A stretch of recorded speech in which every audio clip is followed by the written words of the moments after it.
Hey guys, it's PokeDude here with Misaki, and welcome back to Witch on the Holy Night. So, last time, Aoko and Alice almost got killed by a werewolf that is under Toko's command. They recovered just enough that they're going to take one last stand against her. But she has a trick up her sleeve, something that she should not have. And this should be the main story finale today.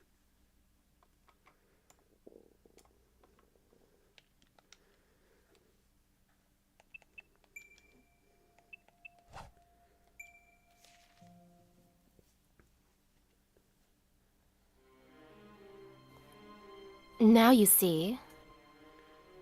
I don't need to rely on just Bayo. Toko's expression was steely. Victory was in her grasp, and there was no room to rest on her laurels. So it was the mirror that concealed you? You used it to detect, capture, and act as backup. Impressive. Not quite one of the great three, but very versatile. And, might I add, exceptional ploy. Patronizing us. You're just upset that you got duped. Not at all. I'm just giving credit where it's due. It was me who worked with the Mindster on the thing in the first place. I'm just kind of annoyed that someone got carried away and couldn't help but add functions to it. And then the little Robin, coming at me disguised as you. You use it to distract me with it while you charge up your huge attack. Alice avoided my mystic eyes while you focused on offense. Not a bad plan, you know. All in all, you did pretty well. Toko recounted their strategy, sharing her impressions as she went. Aoko could not take her eyes off Toko's blooming magic crests. Only Alice was paying close attention to Toko's words. Well, I'm afraid this is the end of the line. It's such a shame, Aoko. I can't believe you're still using such magecraft after 2 years. You could have become a world-class marksman. Toko snapped her fingers again. The floating crests began to glow more brightly. Alice, what are those? Aoko whispered to Alice, standing next to her as she held her hand. She could not risk turning around. The second she took her eyes off Toko, the fight would be over. As you can see, they're magic crests. As hard as it is to believe. Alice's voice was filled with shock and discomfort. Aoko shared Alice's sentiment. Magic crests were passed down through a family line and took unique forms. At heart, they were merely personalized inscriptions, and technically no different from grimoires. However, the reality was far different. Magecraft had no set form. Without a set shape, the ability to recreate mystics was itself flawed. To craft it into a form required an immeasurable investment of time and devotion. Magic crests were the crystallization of a family's desires and ambitions, and proof of a successor's lineage. Crests had no effect on our own, but they were the ultimate symbol of a family. If no mage was willing to imbue themselves with the crest, or lacked a resolve to merge with it, then the crest's meaning was lost. That was the key difference between the crest and a mere spellbook. Crests could not be shared, and imitating them was pointless. It only stood to reason, then, that even if the crests manifesting behind Toko belonged to someone else, only the original owner could benefit from them.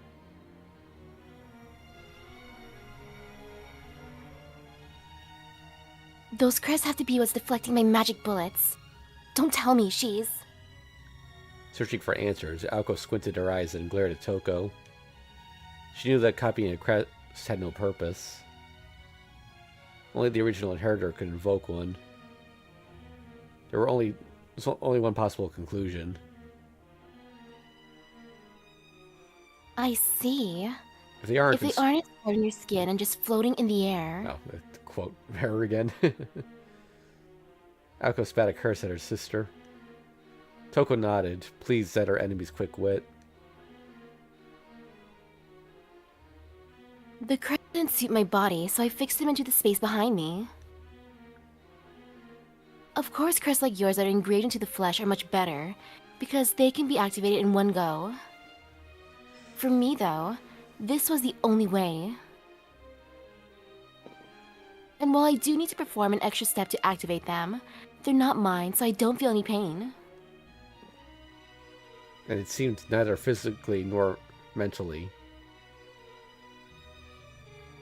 Aoko knew her sister was inhuman, but she never thought she would go this far. Oomph. Well, you're right about them not suiting you. You stole them from someone else, so your bloodline can never match up.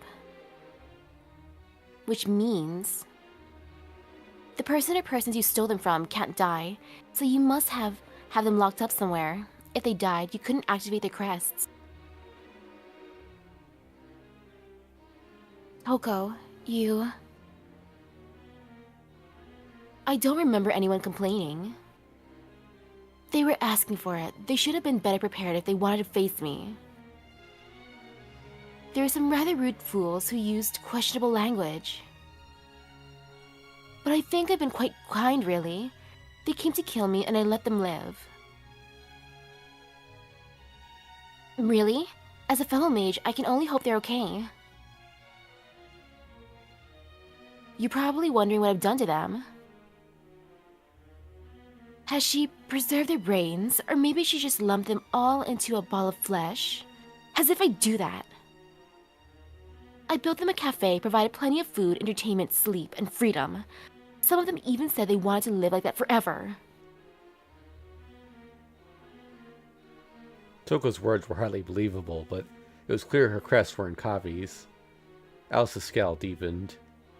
What Toko had described was had no discernible benefit in her mind.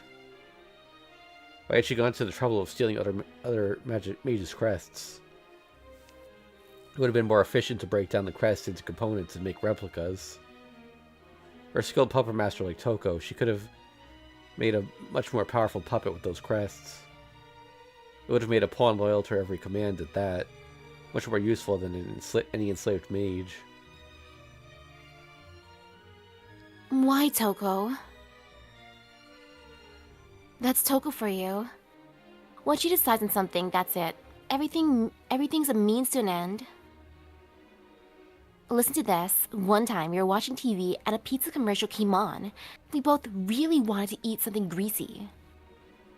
Unfortunately, our super boring family only had the pepperoni. You know, my house was on the top of a big hill, right? Getting to the city took an hour, but I just had to have that pizza, so I walked it. Could I find a pizza place? Nope. So I walked home empty-handed.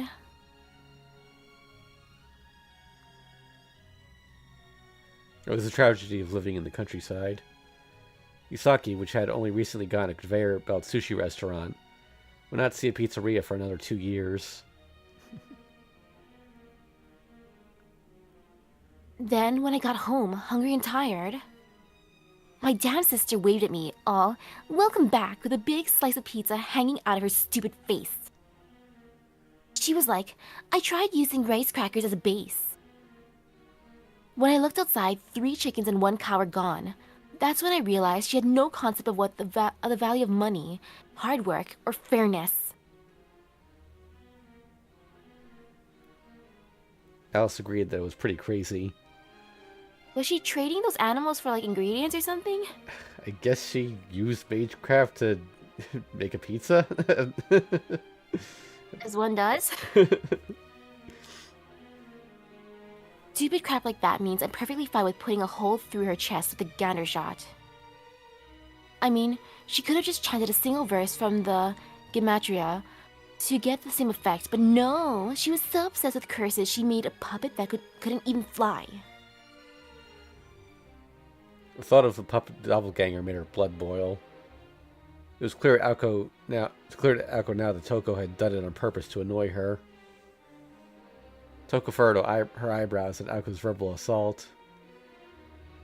She had been stoic up until now, but speaking rudely about her prized puppet was crossing the line. If I recall, that puppet had you in the ropes. And for your information, Gematria numerology is the Kabbalah secret. I'm a rune specialist, so I don't need to learn anything and everything like you do. Well, I did learn something. One owner of these crests taught me about Celtic bounded fields. Toko looked at the crest over her left shoulder. Its shine was ever radiant, proving this magecraft was active. I used this castle to seal away grandfather. I trapped that half-yokai druid monk in a tower. Well, I say tower, but it's closer to a mailbox in size. Like that red mailbox he broke, remember? About that big, but it's a cute little birdcage. A bit cramped for one person, but grandfather's more spirit than body, so I guess it's more appropriate for him anyway. Toko stifled a sinister laugh, her explanation chilling. Her cold veneer seemed to slip slightly when it came to her grandfather. Her smile betraying the long festering hatred she still clung to. Anyway, because I blocked your attack, I can't use his crest for a while. Though if you used true magic, a 3-line crest wouldn't have countered it. You only lost by a slight margin, Aoko. You should be proud. Right then, let's wrap this up. Feel free to fight back, but remember, you're against Bayo. Toko snapped her fingers one more time. The golden werewolf was hiding in the old school building. The signal to him echoed eerily through the surrounding woods. Before the echo stopped, Aoko shouted back at Alice. Alice, go! The order sounded like a reprimand, but Alice silently obeyed. Without hesitation, she left Aoko behind and handled Toko and made for the forest. If defeat was inevitable, it would be pointless for both of them to die. If one of them could survive, there could be a round 3. That was why Aoko decided to be the sacrificial pawn. Now we know what Toko's trump card is. If Alice can get back to normal, she'll stand a chance. Aoko muttered bitterly to herself as Alice's feet crunched through the snow. Instead of cursing her own death, she cursed the fact that she would not see Alice defeat Toko. For what else was there to curse except this? Alice disappeared into the forest. Feeling her fellow mage's presence fade, Aoko continued to glare at her sister. How long do you plan to drag this out? You know I hate when people make me wait. Speaking of waiting, the werewolf Toko had called was nowhere to be seen. It should not have taken him more than a few seconds to come flying out of the old school building. What's the big hurry? He's after Little Red Riding Hood for the time being. Or rather, Little Black Hat to force the metaphor. Her tone reeked of irony. The words traveled aimlessly across the schoolyard like a rambling announcement. Aoko stood frozen and dumbfounded. Everything Toko was saying seemed so far away from reality. Alice. Aoko was done with being fooled, so she turned around. The moonlight shining off the fallen snow allowed her to see far into the forest. From the white darkness, a lone boy came into view, walking toward her. He could not have been any taller than Aoko's chest, but he carried Alice over his shoulder with ease. As if she was nothing, he tossed her body upward. She arched through the air for several feet before dropping head first before Aoko's eyes. Her neck would snap on impact.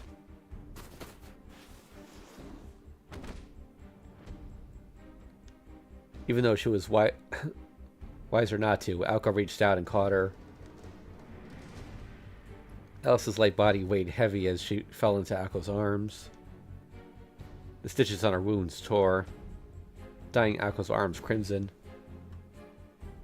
Aoko gritted her teeth, fighting the pain that shot through her body and the sensation of the warm blood. Alice, are you still? Alice did not respond, but Aoko could see that she was at least conscious. Sorry, I gotta clear my throat 1 second.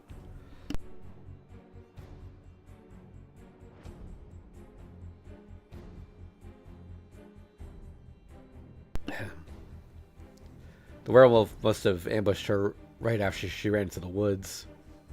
Alice bled heavily from where the wolf tore her abdomen open last night, just like he had done to Aoko. You were hiding in the woods this entire time. Cursing her own carelessness, she gently lay Alice's body down. She set her sights on the blonde-haired boy, her new target. So that's how it is, huh? A wolf in a little boy's clothing. Even in the face of Aoko's rage, he did not stop smirking. He stared back at the girls, eyes gleaming, twinkling with excitement at the brutality to come. The blonde hair and green eyes she saw last night, and his effeminate features now, seemed ethereal, like he had changed into a being from another planet. You'll feast tonight, Bayo. Toko's voice echoed from afar. The boy's grin broadened. Nobody could have expected what came next. Aoko rushed headfirst at the boy. Faster than the robin decoy, she sped, blood dripping from both arms. Toko watched wide-eyed at the spectacle. Alice could only look with vacant eyes as she lay helplessly on the ground. The werewolf boy was caught off guard by the prey becoming predator. Aoko crossed a 20-foot gap in a second before planting a foot in the snow. It arrested her momentum and pivoted her body like a top. Even if he instantly understood what was coming, the boy wouldn't be able to dodge in time. The neck. Using the momentum from her sprint, she pushed her legs into the ground and sprang up. Deadly timing, her roundhouse kick swung a wide arc towards the boy's neck, sending an explosion of force to his brainstem.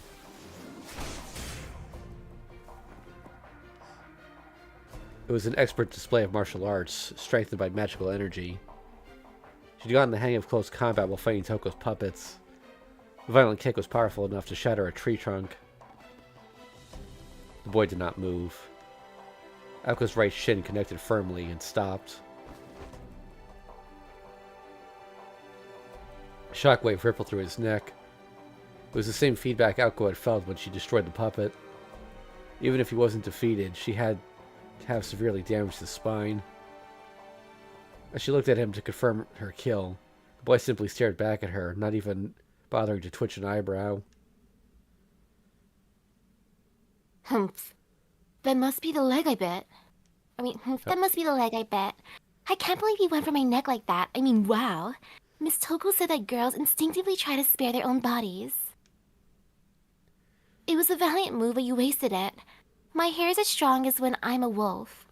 Even my peach fuzz can stop your kick. The only one hurt between the two was Aoko. The leg she had lodged in his neck was totally numb, like it had been chopped clean off with a hatchet. You held back a bit too, right? You wanted to protect your leg, I guess. Humans need to forget that kind of thing when fighting me. Still. The boy smiled, basking in Aoko's shock and awe. She could not free her leg. No doubt as soon as she regained her footing, he would tear her stomach open. Oh, you're mincemeat anyway, so I guess it doesn't matter. See? What a waste, and it just healed up too. Aoko was not sure, but it felt like he had sunk his finger into the flesh of her right leg. He was right about her leg. She barely had any feeling in it. It had been completely paralyzed after the last attack. It was now back in the same horrid state. Except this time, instead of being torn to pieces, it had been crushed to the bone. Her leg might have been numb, but just the look of it was enough to horrify her. The way it was crumpled, all that blood. Any normal person would have died from shock. As if thinking about someone else, Aoko considered how cruel magic crests could be. Huh? Still some life in your eyes. I don't really want to torture you. You should drop the tough act. The boy thrust his hand out at Aoko's chest. Her consciousness flickered from the sudden pain of a stake. No, a child's fist piercing her torso. The scenery flew by. She soared through the air like a rag doll tossed away by a bored child. Just like Alice a moment ago, she tumbled through the air and hit the ground, hard.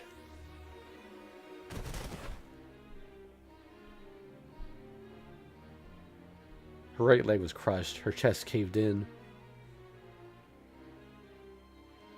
It was as if her heart had been scooped out of her chest. Each gasp of breath left her wanting more. Was this what it was like to see stars? The terrifying part was the pain. It never let up. Desperately trying to suck in oxygen, she could still feel his fist. Leisurely, the boy strolled across the snow toward Aoko's broken body, his red tongue laying over his lips. He stared at his prey, who was desperately trying to breathe, his eyes filled with glee. Aoko bit down the temptation to drift away, even though she could find no reason to fight on. The snow had broken her fall slightly, but death was all but certain, with his sized crater in her chest, and her mangled leg made sure of that. Even though she knew she was a broken mess, her magic crest frantically worked to resuscitate her. But why?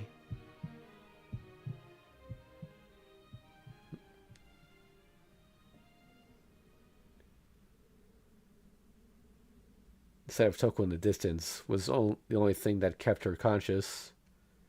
Her sister looked surprised for some reason, like she was witnessing some strange phenomenon that wasn't like her. Wondering what it was, Aoko tried to stay conscious. What's happening? Feebly trying to raise her head, she looked where Toko was staring. Why'd she look like that when she was this close to victory?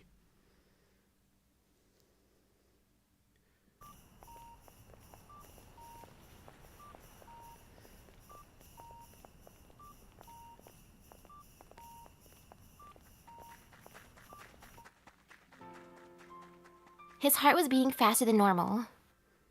The fragmented and disturbing images kept returning, and he desperately pushed them back to the back of his mind.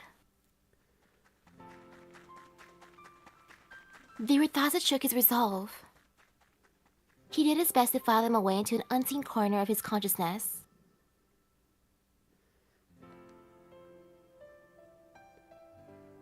Right now, he could only focus on controlling his breathing and his exertion.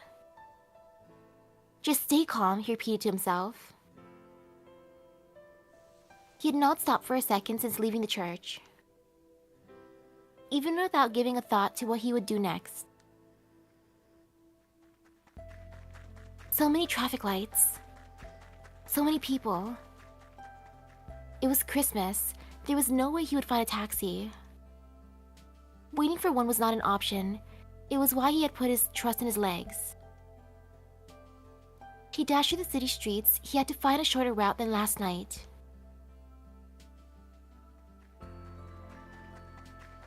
His heart was ready to jump out of his chest, pounding like a hammer against the fire bell.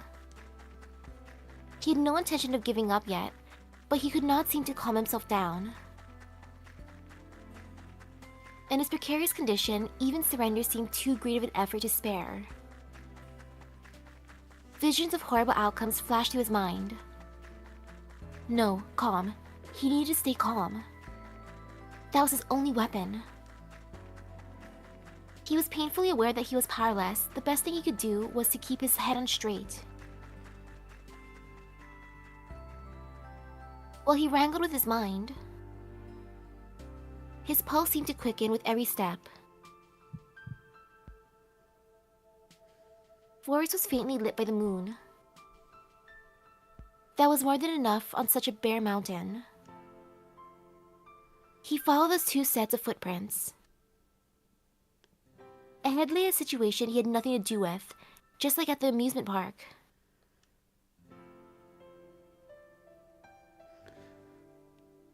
Even if you go, there's nothing you can do for them. The only effect of her admonishing words had was to hasten his pace. He pushed the ground with his legs even harder, trying to leave his doubt in the kicked-up snow behind him. Of course, he was powerless. The pain in his chest told him so. At best, he would be useless, and at worst, he could be a liability. He recalled the binding spell placed on him at the church. It did not matter. His body told him that he would regret being torn to pieces less than if he did nothing. Not once did his legs fail him as he ran through the woods. Though it felt as though his heart could at any moment. His weakness screamed at him from within. Just like back at the amusement park. He was beyond reason or circumstances now. Ultimately, I just want to help her. that was all he really desired. His heart pounded with vigor, as he ran through the dark, wintry forest. Only one thing gnawed at his mind. Not concern for the girls, nor anger towards Toko. Red roses bursting forth from her limbs. Screams of agony like childbirth. The harsh reality of something beautiful dying. The nightmare was tenacious. Never again. Never again did he want to see something like that again, if he could help it. Just ahead was a forest clearing. The moonlight shone on the old school building like a spotlight. Once again, those thoughts crept back. He could not bear the seeing something like that again. That was why he ran. But if he had to face it a second time, how could he stay calm?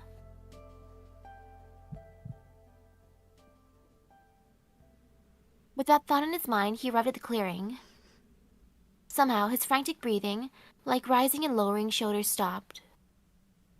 No exhaustion, no inertia, just blankness, like his mind was frozen in time. This was the second time he felt like this.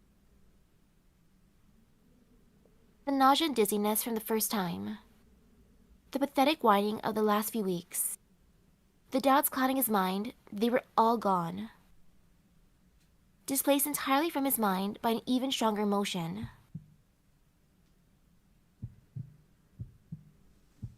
His heart pounded with the force of a sledgehammer.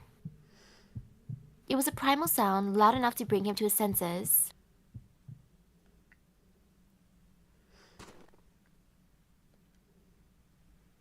Sojiro stepped into the clearing, letting out a deep but steady exhale. Although his eyes were locked with the blonde-haired boys, his concentration was focused inward. Be calm, be calm. Every fiber of his being worked to control his breathing. The clearing told the story of Aoko and Alice's crushing defeat. Aoko was lying face up in the snow. Her right leg bright red and crushed at the thigh. Her eyes were glazed over, but Sojiro could tell that she was still bravely fighting.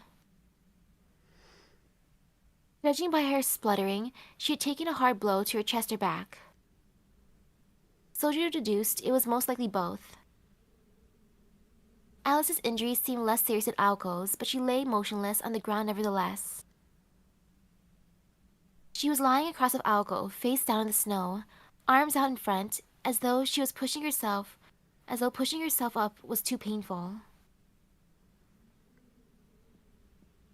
Before the old school building stood the figures of the maids she had seen before. Paying her no mind, Sojiro began to walk forward. Feeling calmer since arriving at the clearing, he glanced towards Aoko. Toko did nothing to stop him. No one noticed but the faintest look of worry flickered in her eyes. You a friend of theirs, mister? think I'll take over for narration from here. The child werewolf spoke amicably, confident in his victory, and perhaps also eyeing up a new meal. Sojiro ignored him and kept walking towards Aoko. The complete disregard wiped the smile from the boy's face. Still, Sojiro carried on. The beast's feelings were the last thing on his mind. Once he reached Aoko, he looked down at her with a pained expression on his face. Strangely, he was at a loss for words. After a slight hesitation, all he could manage to say was, "That wasn't very polite, Miss President. You shouldn't have left the church without saying goodbye." His awkward remark was half scolding and half affectionate. You numbskull. Despite the pain in her stomach, Aoko was able to throw an insult his way. "Glad to see you still have some fight in you, Aozaki." His voice brightened, as if buying her bravado. The truth was that she barely had the strength to live. Despite that, Sojiro looked like he wanted to respond in his usual way. Something like, "See, Aozaki, you're too tough to die, even when someone kills you." You know... As soon as she tried to speak, she ran out of breath. Sojiro heard her loud and clear this time. He might have looked absent-minded, but he knew exactly how dangerous the situation was. Aoko knew because his carefree-sounding words did not match his expressionless face. What do you think you're... Before she could say doing, she coughed painfully. Sojiro pressed his finger to his lips and nodded. Aoko could not quite believe it, but it looked as though Sojiro had gestured to her to not speak. Wasn't it obvious? The same as last time. "If you go down, I step in, right? So I'm here." "Okay, I still can't do anything, but still..."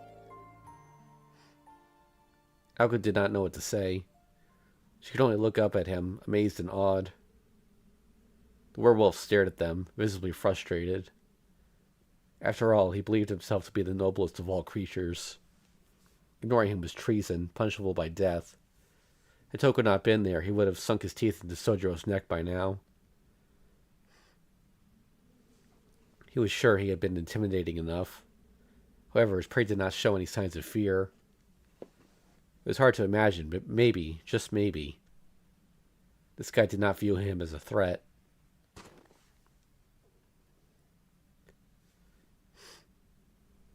Whatever. As long as the meat is tender, juicy, and filling, I don't care whose it is. Hey, you. You don't mind if I start with you, do you? The boy wolf called out once again.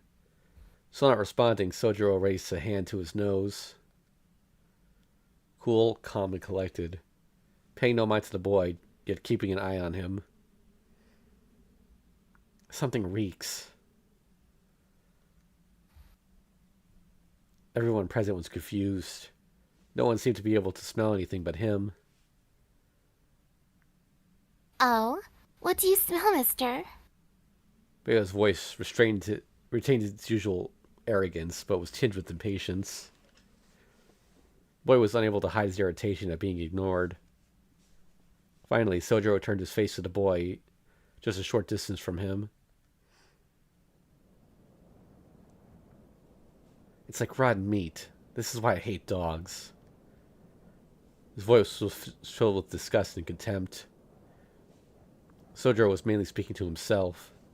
The werewolf boy had never felt so insulted, even if that was not Sojiro's intent at all. Humph. In a moment, the wind picked up, perhaps signaling a change in the werewolf's mood. A fiery gale whipped around, carving patterns in the snow. Joe. Sensing he was about to be killed, Aoko desperately tried to move, but her broken body would not respond. After hearing Sojiro's insult, Alice was unsuccessfully struggling to get her to her feet, too. In complete contrast, Sojiro stood there, firmly and unfazed. The little blonde boy's well of patience had run dry. I get it. You're underestimating me because I look like a kid, huh? Big mistake.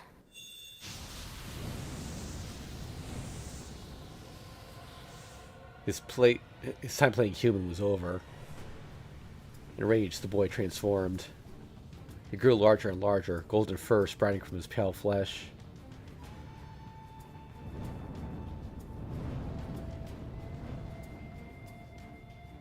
His mouth grew razor-sharp fangs, his hands grew claws. Drawing from the magical energy in the air, he transformed into a preternatural beast, a wolf in the shape of a human. Bale, did I say you could transform? Toko yelled at him, but the werewolf did not respond. He only huffed deep breaths of hot air. Did you really just... That was all Sojiro could say in response to the boy's metamorphosis. Such a transformation was the stuff of nightmares. What was worse, the beast now towered above him. It was enough to make anybody question reality itself. Amazing. Seeing his prey's reaction satisfied the werewolf, and his maw twisted into a satisfied grin. He was a strange one, this guy, but meat was meat. However, the beast's arrogance was short-lived. The prey breathed a sigh of exasperation before speaking. You really are a dog. You could hear a pin drop, even in the snow. Aoko, Alice, and Togo were still dumbfounded. I love that reaction. Yeah. Were they really seeing a human not just stare a werewolf down, but insult it to its face? They simply could not believe it. It was too late.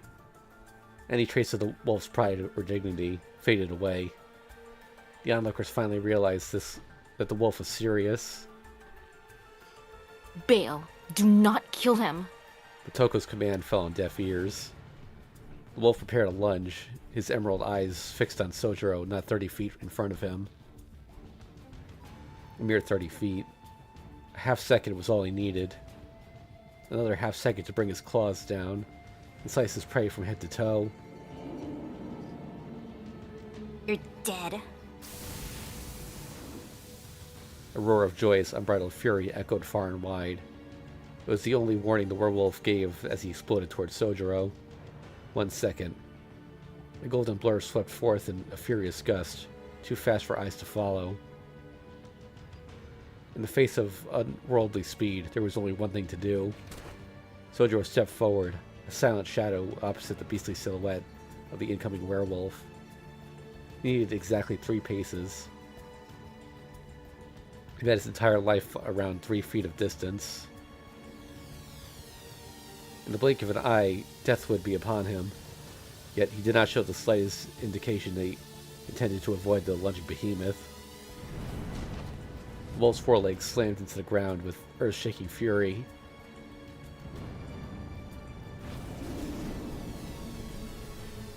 His back muscles turned so much that they seemed to barely contain his frame as he swept a raised paw downward.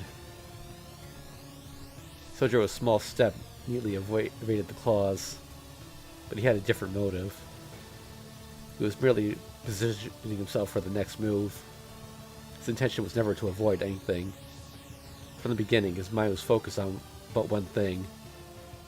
One point to aim for. One mind. One breath. He picked the perfect opening in the wolf's torso. A precise microsecond between contraction and relaxation. That one point alone was the crack in the dam of life.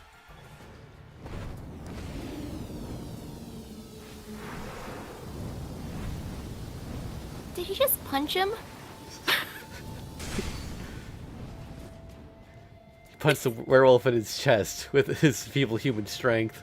I love it. There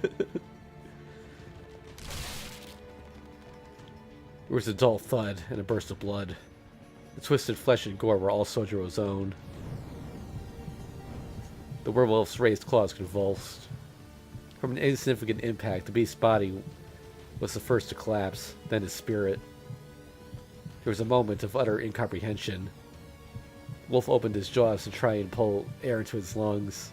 Gasping, he began to topple forward. His slender finger slipped around to his flank. Figure.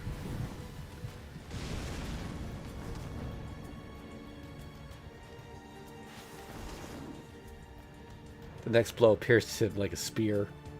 Ignoring his mangled left arm, the silhouette whirled around and drove his right elbow into the classic werewolf's back. There was another muffled impact. The second strike penetrated the exact same spot the first strike had, crushing the beast's heart. This time the blood that flew into the air belonged to the grasping wolf.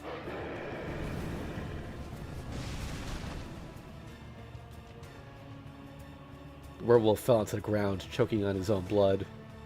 He did not get up. He showed no sign of life.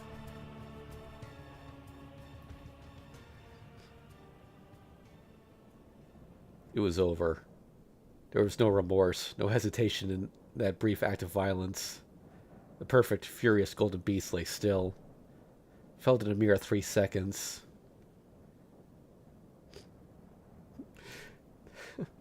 So, when I was first reading this game, I was thinking, man, it'd be cool if FGO added, like, Caster Alice or Archer Aoko. Screw that. Give me Assassin Sojiro.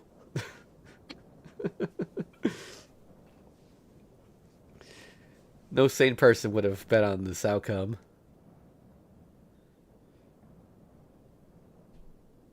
His breathing calm, the victor stood over the fallen behemoth's body.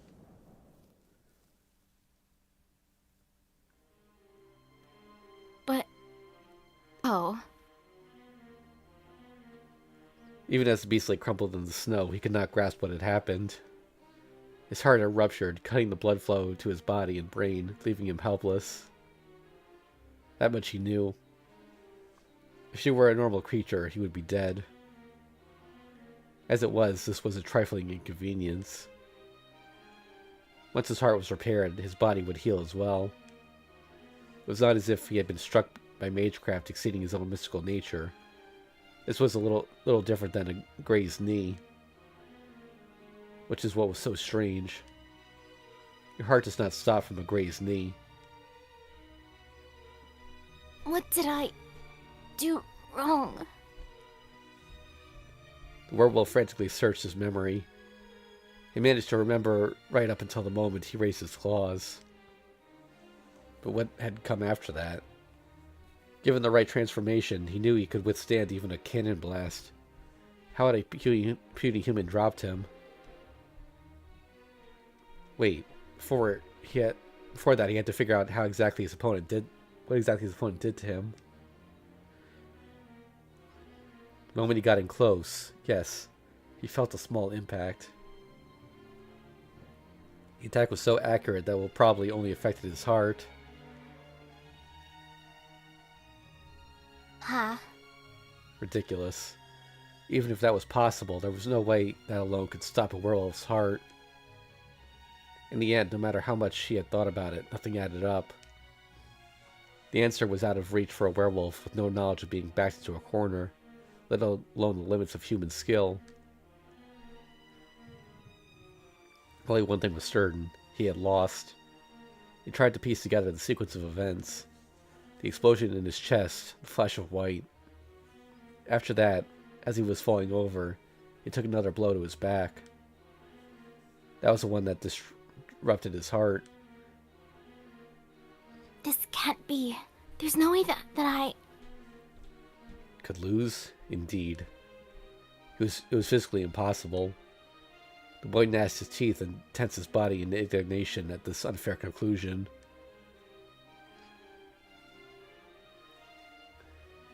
I know. None of this is real. No other werewolf ever managed to lay a claw on me. This pain... this whole situation isn't really happening. It makes no sense. Who on this planet could beat me? Enough thinking. He was ready. From the ground, he glared at his enemy to his side. I don't lose. The very next moment, An unknown type of pain coursed down his spine. It had eyes, cold eyes, staring, piercing, colorless. The moon looked more alive. Its arms were broken. Its inhumanely powerful attack had mangled them beyond recognition. If it was in pain, it would have cried out, but it was silent. Was it ever alive? Those dead eyes. He'd seen eyes like those before. Those eyes without hatred, without joy, without any feeling behind them at all. It was a mindless insect. The werewolf's hair stood on end. What was this creeping chill crawling up his spine? Having never experienced fear, the werewolf did not know what had become of him. Despite countless clashes against other mystics, it had been a human that broke him. He knew beasts even larger than himself. He knew legendary creatures like himself. He did not know this. He never met, much less imagined, a human-sized bug. The chill down the werewolf's spine was so vicious it threatened to split him in two.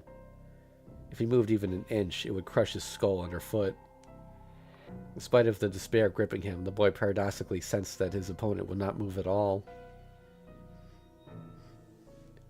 This human would exhibit no further violence. It was a creature, no, a stone that held no animal instincts, masqueraded as human.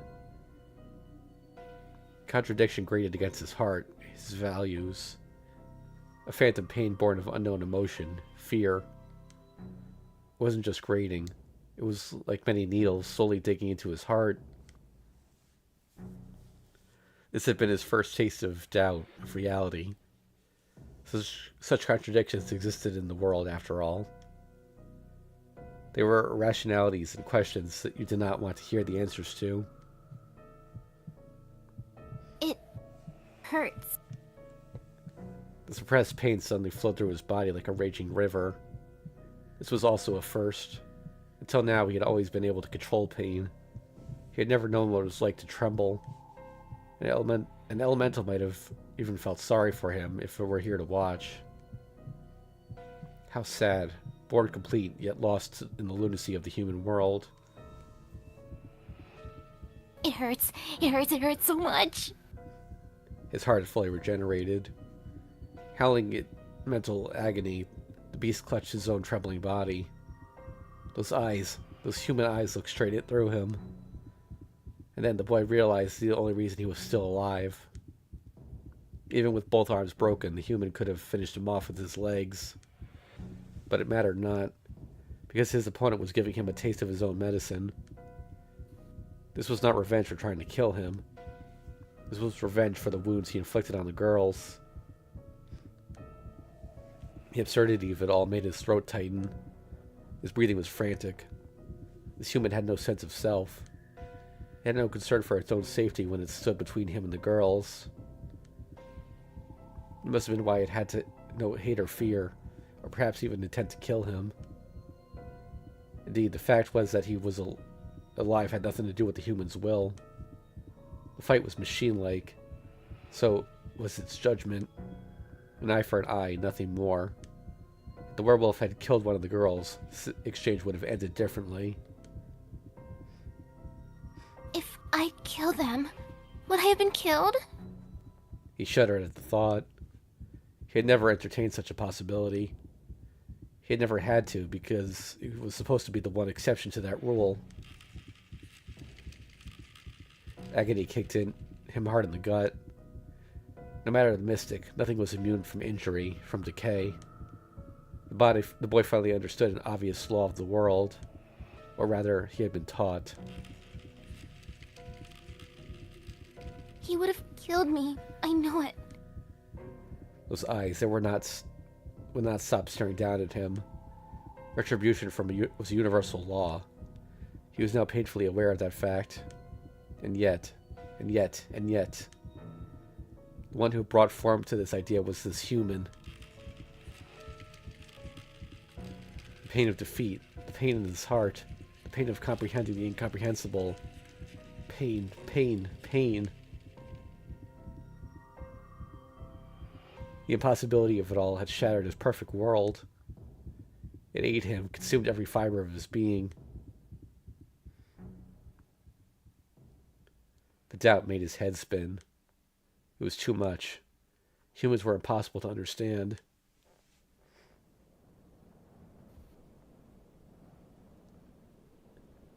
I'd have been killed, I'd have been killed, I'd have been killed. He had not been made to face the death of another, but his own. Unable to cope, he reverted to his human form. Quietly. He shivered like a frightened child in a mother's lap.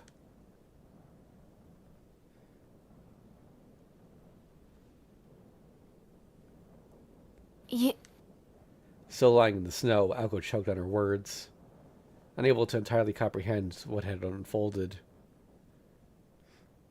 Sojiro, you... She could not hide the trembling in her voice. What? Speaking in his usual way, Sojiro nonchalantly turned toward her. What do you mean, what? Do you even know what you just did? She shouted angrily as though he had done something wrong. Sojiro looked surprised, wondering what on earth he had done to upset her. He lowered his gaze back at the wolf boy. Knitting his brow in dismay, Sojiro finally realized what Aoko was referring to. That's weird, Aozaki. I thought you knew. He looked at her in disappointment. Knew? Knew what? What are you talking about? Feeling slightly affronted, Aoko responded curtly. Sojiro sighed. Bears are actually pretty common in the mountains. Remember me telling you that? What a response. Huh? Aoko's jaw dropped. It took her a moment to process what he had just said. She recalled some meaningless conversation or other from who knows when. Is he making fun of me? Don't be ridiculous. Why would anyone train to fight bears? I, I,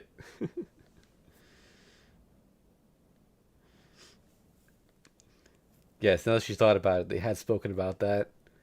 He mentioned being unfamiliar with large beasts, and she couldn't deny that she'd heard him utter some anachronistic nonsense about training to deal with them, which meant he was used to dealing with animals larger than himself. If he lived the sort of life that involved run-ins with wild bears, then a man-wolf might only have been surprising, but not particularly frightening. Okay, between him, Kuzuki, and Pepe, like, just training in mountains or remote locations from society is just how you get strong in the Fate universe. Dang, I should have never left the mountainside. I was there at one point. I could have done this too.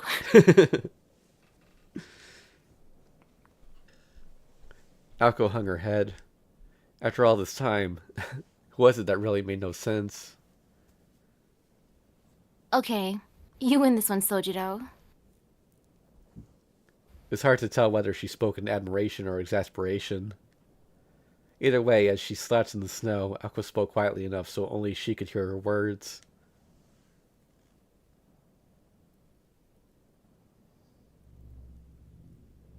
Toko, on the other hand, understood exactly what had transpired. Bayo lay fallen, now just a sobbing boy, and another boy stood over him with two shattered arms. Near fatally wounded, Aoko and Alice still could not stand, but had recovered enough to breathe. As for Toko, she only had a few tricks up her sleeve, maybe 3 or 4 more runes at best. The magic crests on her back were unusable. She could use remaining magical energy from the field, imprisoning her grandfather, but that would be stupid.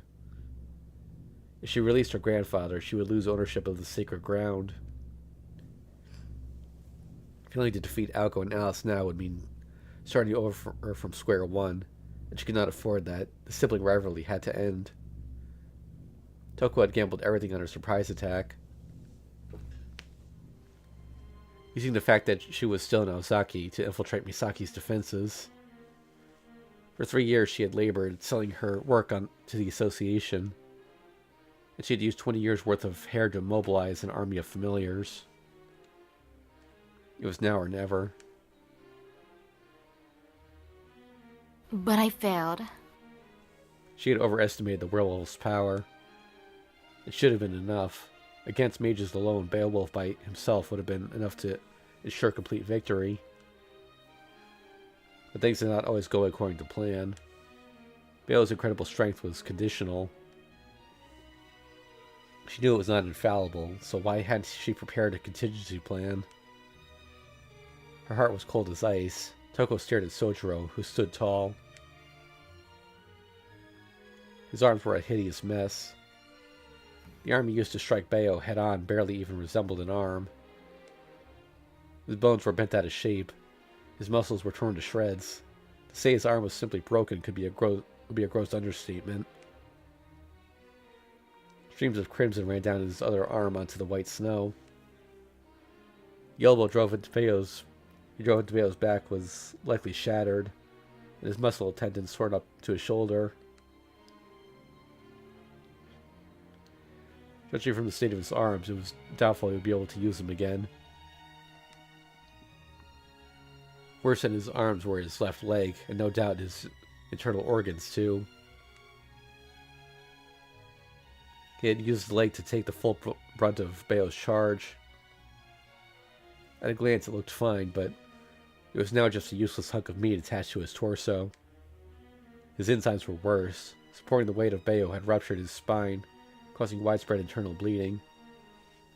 Gotta blow my nose, 1 second.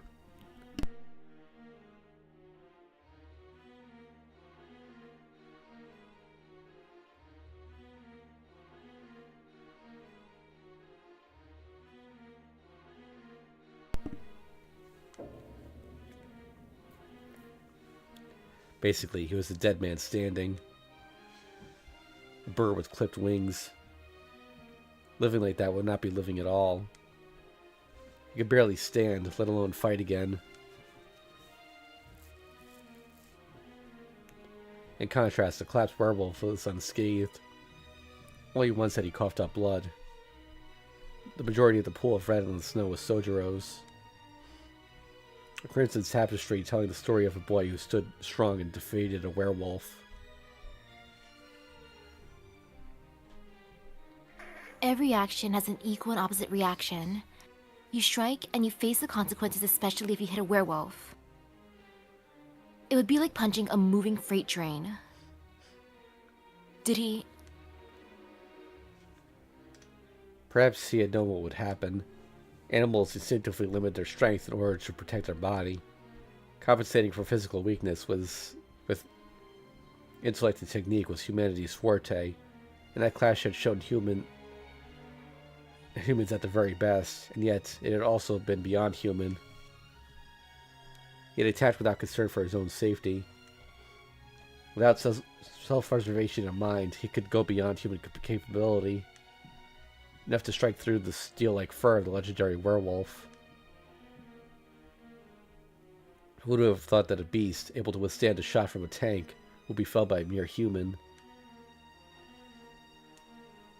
No, that's not right. The boy didn't break because he struck without hesitation. He struck knowing he was going to break. He sacrificed his entire body to destroy Bayo's heart. Toko felt a chill come over her as she went over her head and went over in her head what had transpired. It should have been a nightmarish scene, but she was captivated by that supreme display of physical rationality. From the outside looking in, she had witnessed not an accident, but a rational consequence. In that instant, the boy had put his entire being into piercing Bayo's chest. As soon as she laid eyes on Aoko and Alice... Oh, he laid eyes. He had committed himself fully to the task. He sized Bayo up, synchronized his breathing, found his weak point, and calculated the exact position, timing, and distance he would need to hold his ground. He knew what he had to do to win, and did it with everything he had. It had nothing to do with instinct. A wild creature would not have tried to beat something it could not. Only a human would risk his life when faced with the impossible. That contradiction fed his attack. He twisted his body from his heel to his neck to focus his energy. If Bayo had simply tried to run Sojiro down, the werewolf probably would have won. But the beast wanted to rip him to shreds. Rather, he was baited into doing so. After Bayo charged, when he planted his feet, he raised his claw, then swung downward, putting himself off balance. His pulse was erratic, his movement wild. In that moment, he was vulnerable. That was when Sojiro made his move. The beast had overwhelming power, but was sloppy, whereas the human concentrated all of his meager power into a single point. That was how the human shifted the balance in his favor. The follow-up elbow attack would rupture Bayo's heart. It was a graceless second strike. A sloppy blow no different from Bayo's. The elbow was only able to penetrate the beast's golden fur because of the first attack to his chest. It left Bayo wide open, took away his invisibility for a split second. Basically, the strike was not meant to break, but to disable. All living creatures had weaknesses. No matter how strong the creature, it had a weak point and weak moments. Not just physically, but mentally too. A time when they aren't in their best shape, unable to focus or find motivation. Sickness or lack of sleep or food, for example, can cause the body's rhythm to go out of sync. For a variety of reasons, intelligent beings risk losing their ability to function properly. Legendary beasts were no exception.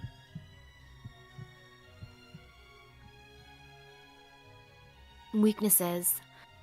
I know some magecraft that targets weaknesses, but I've never heard of a technique that risks everything to create a weakness.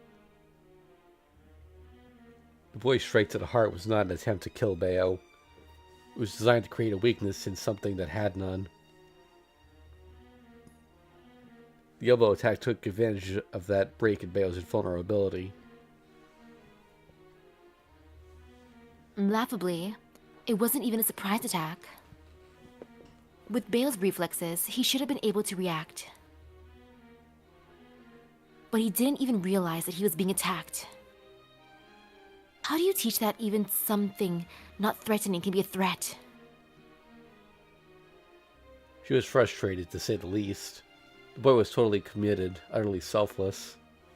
He bet his life on that single moment without expecting a single thing in return. That boy had acquired the experience and skill to do such a thing. It was not a miracle of luck, nor a miracle of passion. It was not talent, tenacity, or hatred. Without constant intense training, no one could destroy their own body on a whim like that. He made a poor opponent for a child. Seeing Bayo cowering in the snow, Toko was disappointed in her own lack of foresight. She had used him for his talent alone, ignoring his inexperience. If Bayo was not a child, his life experience might have given him the strength to bounce back and devour Sojiro after regenerating. Should I scold you, Bayo, or praise you? Toko quietly lifted her left hand. Nobody noticed. Standing far away, the boy standing there looked like a hunter from a picture book. He had a slender build, but it was likely because he potentially shed any excess. Given what she just witnessed, his cluelessness had to be part of an act, like the act of a hunter. As she thought to it herself, she suddenly remembered. The first thing that crossed her mind, the first time they spoke. I remember now. And how I so want to forget, dear Sojiro. No sooner had she felt the slither of sentiment, she returned to her unshakable resolve. She was raised as the heir to the Aozaki household, taught never to question the morality of her actions. That's why, even now, she knew exactly what she had to do.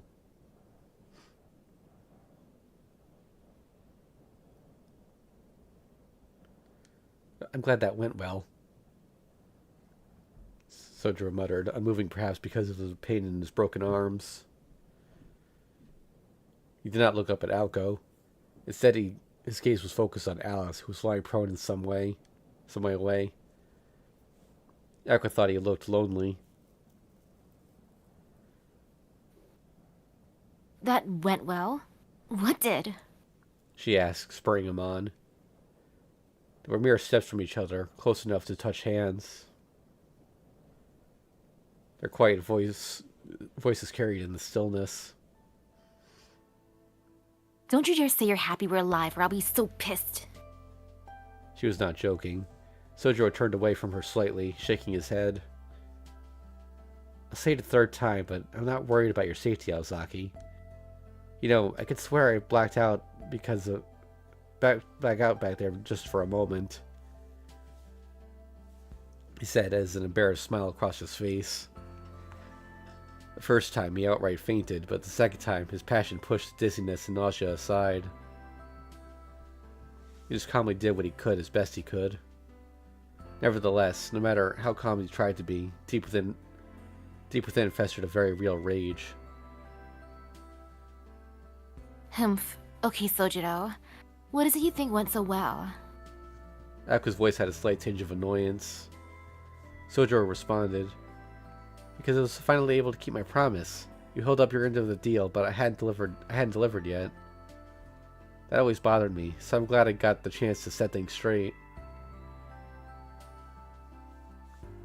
His relief expressed itself as a small but heartfelt smile. Aoko listened, astonished. For a moment, she could not recall what promise Sojiro was talking about. When she remembered what he was talking about, what she had told him all that time ago in the amusement park, her mind went blank. If I agree to help kill that thing, will you let me go? He proposed a deal, but in the end hadn't been of any use. Must have been eating away at him this entire time. Aoko considered the agreement binding, but only for herself. You were worried about that? She muttered in disbelief. Sojiro gave a nod and affirmed with a tiny voice. You're the one who taught me that promises are things to make to yourself, Aozaki. So as long as you keep your word, I need to keep mine. Phew, what a weight off my shoulders. As if listening to a confessional, Aoko stayed silent. She could not find the words to say anyway. Sojiro approved her for the enigma. Taking such a trivial promise so seriously, and speaking so sincerely about something so basic. She could not wrap her head around how he had been a werewolf, but his personality? That was the true mystery. There was no use trying to figure that out now. Aoko Aozaki, it was a riddle wrapped in an enigma, wrapped in a conundrum. So, I've paid my dues. We're even, Aozaki. Sojiro said lightly, perhaps attempting to break the silence. Normally this would have passed her by, but she saw his kindness for what it was. It's me who owes you one now. I don't even know how to begin to pay you back. Aoko grumbled. Sojiro nodded in happy agreement. Anyway, your leg looks a lot better. Can you stand? She shot him a stubborn look, as if to say, well, duh, obviously. Well, obviously. Ever amazed by her grit, he offered her his right hand. Despite being broken at the elbow, Aoko looked sturdy as ever. By all appearances, it was beyond recovery, and would be for the rest of his life. Even so, he seemed to be able to ignore the pain for Aoko's sake. You really are hopeless. She uttered under her breath, looking up at him. As much as she hated to admit it, she could not refuse his hand. Resigning herself, she reached out to Sojiro. But her hand never reached his. A small bell chimed. A line of wind whipped through the air. It cut through his waist like a guillotine.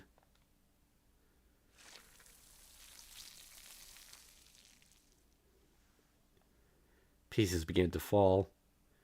What were those things dropping before her eyes? Aoko could not remember who they belonged to. I was gonna say, why is Toko letting them have a moment? So, Judo? That used to be his name, right? The name of whoever lay in the red snow in front of her. His face now rested on the ground beneath her chin. The smell of viscera assaulted her nostrils. A river of blood flowed from what used to be a stomach. It happened so fast. Too fast for her mind to process, in fact. Her only solace was he probably did not suffer. How could she think so calmly, especially after what she had witnessed? Her blood boiled at her own stupidity. Which made the question, how should she treat the one who did this? She used up all her anger on herself. She had none left to give to anyone else. But this hatred was hers and hers alone. Oops. Her problem was this. Could she muster the emotions from this drive of anger? She was not sure, but the thought of hunting them down made her smile unconsciously in anticipation. Aoko turned to the old school building, to where Toko was standing with her arm out in front of her. She had used the same rune magecraft she used against Aoko and Alice, except Sojiro had no magic crests. Toko's amber eyes were narrowed, staring intently at the fallen corpse. As to what she might have been feeling, Aoko could not care less.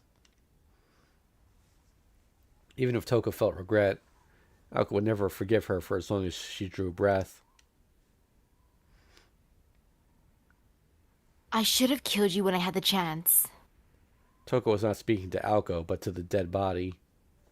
There was no response. No clouds of breath. Coming to terms with that he was truly dead, Aoko pushed herself up to her feet.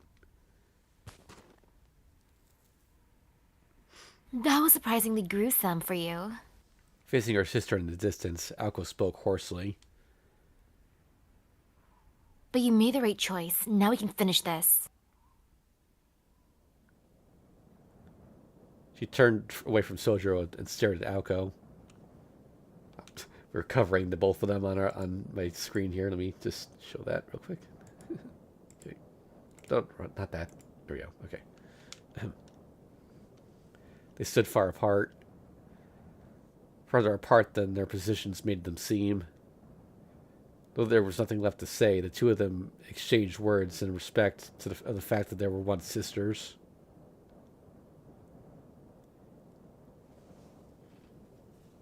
Right. Right, you've seen the aces up my sleeve, my magic crests, and the werewolf you just trumped. I've used up all my crests up, and your trump card's been torn to pieces. Stalemate. Looks that way. I suppose I was naive too. I should have known you wouldn't accept defeat after your werewolf failed. If you weren't so stubborn, you would never have come back to Misaki. I was really naive. It was clear to Toko that Aoko was trying to suppress her emotions. Aoko was right, though. Her sister had counted on Beowulf to succeed. As mages, no matter what cards Aoko or Alice had in their hands, they were helpless against the werewolf. But then Sojiro had showed up, and Toko couldn't win as long as he was around. Unfortunately, he had stopped the werewolf. He had been defenseless against the mage. Though he had stopped the werewolf, he had been defenseless against the mage. So she had to kill him. With Sojiro out of the way, no one could hold Bayo back. It would take time for him to recover, but as long as his wounds were only mental, that could be overcome. Alice and Aoko could try to attack again before he recovered, but Alice was being kept in check by the poison, so Toko still had the advantage. Stalemate. Still. The battle would drag on. Unless Aoko were to use it.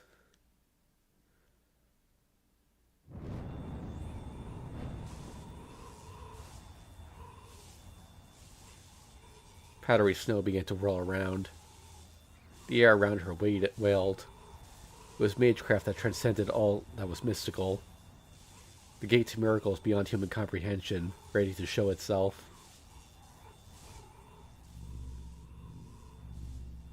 You always did love to fight, Aoko. Toko released the crest maintaining the fields. With that, her grandfather would be freed, and the barriers around Misaki would be restored. Which is not what Toko wanted, but it was that or forfeit her life. The crests in the air crests at her disposal were now twice as powerful as her sisters. Aoko gazed at this new threat with her eyes half closed. None of that was her concern. Far removed from the situation, she was searching for something hidden deep inside herself, desperate to reach it. There was an odd feeling, like picking up algae. It was not the fire of emotion, but it was not solid nor great. It must have been people. It must have been people meant by rising to the occasion. Abandoning thought itself, Aoko held on to that feeling as she stared at her enemy. All right, Toko. She spoke softly, yet more loudly than the scream. You want true magic? You've got it. Focusing her power into the dim crest on her right arm, she weaved the words together. A single incantation. A final heartfelt farewell. Brilliant blue-colored magic, taking time back to when a certain someone had been blessed.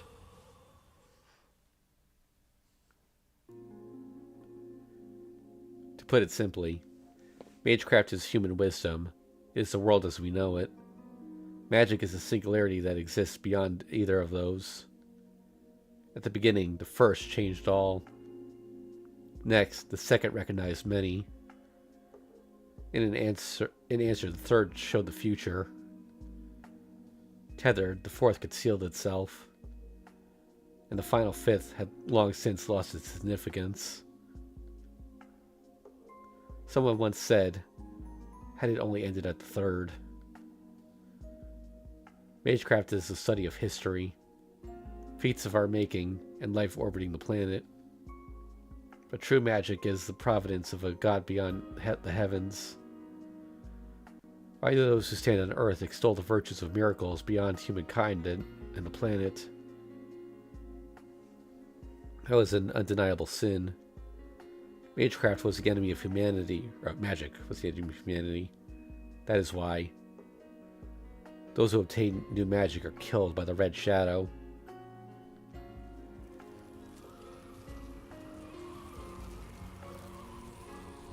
Hear me, prime species of all creation. Aoko's voice resonated through and high above the winter skies. The air began to fracture, turning the scenery to broken glass.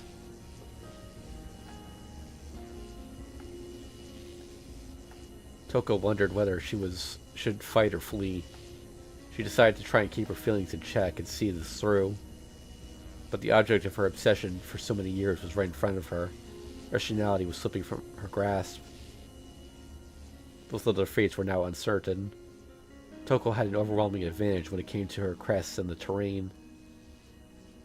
When it came to true magic, however, if the Aozaki magic was anything like Alice Kuonji's fairy tale monsters, then mage strength was not part of the equation.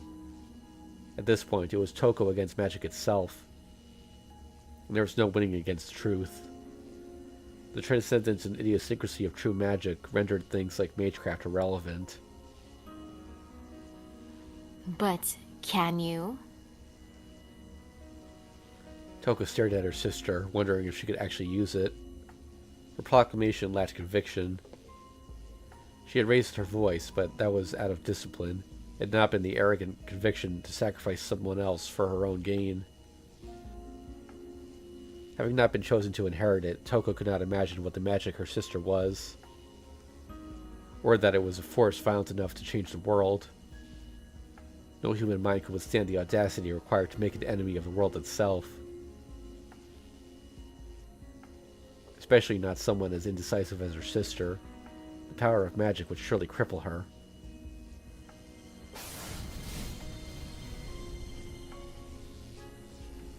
Well, Feeling Toko's eyes on her, Aoko doubted herself. She could not but hesitate. Terror gripped her heart tighter. I have to. She could not run away forever. Her hesitation and terror meant she would never forgive herself for stopping now. Closing her eyes, she pushed herself into the final stage.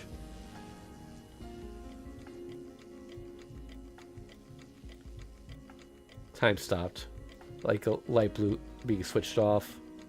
She submerged herself into her own darkness. Everything froze, only she moved.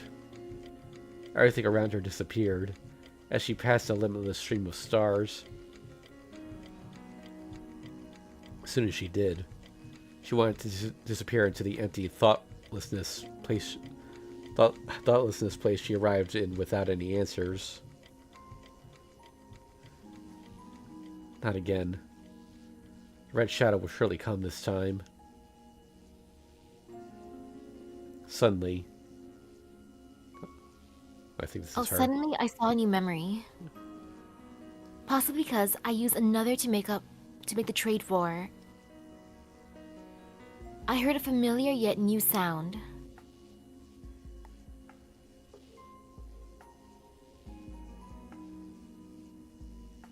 I wish for nothing. I seek nothing.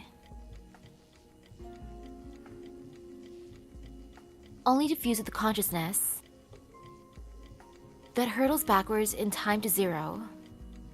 The sound. The bitter, sad, meaningless pulls me by the hair. But I have to resist. The red ghost was always going to be my biggest hurdle. I must forget the value of life.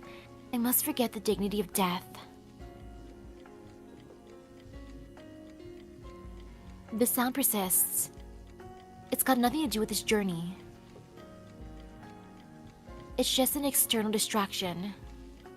And yet, I think I finally understand. I know what noise has been making me so uneasy. What the? The unsettling whispers were directed... Oh, wait, no, still her. The unsettling whispers were directed at me. Or perhaps the red shadow was perplexed by the quiet soul listening to it. It glares at me, its eyes full of hatred. How could I be so unprepared? Don't tell me. You can't be serious. You're going to turn me into your prey for that?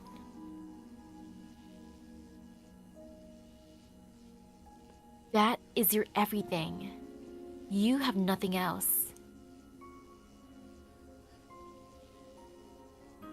The effect of rewinding, the decision to never say never. His prime, his meaningless life. She negated it. She used her superior power to negate the sound which was an absolute rule to him. Just brush it aside like it was a cobweb. The sound disappeared, a new one replaced it. I wish for nothing, I want nothing. A pure, obedient heart. That's why you get nothing. A life of falsehood led by affirmation. Ridiculous. My legs move towards the future, but they stop.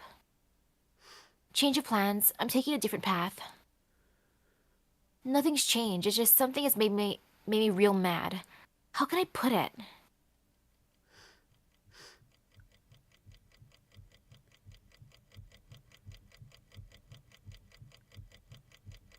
You call this a pass, you idiot? If I don't complain about something to someone, I'll explode. Even if it's just to the voice, or to he who hears it.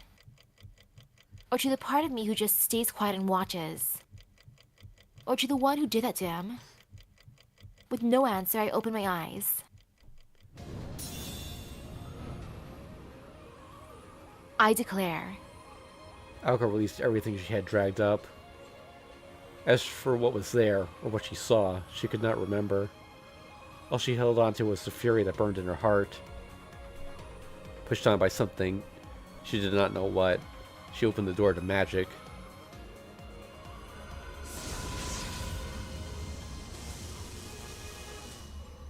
The change was extraordinary. Beneath her, the snow vanished, replaced by a small patch of lush green grass. This ground had never existed under the frozen blanket. It had been rewritten into a new landscape. The very elements rejected her, as if the world itself was fighting back. The electrical discharge lashed out at her body. This miracle threatened to destroy the world. The world had to protect itself and moved to expunge her.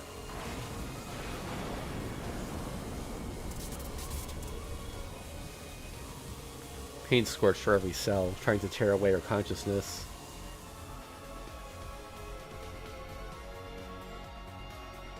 But she did not falter. All this pain and this loneliness was to take her to the root. Ever since inheriting true magic, she had suffered this torture time and again. She contended against the voiceless protest of the cosmos. Burden engulfed her retinas and nerves in flame. And then... light. She finally understood. She remembered why she came back, what she wanted to scream.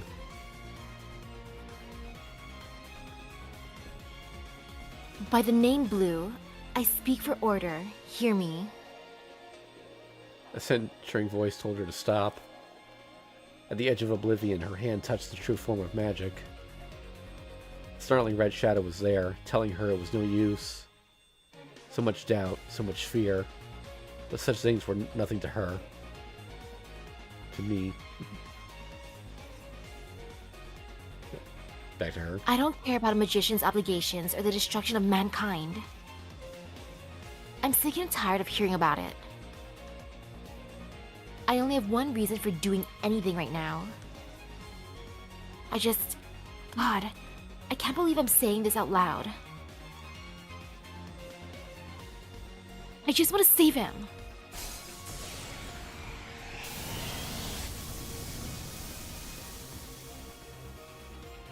All is not sane, yet all shall be right. The blue whirlwind whisked around her. Casting aside her doubt and sorrow, the magician played her trick upon the world.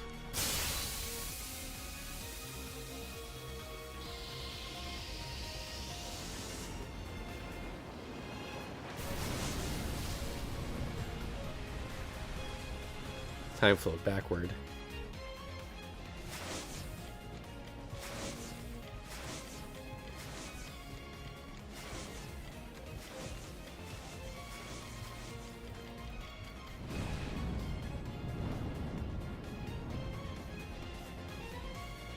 Childhood memories were overridden.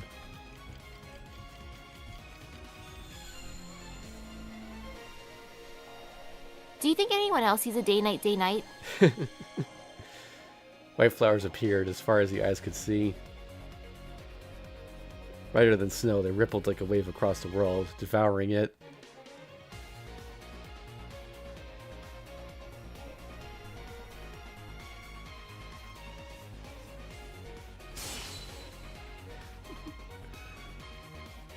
Five timeless words. Order has fallen to ruin. What was declared had come to be. In this time and place alone, the fifth magic made itself known.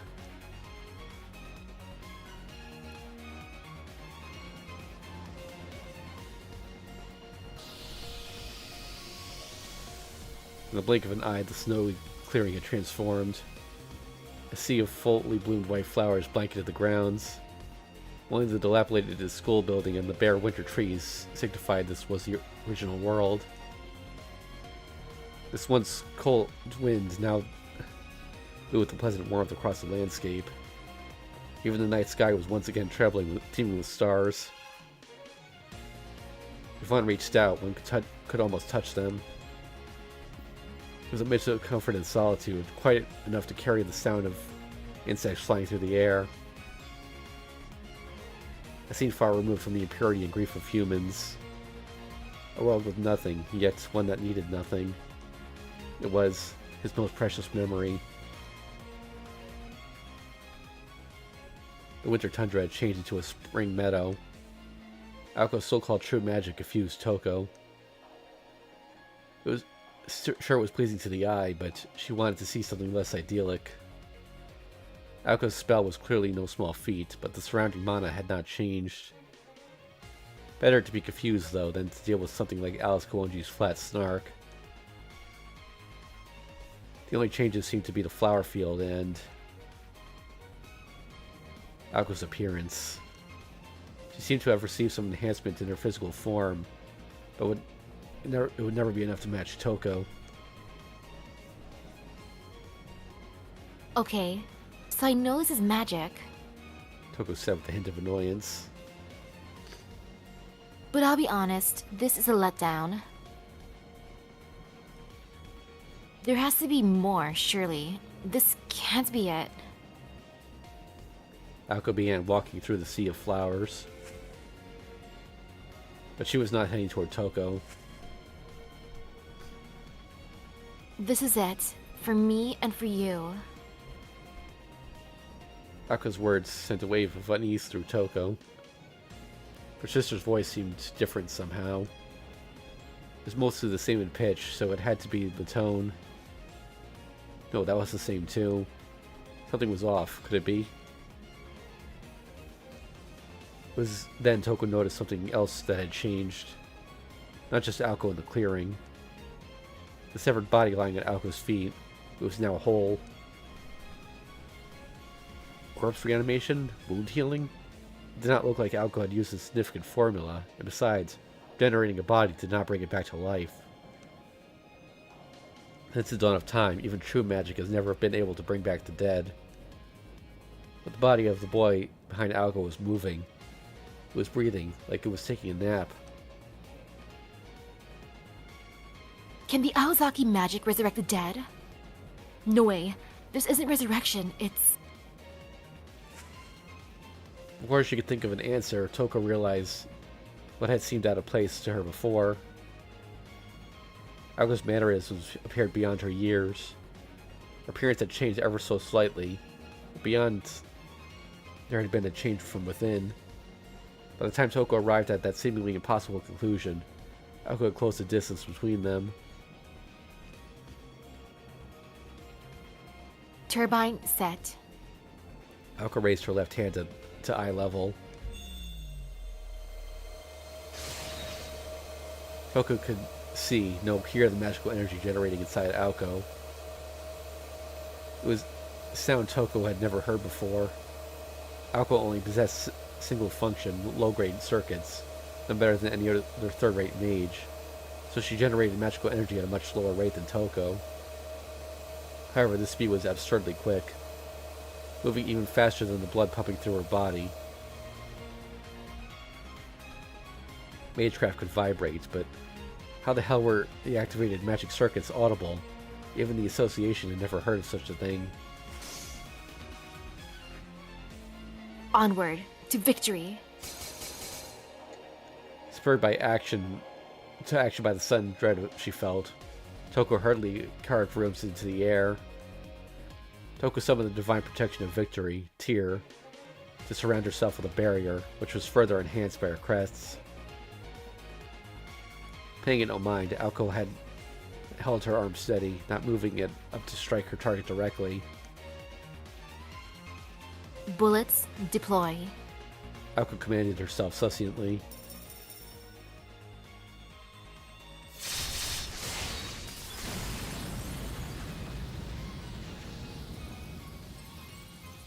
This was beyond magecraft.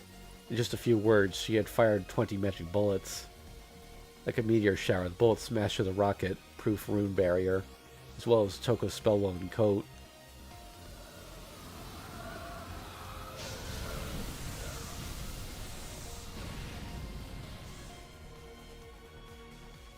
You shot them without loading.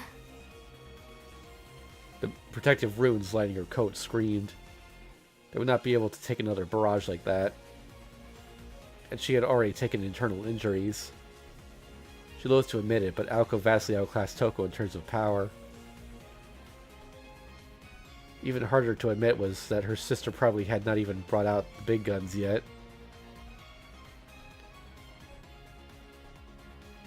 Ansas, Zuilo. Inguaz. Jumping backward, Toko drew more runic symbols in the air. In response, her crest burned brightly. But Too slow. with a single word, Aoko nullified the runes, dissolving them before they could be given meaning. The power of Aoko's words had surpassed the magical energy of Toko's rune magecraft. With the runes nullified, Aoko continued advancing through the white flowers. From her calmness to the robust spinning of her magic circuits and her breathing, she was different. A woman with sublime self-control, a trait only found in mages with a lifetime of combat experience. You traveled in time. Given the evidence, this was the only explanation for the Aozaki magic. Aoko's magic circuits had not been amplified. That would have been impossible anyway. Like Toko, she would have to externalize them, which would just increase the scope of her magical energy and techniques. By nature, the quality of the mage's magic circuits did not change. But Aoko was now clearly a superior mage to Toko. So there's only one logical conclusion. In an instant, she had grown from an amateur to a veteran. She'd fast-forwarded her own time. The scarred red mage turned her back to her sister and ran. She knew she could not win, so she fled toward the old school building. Aoko did not fire. Not out of pity, but because she deduced that an attack at this range was risky. By the way, if that's the case, like, did her hair turn red because of the magic, or is it dyed in the future?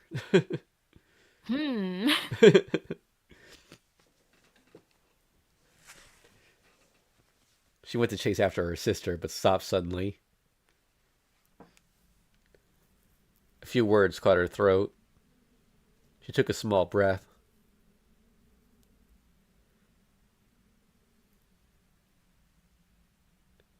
What?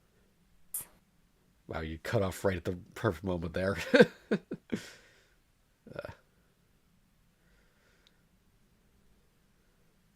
She said, slightly embarrassed by the maturity of her voice. White petals flitted through the air. Without looking back, she made after Toko, her long hair flowing behind her.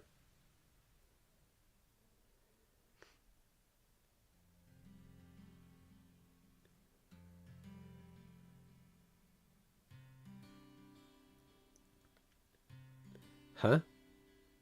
His eyelids snapped open. At last, Sojiro woke from his long slumber. Lying on his back, he gazed up at the stars. The trees around him created a porthole into space. Despite seeing all this for the first time, he felt an uncomfortable sense of déjà vu. So many questions. What happened before he fell asleep? Why has he been sleeping? Everything was just so hazy. It was like he had walked out the door one minute and then woken up in bed the next. With so many thoughts clouded his mind, he could barely recall his own name. All he could remember was a girl he'd never seen before, and something thin around his neck. Shizuki. The voice, quiet but clear, belonged to the girl named Alice Kuonji, who was at his side. Oh, yeah. He sat up, mumbling incoherently. The black-clad girl knelt next to him.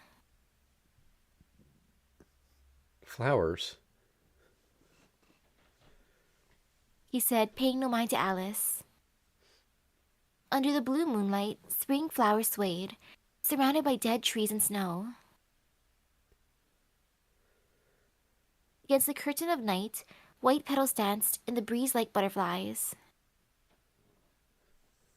Staring long and hard at the spectacle, Sojiro suddenly raised his fingers to his neck. He moved carefully like he was touching a wound. Then gradually he began squeezing harder and harder. Shizuki. The voice of the girl beside him brought him back to reality.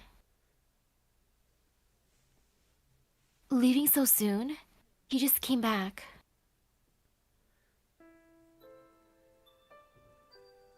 She sounded both sad and reproachful. But Sojo did not understand why. Seeing the uncharacteristic concern in her eyes snapped him to his senses.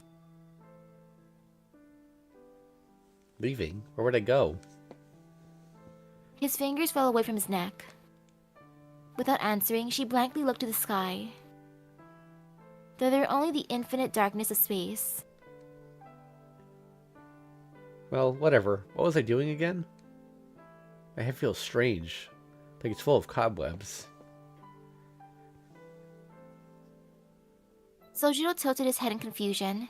Alice observed him motionlessly. This bewildered boy was a far cry from the one that made short work of a werewolf. Then again, this was Sojiro. As she stared at him, she realized she did not have an answer he could understand. So she tried asking a question. The same question she had asked him repeatedly as he slept, but eventually gave up, expecting a response to. Tell me, do you remember what you were doing, Shizuki? Her quiet question was spoken like an enthralling spell of magecraft. Said spell seemed to work, and Sojiro sank into a sea of memories. Atop the bright white hill, they quietly sat for a while like siblings. I remember hearing someone's voice. I think they were asking me something, but I couldn't respond at all. Though consumed by the darkness of death, he could still vaguely recall the girl's question. He was not aware that he had died, but it seemed a fragment of time remained from when he had been with her. Sojiro's expression darkened, filled with regret. Looking at his profile, Alice pressed him further.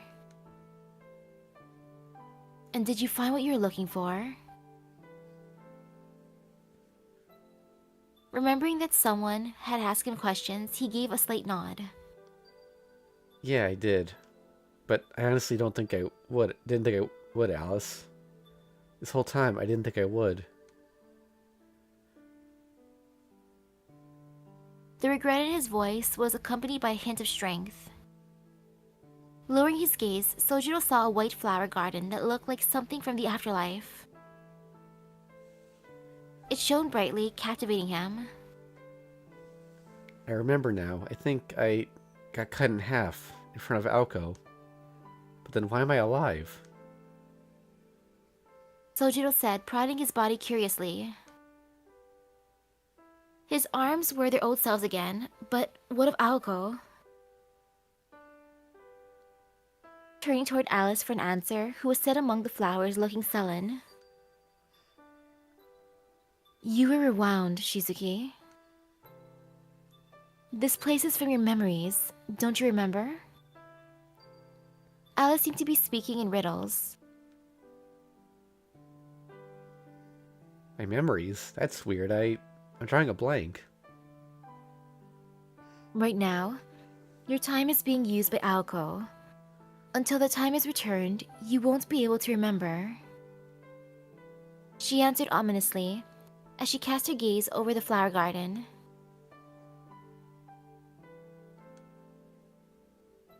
A shame all this won't stay.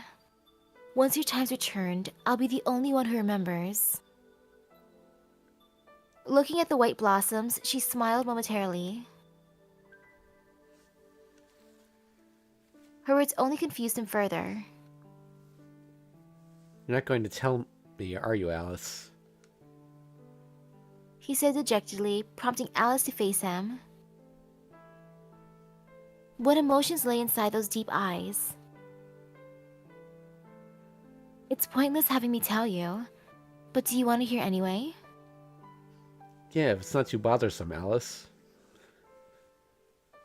Sojiro nodded enthusiastically, while Alice took a deep breath and closed her eyes.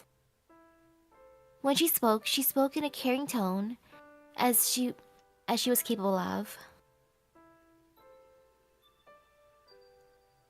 The long and short of it is, you died. Then you came back to life. After you were killed by Toko, Aoko rewound the 5 minutes before you opened your eyes. Meanwhile, she used roughly 10 years of your time. Neither of you changed physically, so she must have borrowed time from you mentally. That's why, right now, this beautiful scenery would only bring back memories for Aoko in possession of your time. And once the time exchange was over, neither Aoko nor Sojiro would remember what happened during these moments. When Aoko used someone else to channel her true magic, it did not affect her alone. If she had rewound time for only herself, the temporal inconsistencies would form part of her own experience. However, this was proper time travel. The inconsistencies would be corrected. When the magic ended, both Aoko's memories of this place and Sojiro's unfamiliarity with it would be corrected. This miracle would become unrealized. Only of the observers would remember this brilliant white sea of flowers, Alice and Toko.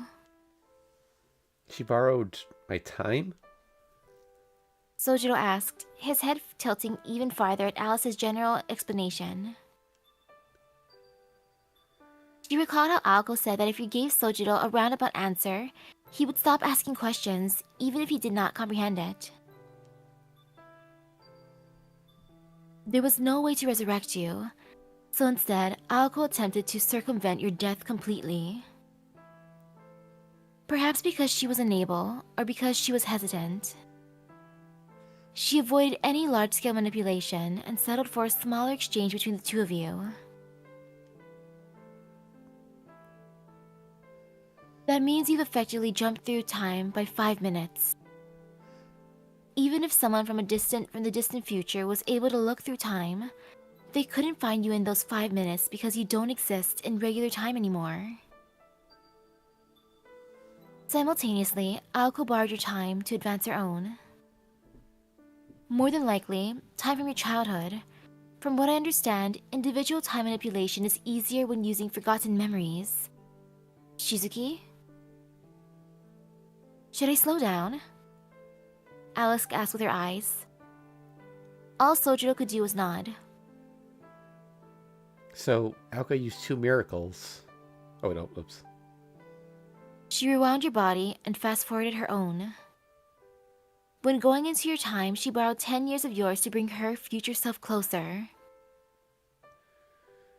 Therefore, the one trying to kill Toko right now is actually an Aoko Aozaki with 27 years of experience. What? What on earth was Alice talking about? Sojiro's expression gave away his thoughts, though the part of Toko made him furrow his brow. Aoko's going to kill Toko?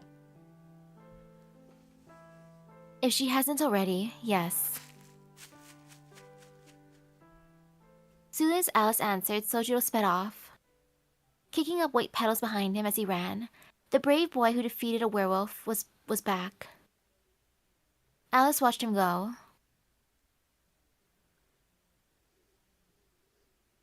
On a snowy night, the same boy ran down Shiroi Nuzuka Hill for her too. Sojiro entered the old school building. Lights flashed and the sounds of destruction exploded around him, threatening to turn the area into a burial ground. Still, he remained focused. See, Aoko? Sorry, but I knew this would happen. Her words only reached the white flowers around her. Aoko knew Sojiro too well, so she wanted Alice to stop him. If he tried to interfere in the battle against Toko, she could not protect him this time. But it was too late to celebrate Aoko's judgment now. The girl in black had no intention of going after him. She simply sat for a while, gazing forlornly at the transient flower garden.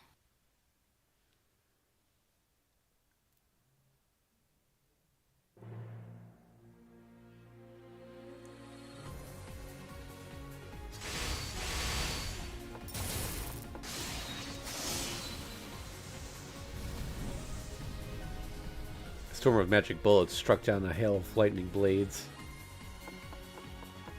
The mage's workshop was their home base, and the last line of defense. It featured an abundance of defensive spells designed to cut down brazen challengers and thieves. The old school building was no exception, painstakingly rigged by the puppet master and rune mage Aoko Aozaki. A reflection of her bizarre obsessions, the workshop was set to indiscriminately destroy any intruders. Brr. Stay still for one damn second, you freak. Toko complained as she ran down the hallway, activating her traps along the way. Nothing seemed to work.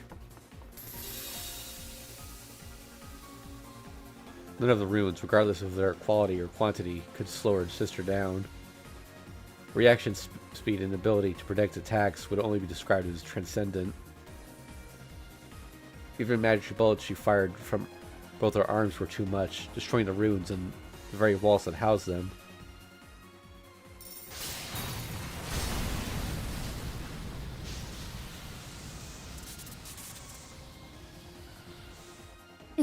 Is this all your newfound maturity has got you?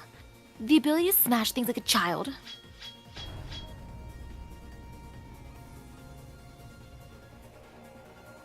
As she spat out her words, the ceiling opened, increasing the pressure from the runes. Invisible walls popped up in the hallway. Aoko stopped and swung her right leg upward.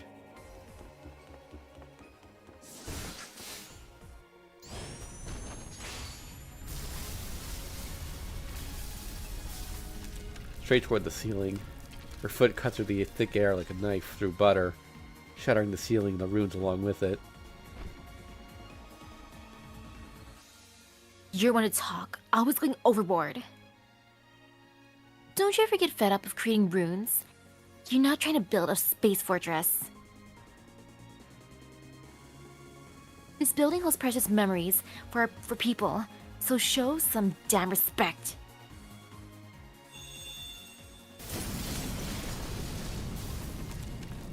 The wooden boards along the hallway that had withstood decades of wind and snow were now destroyed. Aoko charged forward. The chaos was inevitable. While Toko's runes cursed living creatures, Aoko's magic bullets destroyed all without prejudice.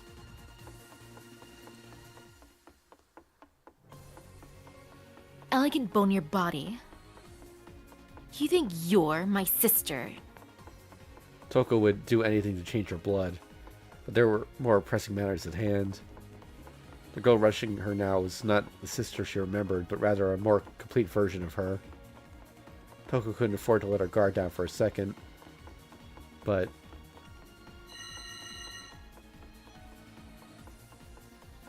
Be magic. Don't make me laugh. localized time travel. Toko didn't believe that was the true nature of Aozaki's magic. Aoko's transformation had been a mere byproduct of true magic. She couldn't make heads or tails out of its depths, even with Aoko having achieved it. At the very least, it was not a simple a miracle. After all, the concept of time travel was already made possible through the second magic. That's Bizarro's kaleidoscope for anyone keeping track. Record manipulation, vision of possibilities, and so forth involved the operation of parallel worlds. So there was no way that could be the fifth magic. Which brings me to my next question, Aoko. How did you get those 10 years from?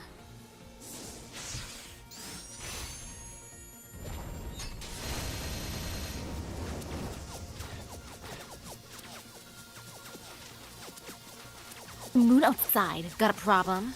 Moron. I mean, from the moon outside, you got a problem. I'm going to give his time back after, so don't you dare judge me. That made sense.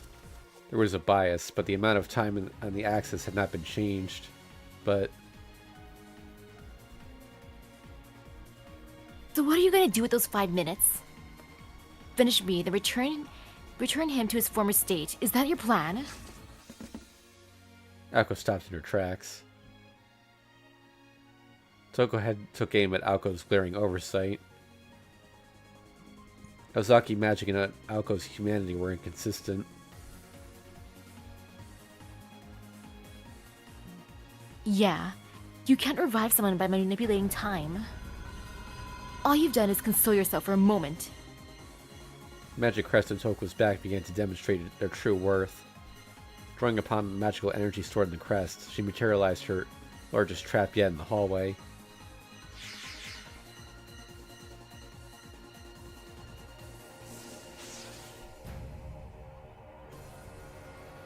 Maybe you committed an even greater sin. 3 runes stones appeared. Their scale and level of magical energy were widely different from the other runes. Created by Toko herself and the Mages Association. They were replicas of one of the lost primordial runes created by a Nordic giant. 3 thin crystal lenses amplified her carved runes tens of millions of times. They rendered projectiles like magic bullets ineffective.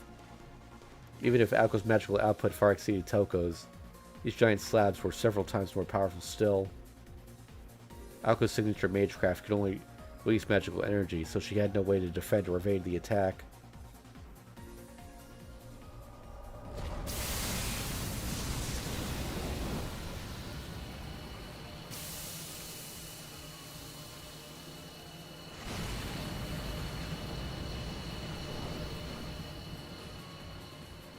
Main set.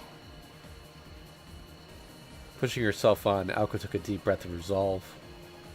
Instead of defending or dodging, she went low and charged into the rune storm.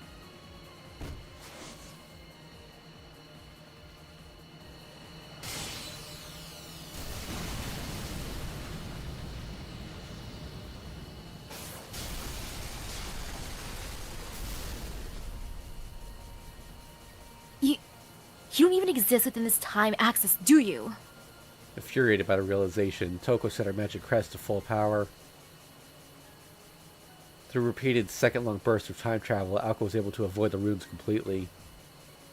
She was either sending attack's impact to a different time, or layering several thousands of herself atop one another.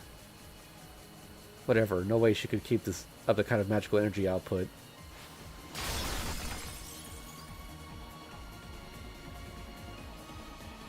What's that, Aoko?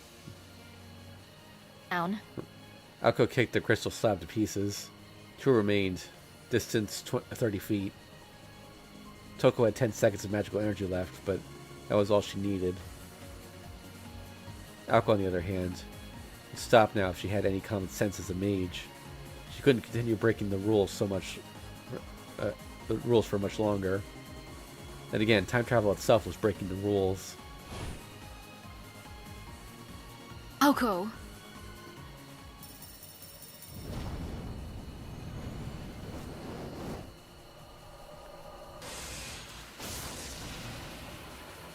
Once again, Aoko used the same technique.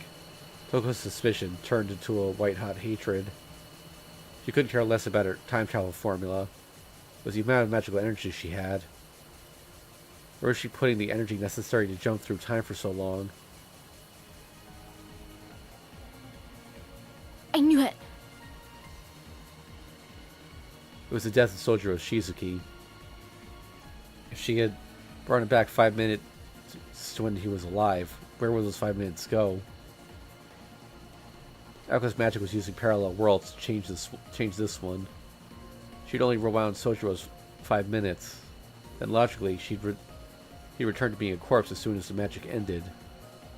Time travel didn't change the world, couldn't change the past. Therefore, if she wanted to save him, she had to either truly resurrect him, or send those 5 minutes of reality somewhere far away without returning them.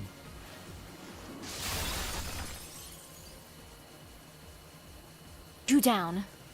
Aoko showed no signs of slowing. From behind her crystal barrier, Toko glared at Aoko with disdain. To be Aoko, what did you do this time? How are you going to balance all this heat? How the hell should I know? I tossed this time somewhere into the distant future. What? 15 feet to go. Faced with such madness, Toko wanted to cover her eyes. She put the dead of the present in the distant future? A time paradox would have been more humane. Such an enormous, haphazard consumption of heat could not be allowed. After all, time travel alone required a massive amount of energy. Magical energy was required to bring things from somewhere else. At the same time, losing something that exists here consumed an incredible amount of energy. What about the magical energy used for cooling? If either fell out of equilibrium, it would mean total chaos. The distortion caused by our magic would come to affect this entire sector of space. Oh. How can you be so dumb?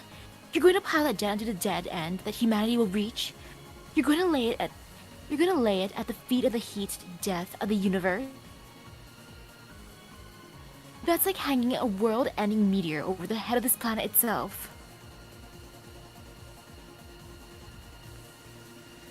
Or are you planning on crushing the Earth under your own weight?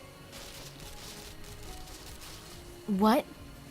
That last comment made Aoko's eyes widen. Her every step exerted such force it broke the floorboards beneath her feet.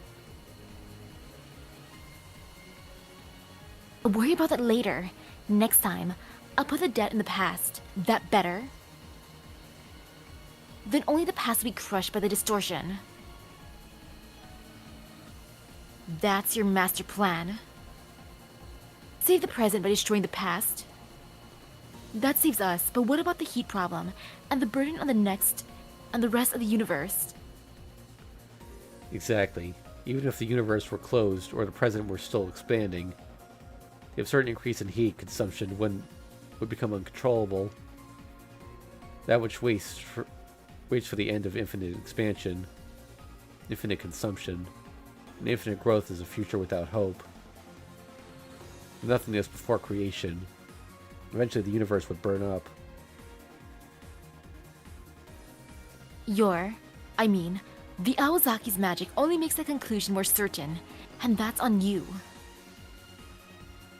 Don't you think I know that already? I'll figure it out. As long as I live, I'll figure something out. 5 feet to go.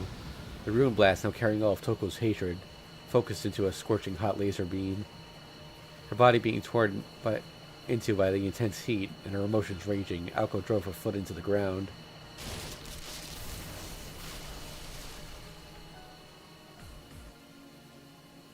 Oh. Responsibility, will you? How exactly? I said I'd figure it out, didn't I? Starting now. You make me sick.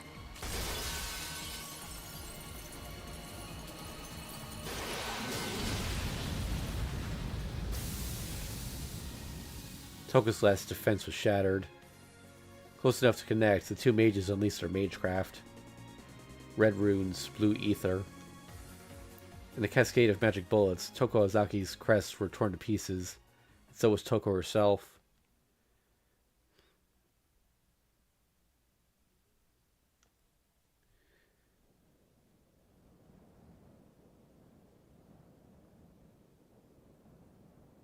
It was just as Alice said.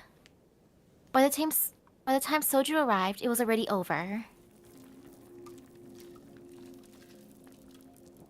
The old school building's wooden boards had survived the elements for decades, but they were not ready for a mage duel. The entrance door hung off its hinges. The floorboards groaned. The stairs were ready to collapse underfoot. Toko's escape and Aoko's pursuit had left a trail of destruction, leading all the way to the second floor. The chaos continued to the end of the hallway, by the stairs to the third floor. Toko sat in a heap with her back against the wall. Despite her injury, she kept her eyes firmly on Aoko.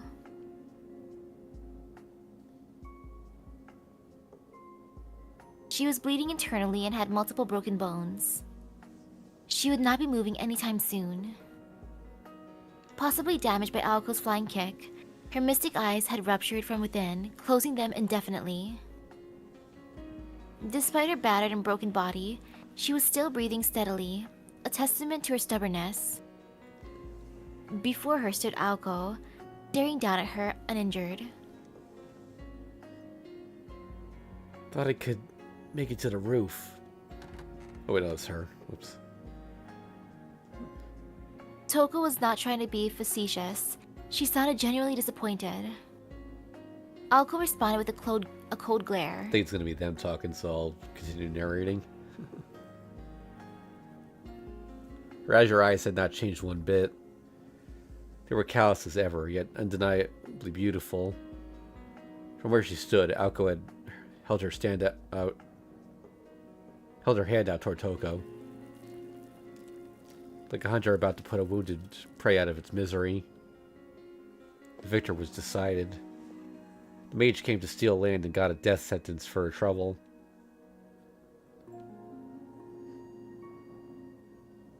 The silence was disquieting. Moonlight peered through the demolished ceiling, illuminating the two sisters with its stare. The utterly mad sibling squabble was over. Now the fireworks were finished, and the cold wind had returned to clean the old school building. Any last words? Aoko's voice cut through the silence. Toko thought for a moment. Before lightly patting her coat pocket, nothing. She frowned.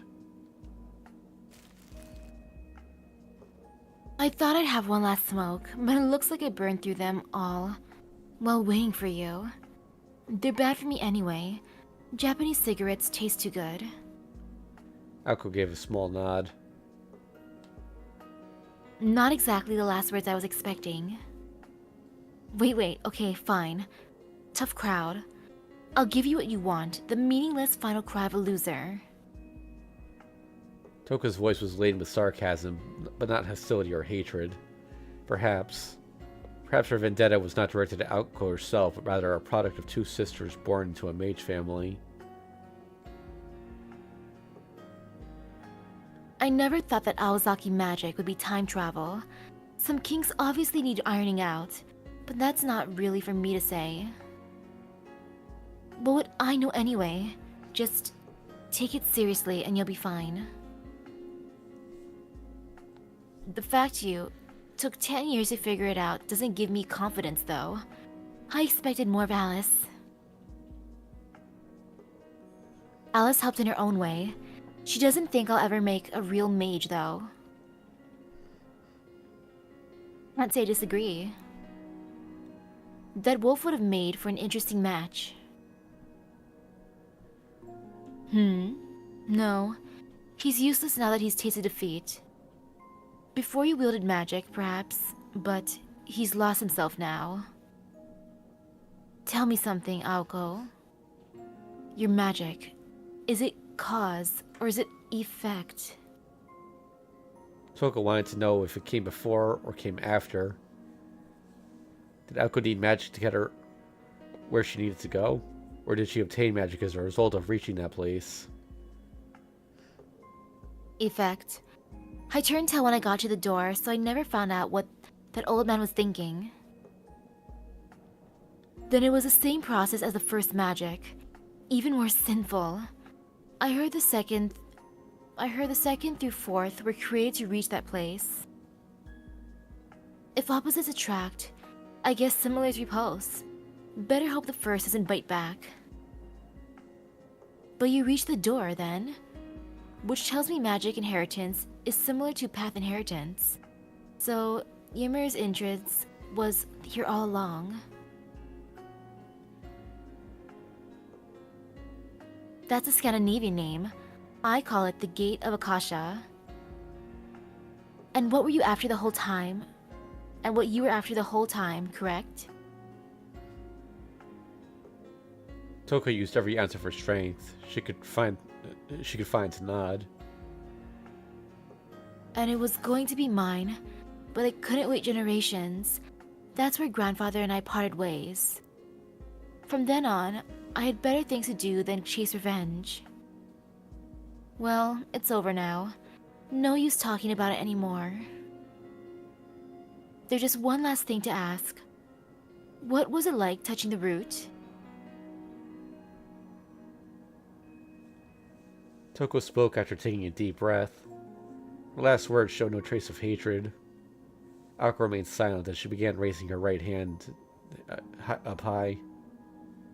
She recalled her grandfather's orders. The source of true magic. Revealing one's knowledge or impressions of the root was strictly forbidden. That this was her sister's dying wish. Maybe it would be okay. The conversation would end the moment she brought her arm down. Then, this rotting shell of a building would become her sibling's tomb.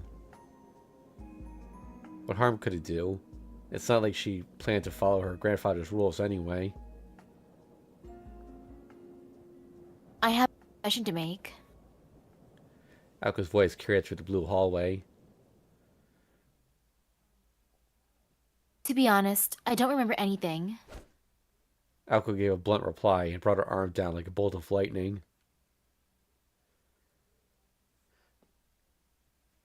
Or at least she tried to.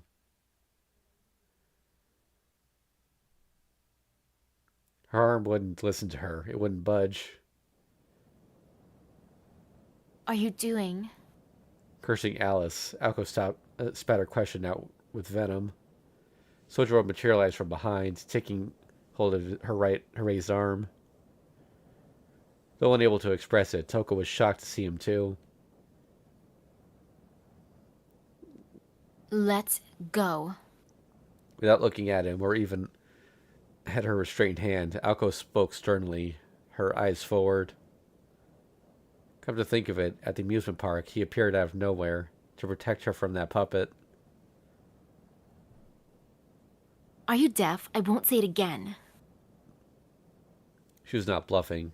If he interfered, even he would be given no mercy. I've decided to let you live.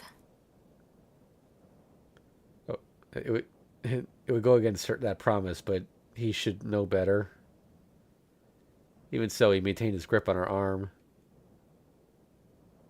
Do as you're... As Aoko turned around, the word told caught her throat.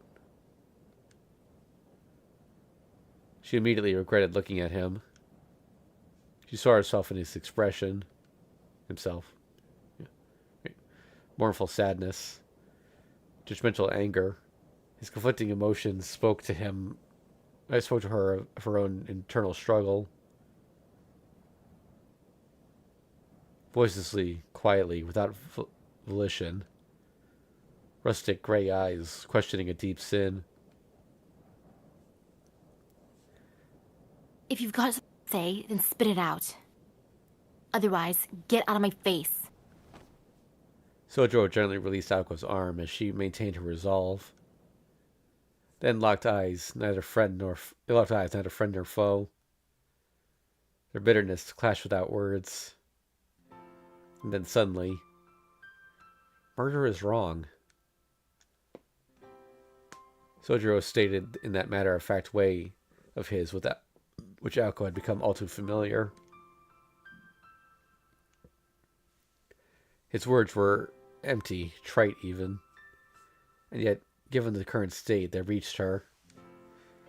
Although she would soon forget the fragments of Sojiro's memories, they made her painfully aware of how he felt. Still, she could not agree with him. would come back to bite her. If she let Toko go now, her sister would come for her again. She'd already made 2 attempts on her life. Aoko did not have it in her to forgive her sister for what she had done. Above all, just as Toko said, if Aoko did not change, she would be a novice forever. She had not even won her first mage battle yet, but she knew putting down a blood relative would require even more conviction. Nevertheless, his words echoed over her and over it in her heart. Murder is wrong. Such a childish phrase, but the earnestness with which he said it was enough to make her sick. Resisting, Aoko glowered at Sojiro. Oops, I accidentally went back a page.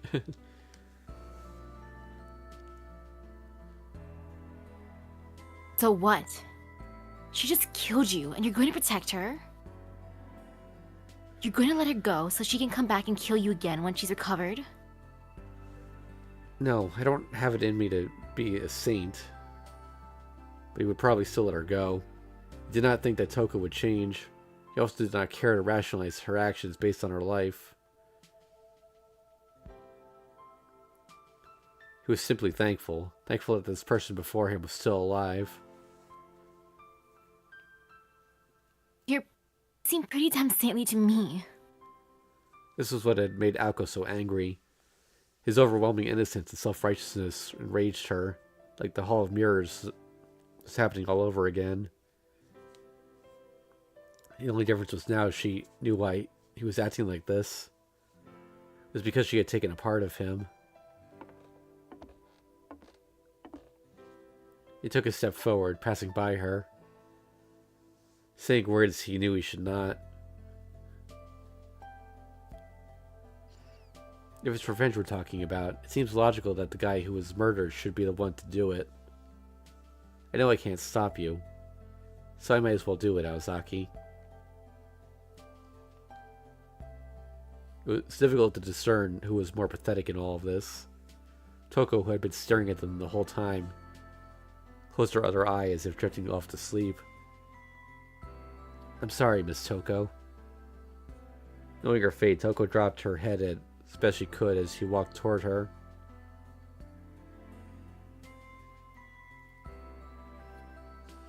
You know, it's better if you're the one to do it. Things are crazy right now.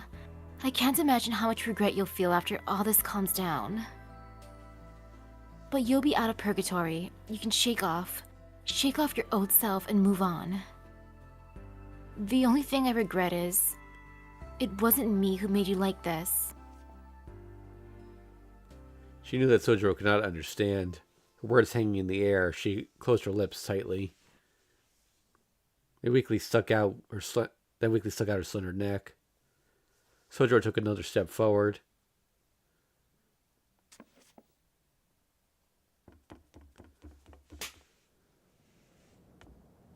Before he could do anything, Aoko moved. Spinning in front of Sojiro, she cut off her magical energy and swung her hands as hard as she could. The sound of her slapping his face echoed through the hall, along with his staggering steps.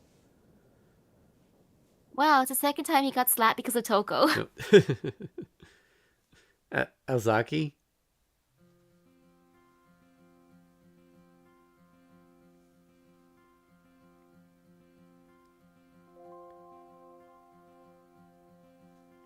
You coward. Tears of anger welling in her eyes, Aoko turned her back to Sojiro, sulking as though she would kill him as soon as she looked at him again. You get for taking another person's memories. His line. He must have gotten inside your head, Aoko. Oh wait. No, never mind. Yeah, that was Toko's line. Okay. Yeah, I had no idea it sucked so much to have your own will influenced by someone else. That was about all Aoko could mutter in response. The corners of Toko's lips curled into a grin. What's so funny? Nothing. It's just, I didn't think you were capable of a normal human compassion. Being scared of taking on other people's burdens for 10 whole years. You're not stupid. You're adorable. Now listen here. Don't glare at me like that. I meant what I said. So what's going to happen to me? Are you going to let him kill me or let me go? It's not like I have a choice. Like you said, this is my reward. Aoko said begrudgingly, shooting Sojiro a sideways glance. He seemed to have recovered from the slap, and his usual absent-minded look had returned. He may have had no memories of his past, but his morals and values were too deep to be erased. Sojiro was trying to violate those. It would eat away at him forever. And he was doing it not for himself, but for Aoko. Aoko understood this all too well now. The moment he said he would do it it was the moment he lost. Not stopping him would be no different than watching him die. And she would lose something important inside her. Aoko did not want that to happen. Ozaki, don't tell me you're the one... those people who has to enact revenge on their own terms. Aoko ignored Sojiro, who seemed to have gotten the wrong idea. Instead, she directed her scowl at Toko, who still lay collapsed on the floor in front of her. Fine. I'll let you live this time, Toko. But don't think you can just come back and go as you please. Toko scowled at her little sister, standing smugly over her. If you're planning on handing me over to grandfather, you may as well kill me now. Yeah, right. I don't want to see him either. You're going to leave this place, though. I won't get in your way or send word to the association. I'll be reporting what happened to Ritsuko myself. This will be our secret. Toko's brow creased further. There had to be a catch. Aoko, what are you scheming? Nothing. Just thinking about which spell to use on you, but I won't use Gander. No. You've tasted that one enough already. Yes. The curse I have in mind is a little stronger. If you ever show your face around here again, you'll turn into a frog. Smiling as if they had just arranged to eat Chinese food tomorrow night, Aoko walked toward Toko. Wait. Who taught you how to do something like that? My mentor was Alice, of course. She always was an odd duck, wouldn't you agree? The elder Aozaki sisters, now brow netted so hard it could have produced a sweater. Perhaps this is why her sister would stay a novice forever. Sojiro, get out of here. Unless you're a creepy pervert, then go ahead and watch. I don't care.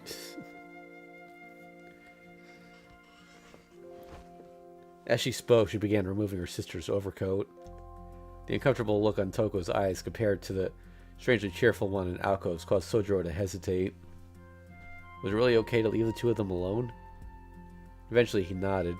This was just a weird game between sisters.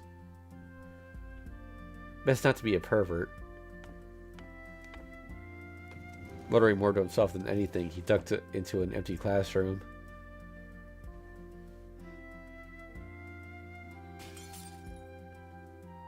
Hey, dumbass formula's that. Are we really related? Afraid so. You took all the artistic genes for yourself without thinking about your poor little sister. If you want to blame anyone, blame yourself. Down the cold, dilapidated hallway, cries of sadness, joy, and anguish rang out.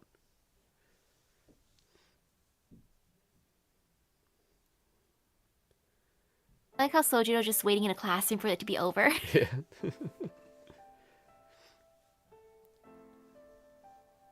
Outside, the fully bloomed white flower petals floated one by one into the night. Standing among the ballet of petals, Alice gazed up at the sky. The blossoms gathered into a cloud, then slowly vanished, as though falling asleep. Soon, not a single flower would remain, and the clearing would return to a snowy tundra. The magic had ended. In a matter of minutes, the path would return to its rightful place. Along with it, the time shared between the boy and the girl. The old school building was still. Alice remembers the silence and patiently waited. After a while, Sojiro emerged from the building and Alice released a puff of white breath. A small sigh of relief, it was over.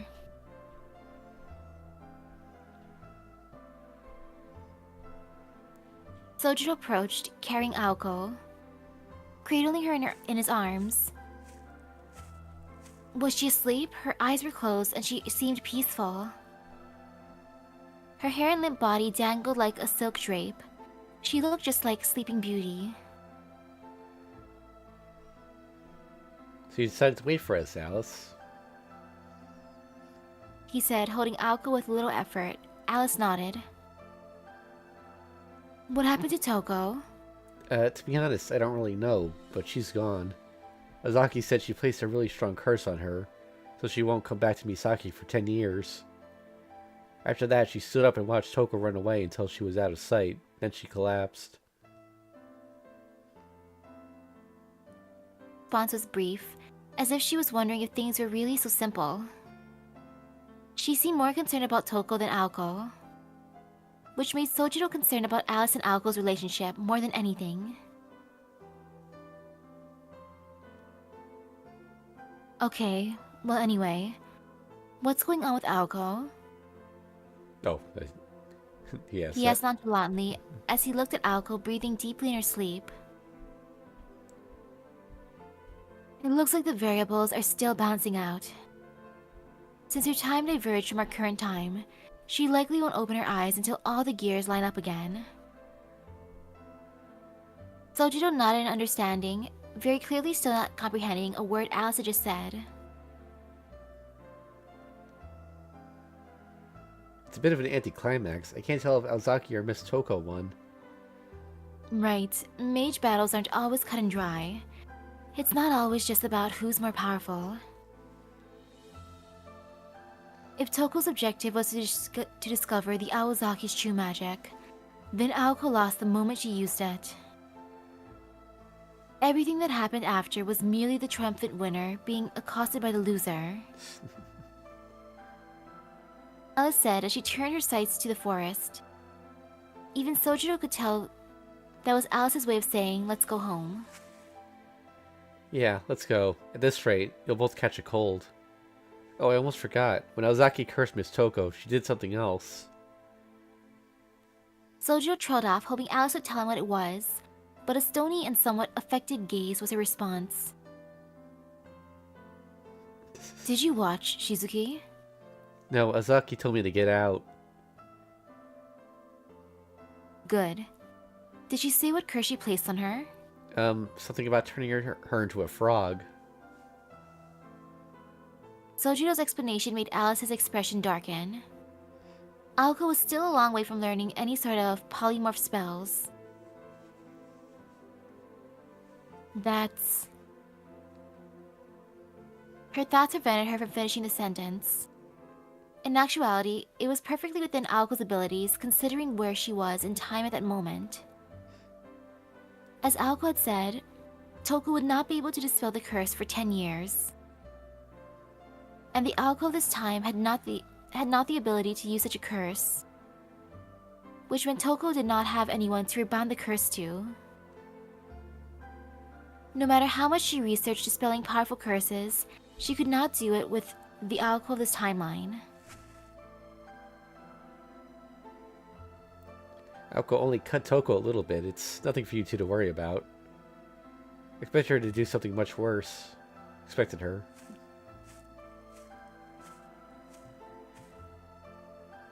Oh, was that her? After a slightly unsettling remark, Alice quietly began to walk. Sojiro followed her, Aoko in his arms. Together, they left the clearing and moved into the forest. As they did, Sojiro abruptly froze. Shizuki? He looks back toward the old-school buildings filled with a strange expression.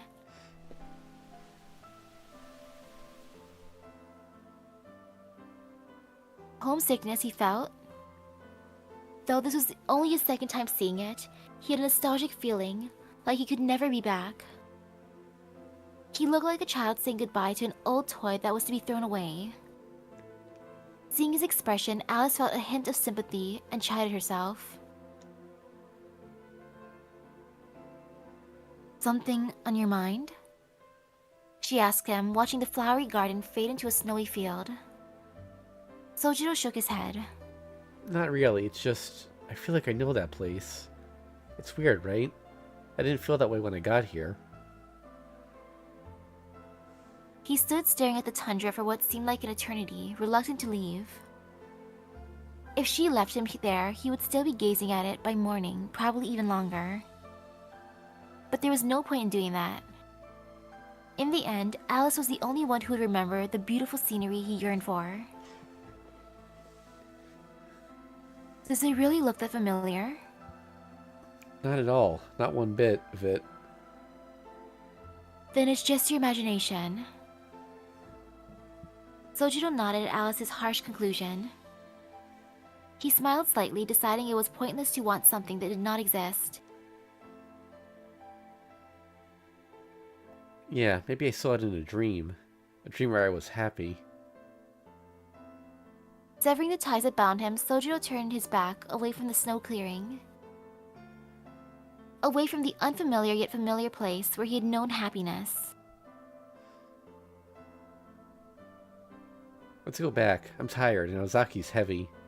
How about we have a warm cup of tea once we're back at the mansion, Alice? Sojiro spoke her name with a smile. His heart skipped a beat. Her heart. Or her heart skipped a beat. Since when did he start saying her name so casually like that? Somehow she managed a nod before beginning to walk again. As he moved away from her, she asked a small question to his back. Is she heavier than me?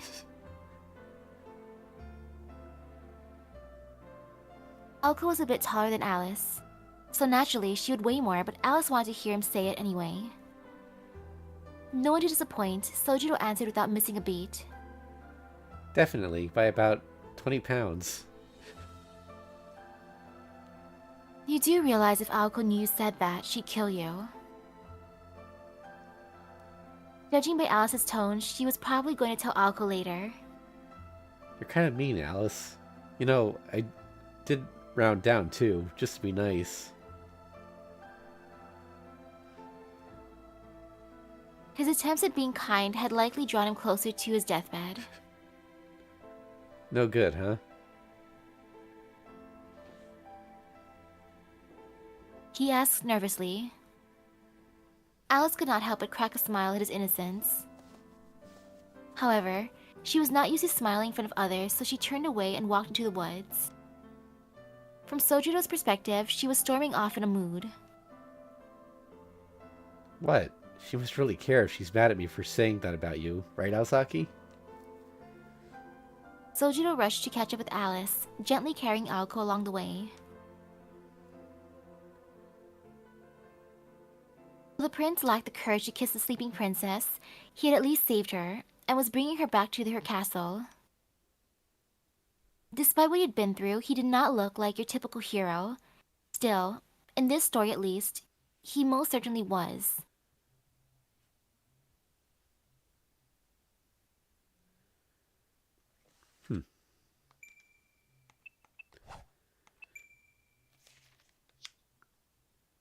Pretty sure there's nothing in the archive yet, but let's take a look. Yeah.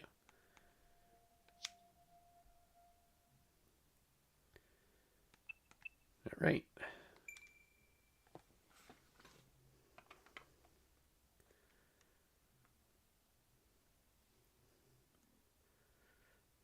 Six days passed. The weather... Oh. Well, we'll see where the scene goes, but the weather in that time, sunny and clear.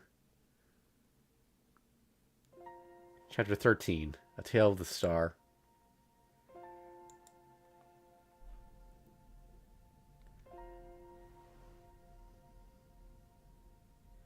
walk all the way back home after that hard fight. They had to walk uphill, too.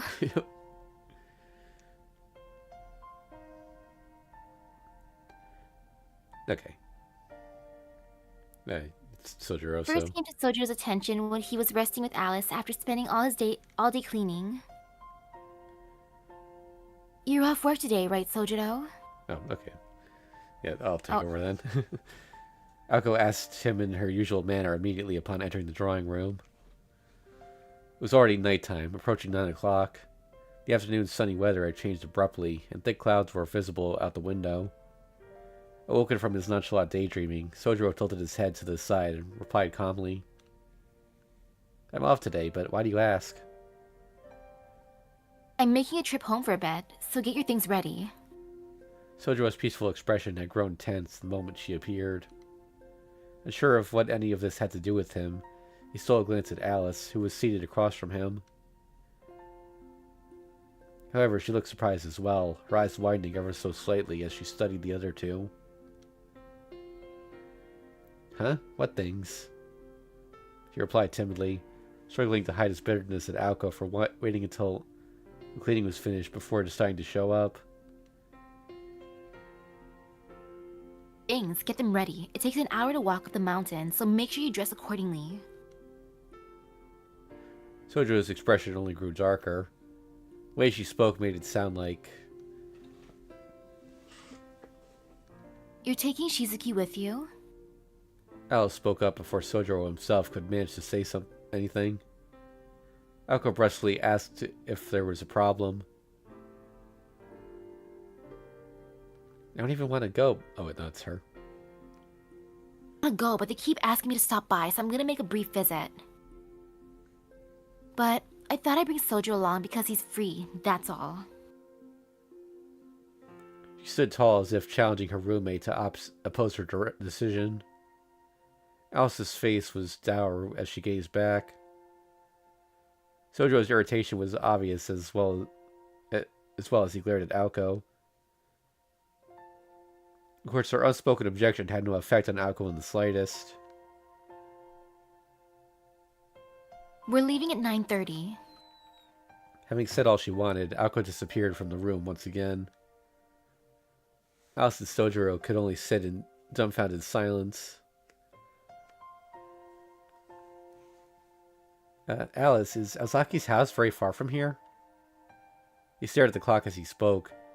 There were only 10 minutes to go until 1/2 past the hour.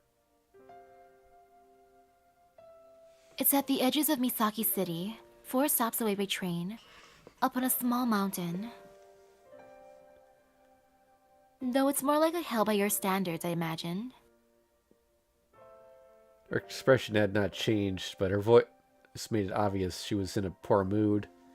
His complete obliviousness to the fact only showed how clueless he truly was. "Gotcha, so if we leave now, we won't be able to make it back till tomorrow." Yes. If you even make it back.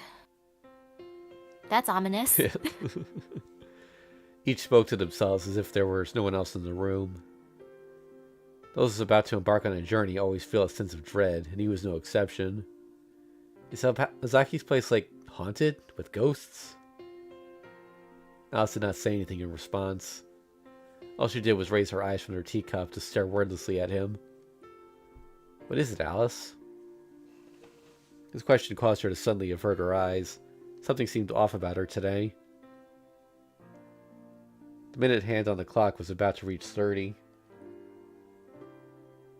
Bothered as he was by Alice's odd behavior, Sojiro had no choice but to stand up from the sofa and take his leave. "Well, see you later." Sojiro hurried through the drawing room. Alice kept staring at his back until he was gone. By the time he had changed into his room and returned to the foyer, Aoko was already waiting and ready to go. Furthermore, Alice was at her side, and they were deep in conversation. She abruptly ended their chat as soon as he descended the stairs. Alright, let's head out. Keep an eye on things while we're gone, okay, Alice? She responded with a simple nod. There was determination in Aoko's step as she strode to the door. Sojiro made to follow her as she donned his coat in the foyer.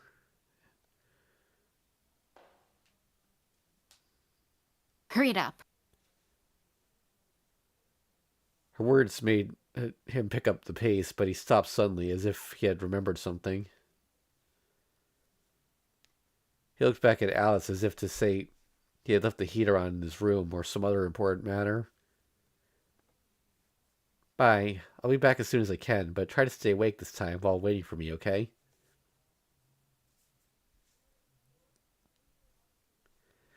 Alice blinked in shock at his unexpected request.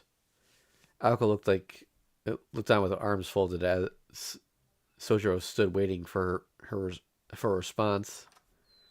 Bewildered, Alice finally returned to the drawing room without uttering a single word. Her only response had been the very smallest of nods.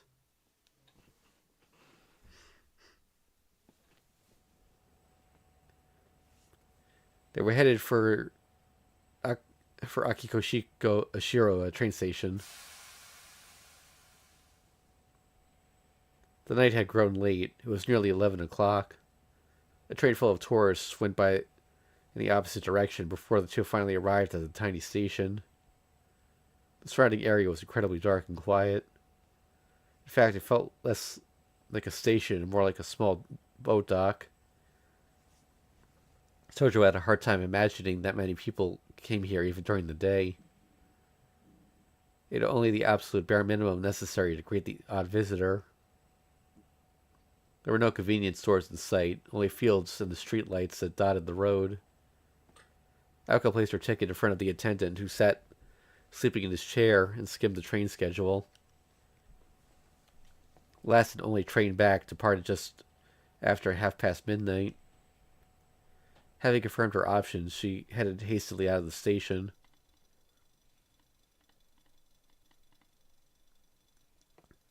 The elderly station attendant was all alone. He had dozed off while both the heater and television still turned on. As he slept, his face looked completely content. The night felt vast in its darkness. The small train station had been rendered obsolete now that cars were commonplace. It was like a lone star shining in the night sky. Sojiro thanked the attendant for his service before stepping out into the darkness. The man must have looked after the station for decades at this point, and would likely continue until the day he died.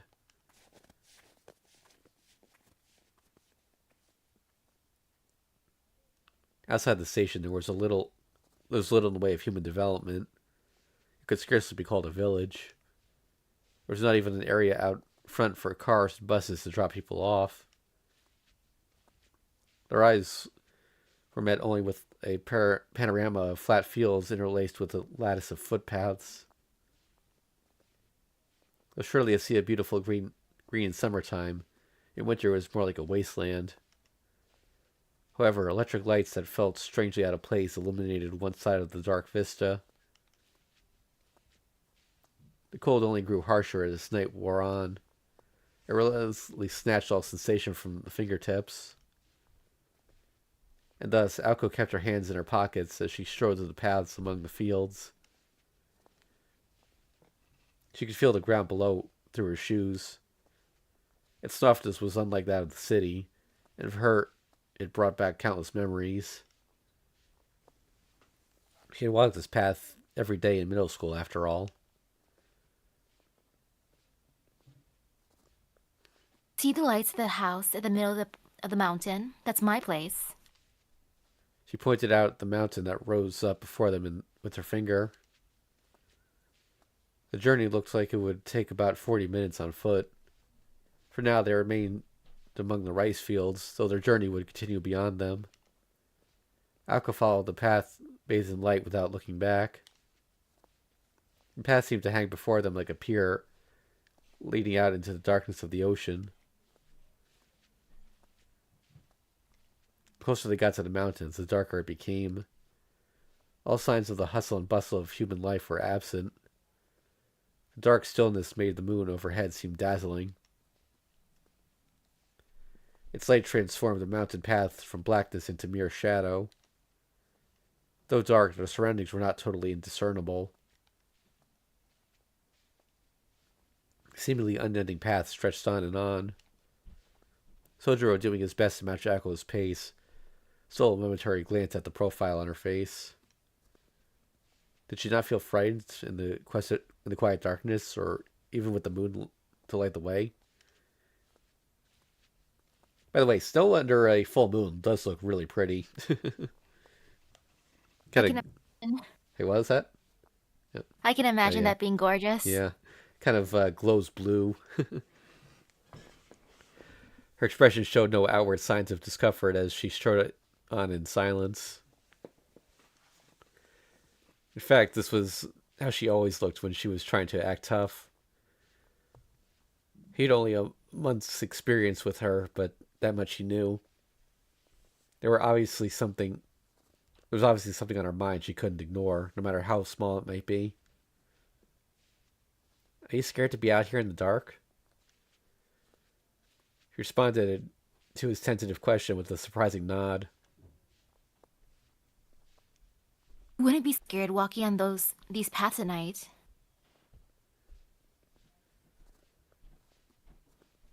All you can do is endure and ignore it.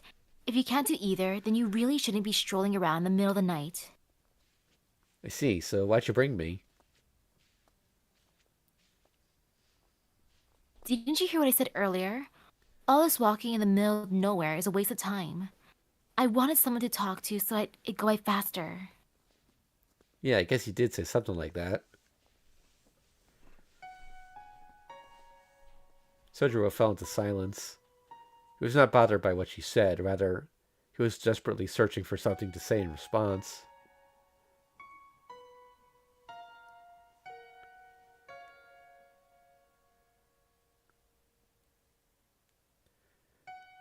Their path through the night continued onward. Only the sound of their footsteps could be heard. Eventually, Aoko was unable to endure the silence any longer, despite her best efforts. Talk about something, Sojiro. But I don't have anything to talk about. He felt clueless and ashamed. He had been searching unsuccessfully for a topic throughout their awkward silence. Shocked though she was, Aoko let out a gentle sigh. At least for a moment, his simple earnestness was enough to make her forget all about her troubles.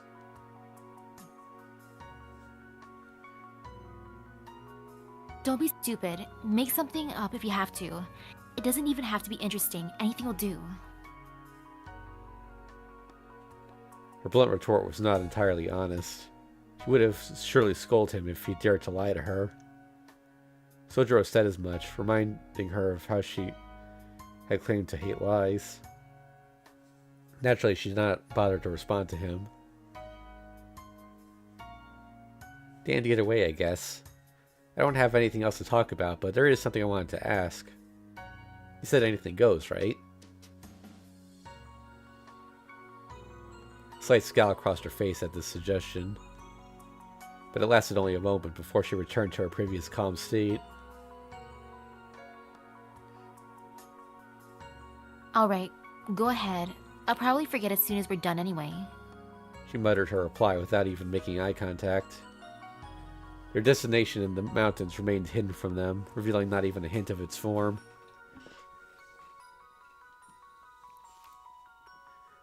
It had bothered him ever since that night. What was the truth behind it all, and how would the two sisters' drama unfold? Sojiro ventured to press Aoko for details. So what was it that Miss Toko wanted to accomplish? I thought I told you. She wanted to get revenge against me. And then there's a whole coming in contact with the root thing. We already talked about the swirl of the root, remember? It's like the source of magecraft, right? Right, and it's also the end goal. The place where all knowledge is recorded while all matters are settled. To see, touch, and understand it makes even the impossible possible. It has gone by many names over the years, but you could say it's where God lives. God? So there's just one then? Not a bunch, like in Shinto? There you go again with your annoying questions. There are gods in everything around us, but there's also one big underlying force that existed way before all that. Who knows why the entrance to the root is located in Misaki, but my grandfather discovered it and was able to create a new kind of magic. But then he closed the way to the root. He said that if this path to God enabled us to create magic, then no one should be allowed to go there. He has no intention of opening it up again as long as we're alive, which made Toko crazy mad. She said that the path is meant to be explored, even if we aren't strong enough to handle what we find, and that you shouldn't be studying magecraft in the first place if you're afraid of getting killed.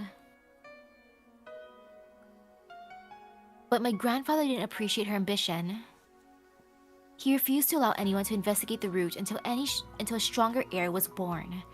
He was willing to pass on true magic, just not the way to reach the root. I understand where Toko's coming from, but I agree with my grandfather.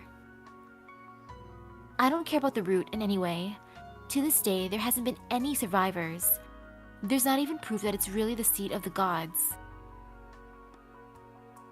Her mood had gradually soured as she spoke, and towards the end it sounded more like a list of complaints. Despite her words, however, part of Aoko was unable to agree completely with her grandfather's decision. Sojiro took note and followed up with a question about something he found strange. What did you mean about how there haven't been any survivors? I meant that no one's ever come in contact with the root and made it back to talk about it. Not a single person in the entire world. Coming in contact with it means instant death. The soul of a mere human simply returns to the source, so to speak. In other words, it gets sucked into the root. That's why not even the greatest of mages in history dare to touch it. Just coming close is enough to send them frantically trying to stabilize their magecraft. Sojiro furrowed his brow at the oddness of it all. Then how does anyone know so much about this place? Because there is one person who went and made it back. But you said there were no survivors. Yeah, because everyone who's gone in turns into God too. She spoke very matter-of-factly, as if it was only a minor detail about something that had happened the other day.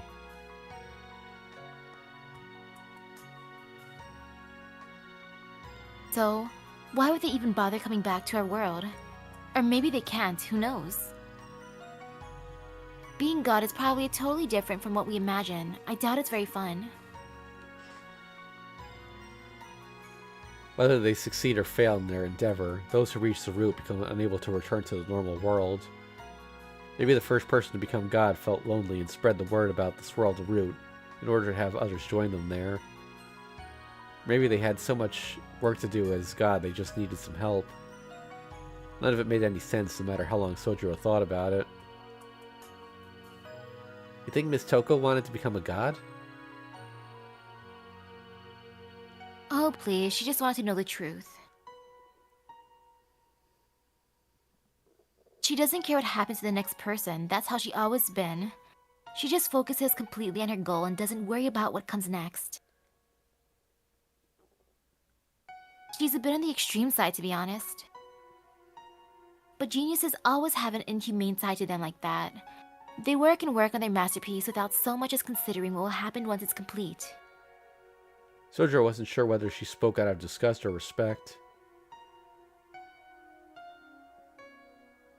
But she's still pretty considerate to others in the moment. Since she doesn't worry about the future, she focuses all her energy on here and now. Aoko praised her sister's genius, even while cursing her every being. Though her tone of voice was perfectly pleasant and lacked any audible animosity. Right, Miss Toko seemed like to really like me a lot. As soon as he spoke, he was struck by the meaning of Aoko's earlier words. I don't care about the route. You realize she must feel the same way as Toko.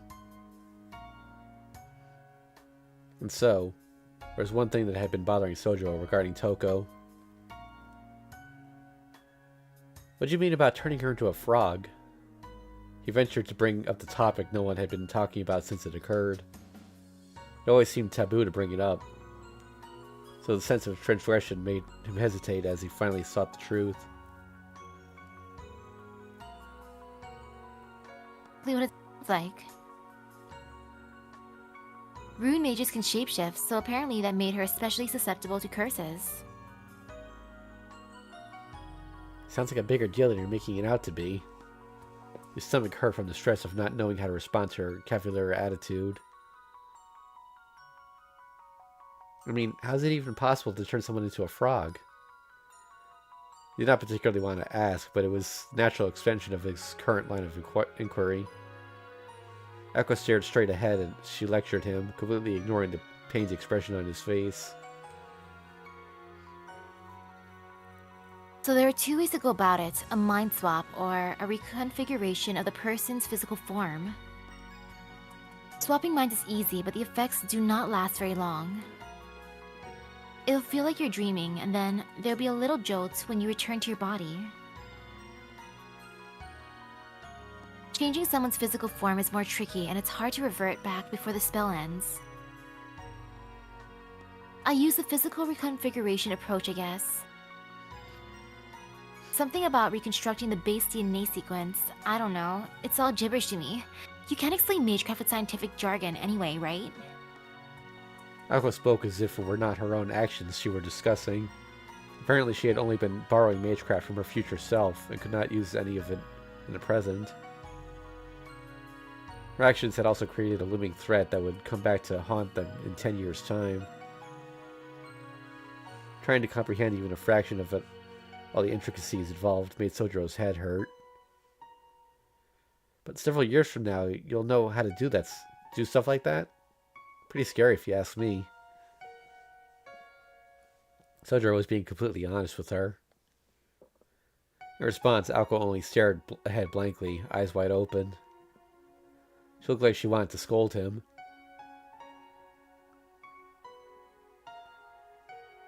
Physical reconfiguration would be no problem for Alice even now, you know.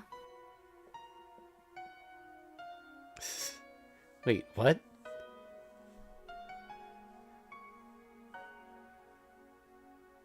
I said you should take her more seriously, remember?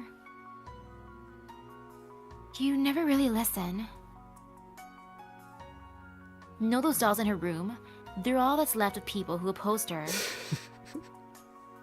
Oh, so she's kind of like Ilya like that then. Yeah.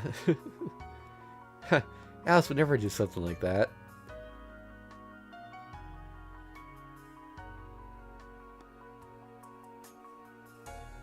That's exactly what I thought for the first 6 months or so. The light, cheerful laughter that followed only made her statement all the more chilling. It's not funny to joke like that, Aozaki.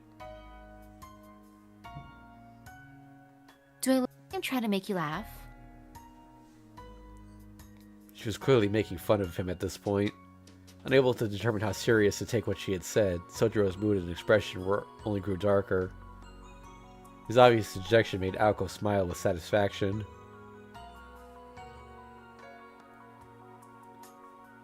She shouldn't be able to be a witch in the first place if she agrees with what you say. She gazed at him as they walked, her chest warm with emotion.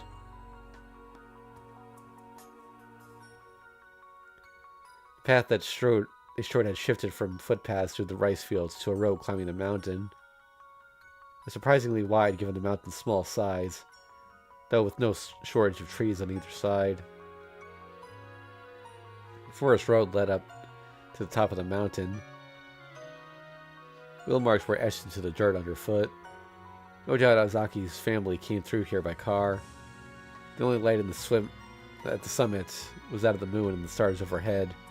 The bald mountaintop lacked streetlights and houses as well as vegetation. Near the top, the incline of their path began to even out. The road ended abruptly at a house, still a good way away before them. It was too far to make out the shape of the building, but Sojiro assumed it was Aozaki's house, based on the warm light coming from the windows. So what should I do while you're busy with your family bonding time? He had a hard time imagining her engaging in any sort of family bonding time, but with effort he could imagine that it must be a joyful time for her. He did not want to ruin it by intruding, which is why he brought up the subject now. If he had to, he would not have minded spending the night camping outside. Her reply was not what he expected. You're going to go meet my grandfather. He might be able to erase your memories of everything that's happened. She stopped dead in her tracks as she spoke. The frank and open attitude she had shown all night was now gone. Huh? Sojiro was too shocked to take another step forward. He turned back to look at her, having been walking a little ways ahead, and realized she was not joking. He stood still, taking in the glaring silence. Naturally, Aoko was the first to resume speaking. Nothing you, does it? No, I'm surprised. Of course I am. Now I understand why you wanted me to bring me along. It wasn't lying about wanting someone to talk to, though. It just so happens that my grandfather also told me to bring you here to see him. Sojiro nodded in acceptance. He was as quiet and unchanging as the night around him, something which Aoko found thoroughly irritating. Well, we should get going then. It gets cold when you stop moving. Oh, that was his line. Gets cold when we stop moving. Sojiro. Aoko's voice stopped him in his tracks as he was about to resume walking toward her house. Are you sure you're okay with this? If he erases your memory, it'll be like this whole month never happened. Sojiro murmured in understanding. The thought of returning to his old self and forgetting about Aoko, Alice, and the mansion altogether felt like giving up a treasure he had discovered. But he didn't feel that he was unable to let them go either. It would definitely be bad. It's been a fun month since I met you. And I just made that promise to Alice, too. But it's not like you'll disappear. We'll still meet each other at school once winter break's over, right? There was no answer from Aoko. She did not tell him that he was not the only one who would be losing their memory. Intervention by her grandfather would erase her own memories of Sojiro too. Once it was done, there was most likely never speak with one another again. Each would become just another random student at school. Even if they did happen to meet by some lucky circumstances, things would not be the same as they were now. She could not deny that a small part of her was going to miss him. Right, let's get going. She rationalized her feelings away instead of processing them and set off once more towards the house. Sojiro followed along at her side. It was a matter of several minutes before they reached their destination. She was irritated to see the expression on his face looked exactly the same as it always did. Forgetting their time together was sad for her, if only slightly so, but it did not seem to bother him in the least. Guess you can't expect much sensitivity from someone who has no problem putting themselves in harm's way by breaking both his... Halfway through muttering her complaint, Aoko suddenly remembered. Rather, she realized something. Something about the one-time werewolf killer before her. And the mystery of who Sojiro Shizuki really was. The older version of herself that night had more memories and knowledge of Sojiro beyond what she knew now. Something about this seemingly average boy's mistakes. Why he was able to do what he did, and why he was raised in the mountains in the first place. She'd always wondered, but never had a chance to ask him about it until now. Once her grandfather was through with them, all those questions she had about Sojiro would be gone too.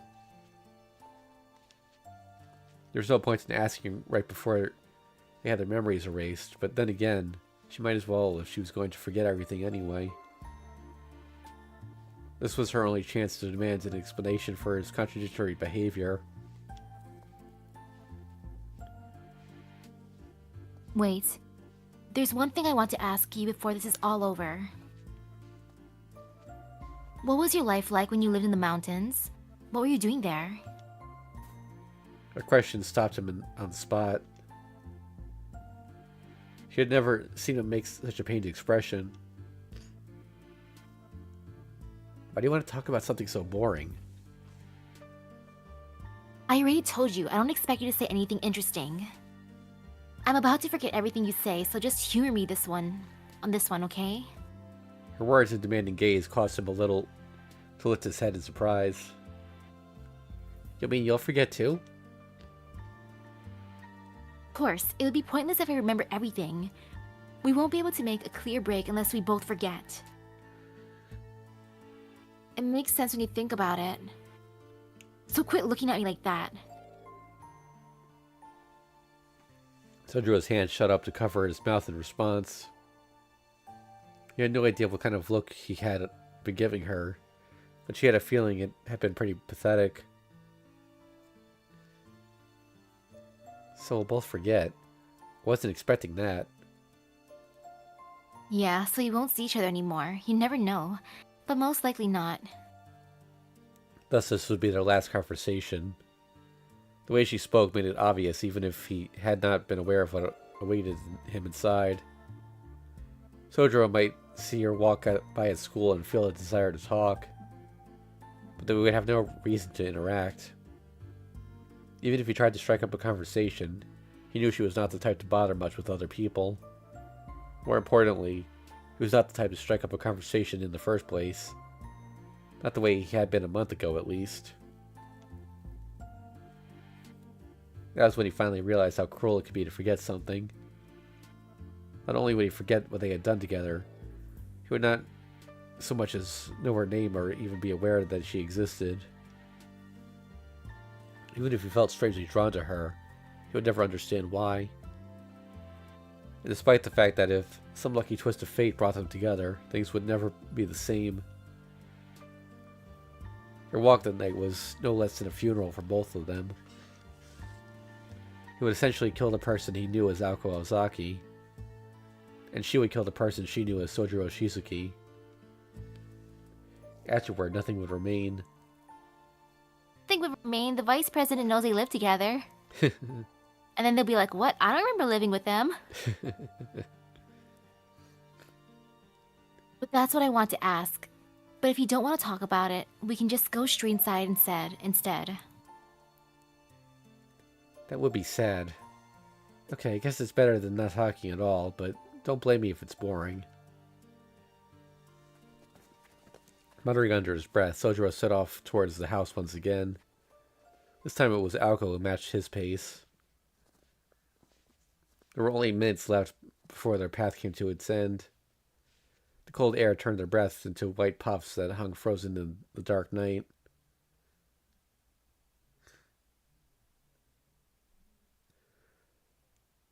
You take over here. Looking back on their conversation later, Aoko would think it seemed more of a confession than anything else. For Sojiro, however, it was like one long, poorly told fairy tale. Life in the mountains was nothing special. We were taught and did the exact same things every day. There never was such a thing as tomorrow. Things started in the morning and ended when night came.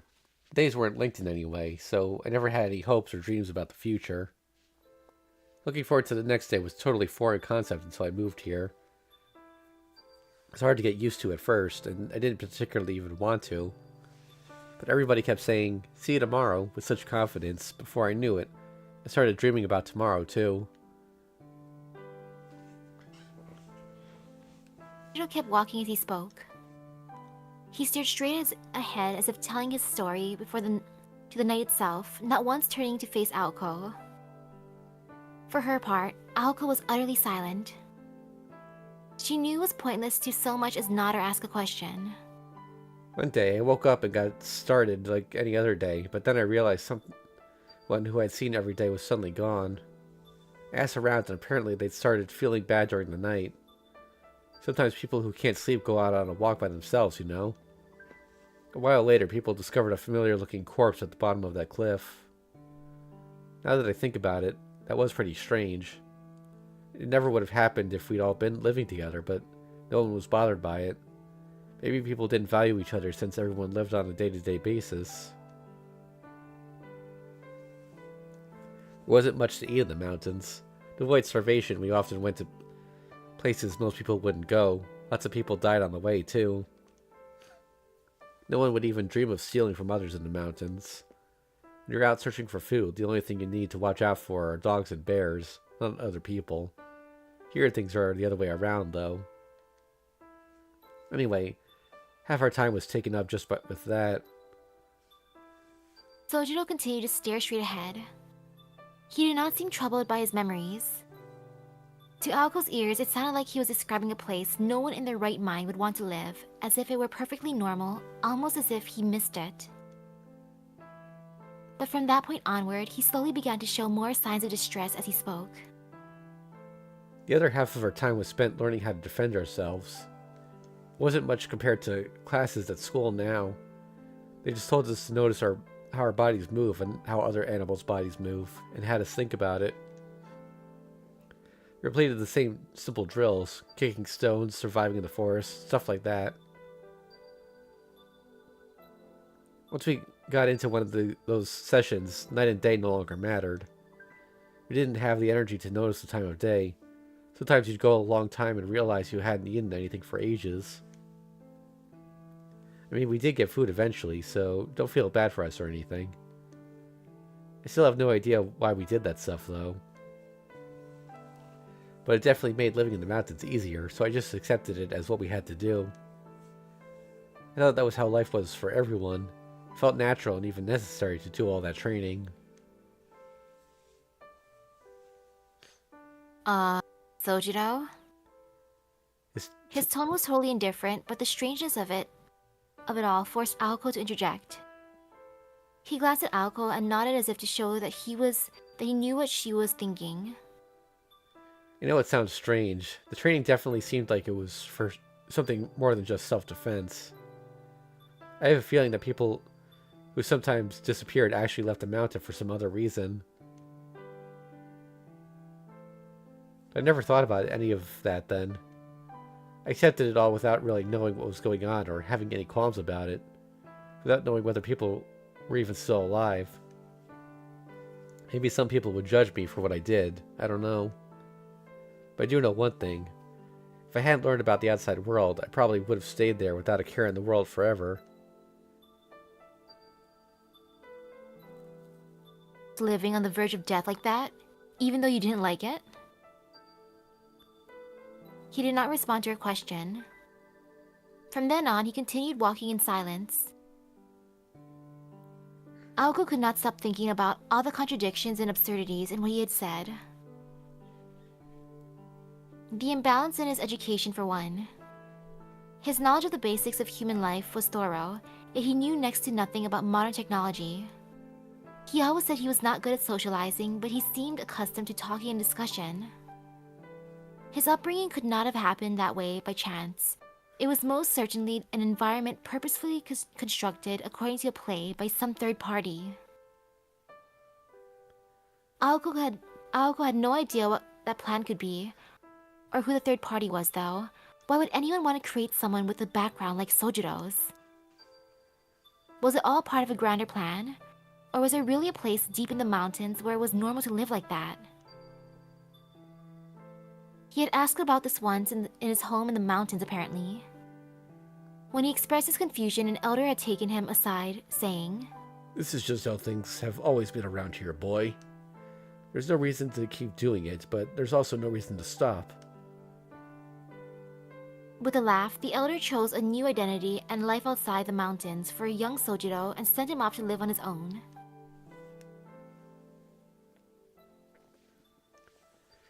Aoko's Aoko's home loomed at the end of the path. It was a generic home without any real distinguishing features. It seemed as if a house from town had been picked up and dropped here. One could imagine the residents were peaceful people who engage in farming and raising animals in their spare time. Gazing at what lay before him, Sojiro finally opened his mouth to answer Aoko's earlier question. I would have. If I'd never learned about the outside world, I would have stayed there forever, but now I know, and I could never go back. Coming here made everything simple. Someone once told me that no one wants a bird that can't sing. It's the same when you learn about the truth about something you'd never questioned before. Once you know the truth, you don't want it in your life anymore. No matter how badly I want to go back to the mountains, I can't live like that anymore. There's no point even trying. Once I learned that things meant something, I couldn't just blindly believe things anymore. That's why I left the mountains. But who knows? That was all I'd ever known. That's all I'd ever been taught to do. That's why. There had only one problem with his life in the mountains, him for having questioned it. It was all his mistake. He muttered as much to himself, his voice dripping with criticism. In Aoko's opinion, the world he described was, in a sense, perfect. The best situation to achieve a goal is one in which all elements extraneous to the goal have been removed. As long as the people involved have no concept of morality, they will consider the immoral to be completely correct. No, even such correctness would be foreign in concept. Only one thing was for sure. The world he'd come from was frozen in time. That was what made Sojiro's tragedy possible. A world of wrongdoings and mistakes. He had created a human riddled with mistakes as well. Sojiro understood that it was wrong, and yet he still thought it was beautiful even now. Regardless of what the truth behind it might have been, he considered that world perfect. He only blamed himself for having learned that what existed outside that world. He himself had said he could still be living there happily. If I'd never learned about the outside world, I would have stayed there forever. He surely felt the weight of the sinful words he spoke more deeply than anyone else. That's why he still wondered. What had gone awry? Whose fault was it really? He did not want to answer these questions alone. He wanted her to state it clearly for him. There was a moment of silence that felt like an eternity before she spoke. I can't answer those questions for you. Her reply came quietly. It was not that she did not have an answer, it was that she could not tell him. It was a struggle for her to tell such a bold-faced lie. He reflected deeply on what she said. He knew right away that her words were coming from a place of kindness. Yeah, I understand. Now I can appreciate your kindness during those early days. Look floated across his face, at which Aoko could only scowl. What do you mean? I hadn't been any nicer to you than I normally am. Well, you're not very nice normally, are you? She found herself unable to offer any protest against such a blunt statement. It was because she knew he was correct. I guess you're right. I'm not very nice. Sojiro smiled in response to her vaguely sad consent, as if to say, Told you so. His indulgent smirk arose from his sense of personal pride in that situation. It was both warm-hearted and uncomfortable, causing Aoko to instantly regret her question. If only she had asked about something else, something random like, that did not matter, then she never would have ended up in a mood like this. Only a few minutes remained until their path came to an end. Surrounded by a wooden fence, the house resembled an inn for passing travelers in winter. The light spilling out from the window brought to mind images of a lively dinner table, quite the opposite of the current mood between the two. Sorry, I shouldn't have asked such prying questions. Aoko stopped at the entrance to the yard. She had felt compelled to apologize even though it was the last time they would speak. Or perhaps because it was last time. Sojiro's only response was to shrug it off as if it was no problem. There's still a lot to talk about. He looked up at the house that hiked up. He looked up at the house they had hiked so far to reach, his breath hanging white in the air. All signs of gloom were gone from Sojiro's face as he nodded. I think talking about it helped me reflect on the past, so I appreciate it. Besides, it's all in the past now. Maybe I can continue the story next time we have a chance to talk. He turned his head to face Aoko with an ephemeral smile. He was his usual nonchalant self, the same as every other day. Aoko prayed that day would never come. For her own peace of mind, but also for the well-being of this very unique boy. I suppose there probably won't be a next time. Or was that her?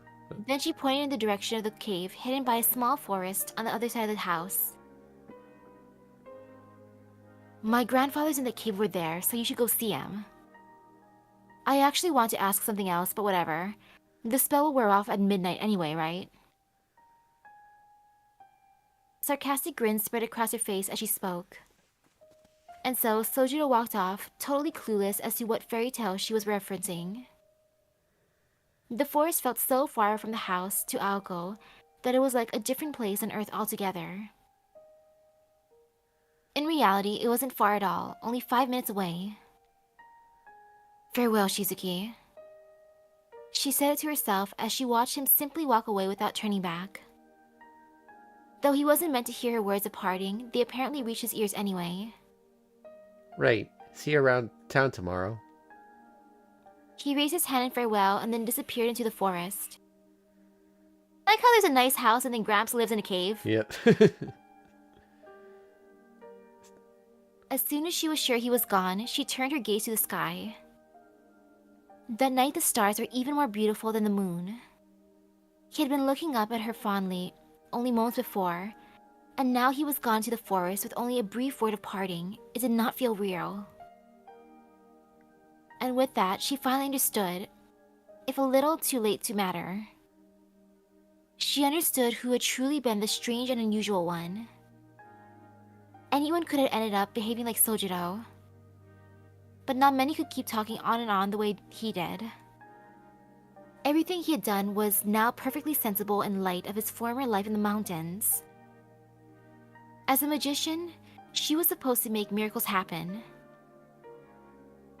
But he had arrived at a miracle of his own through the trials and tribulations of following what he considered to be common sense. I could never take down a bear with my own hands after all. It was pretty impressive. Sojiro's own magic was so mundane to him that it made him depressed to talk about it, but even so, it was a kind of brilliance only possessed by humans. She pulled her eyes back from the starry sky and began to walk. The lights were on inside the entrance, and the door was unlocked. Aoko rolled up her sleeves and checked the time, 1 hour left to midnight. She just barely managed to satisfy her parents' request to visit before the end of the year. Placing her hand on the door, she took a deep breath.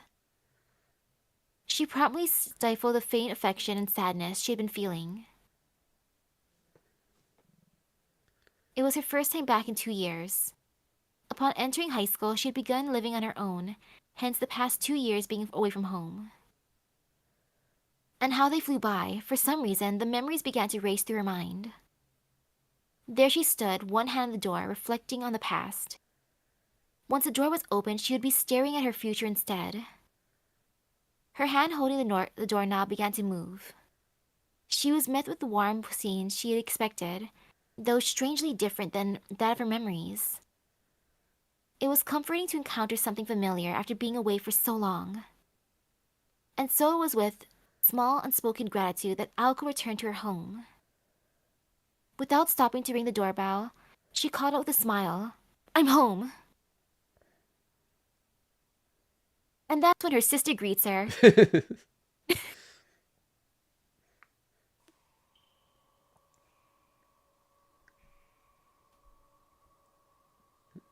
Sojiro stepped inside. He was struck with a strange feeling of familiarity. It was not mere nostalgia either. No, it reached further back into the past. It was a feeling from far beyond what he could even imagine.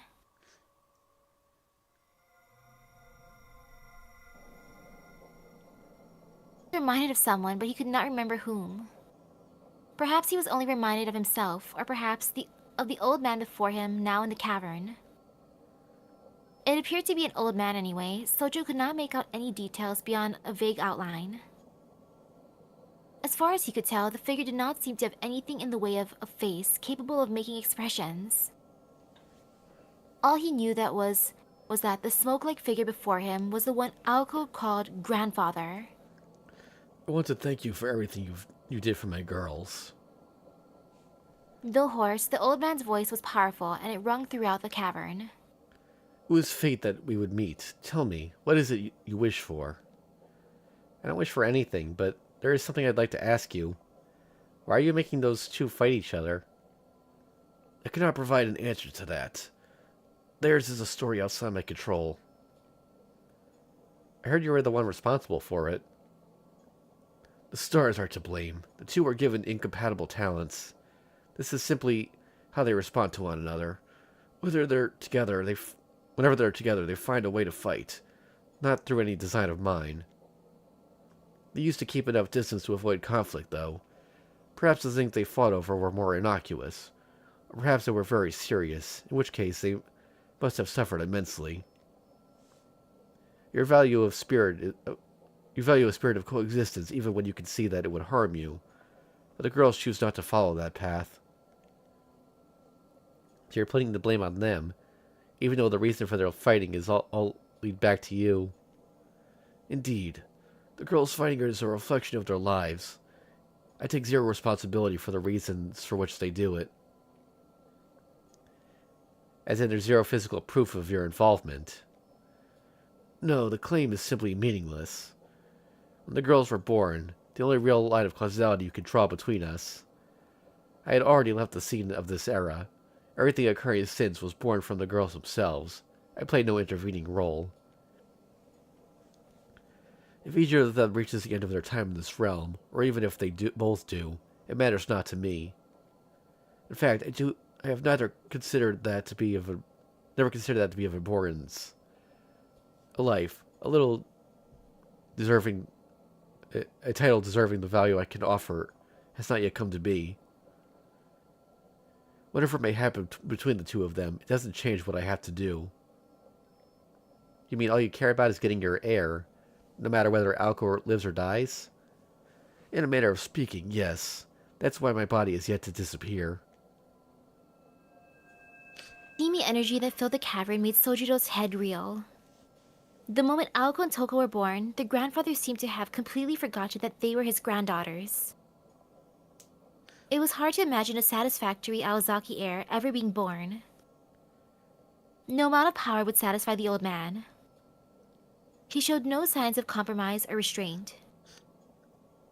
I assume you know Aoko threw away everything for this. There was nothing but silence. However, the short moment of quiet would only occur once. The unreadable outline of the old man grew blurrier still. Long, long ago, an unfortunate child once wandered into the cave. The old man automatically granted its request, born from purity and ignorance. He was a magician who had given up his ego in order to extend his own lifespan, and he did whatever he could to help the child. It had been an incredible coincidence to happen that day.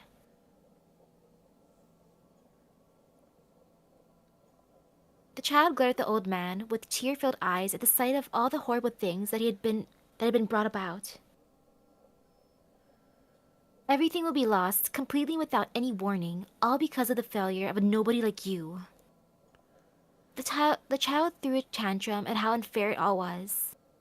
The magician claimed that was merely the way of the world, The child stood up to him. "Shut up, old man!" And then...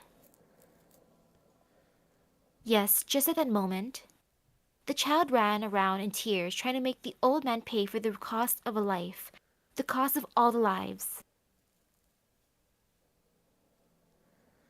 You're mistaken, boy. Perhaps that's how it happened. She didn't throw anything away. She lives to make her past more beautiful. That row had likely come to an end long ago, however. The old man's appearance seemed to change before Sojiro's eyes. For just a brief moment, he wavered in the air as if in a haze. Let me correct your error. The girls understand me very well. In fact, I think they understand me better than I do myself. I am not concerned with who they are, and likewise they don't appreciate who or what I am. I doubt thoughts of my absence have ever crossed their minds. They've always been so proud of all their fighting, unwilling to debase themselves. It's cruel to expect you to deal with all that, though. You seem to be through asking questions now. It's my turn. What is your name? Sojiro answered the old man's question. The smoky face seemed to frown, quivering ever so slightly. How unexpected. You say you're all alone, yet the meaning of your name implies the existence of multiple, bearing the character for 10. It doesn't suit you. No, not at all. But I think it is correct. When in a place of imbalance, one needs an imbalanced name to match. Rare, yes, but also worthless. Resigning oneself to affirmation stems from a will to die. One-time talent in a single generation means nothing if there's no one to continue the family line. Just based on that close-up of Sojiro, I love how he's still wearing the collar. Oh, yep. I was interested in the way you were able to influence Aoko, but ultimately you did not meet expectations.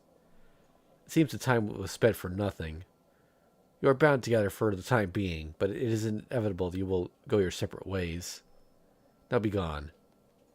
I have no use for the dead. We will not meet again. Come to think of it, Sojiro never has once been mentioned in Tsukihime or any of its spin-offs.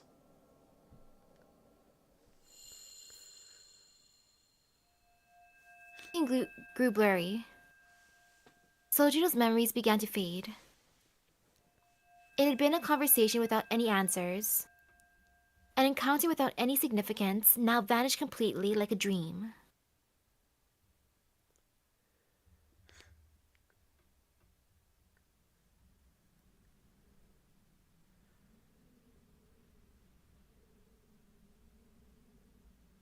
The air was cold, the sky beautiful. The evening sky at the end of each day looked different from the last.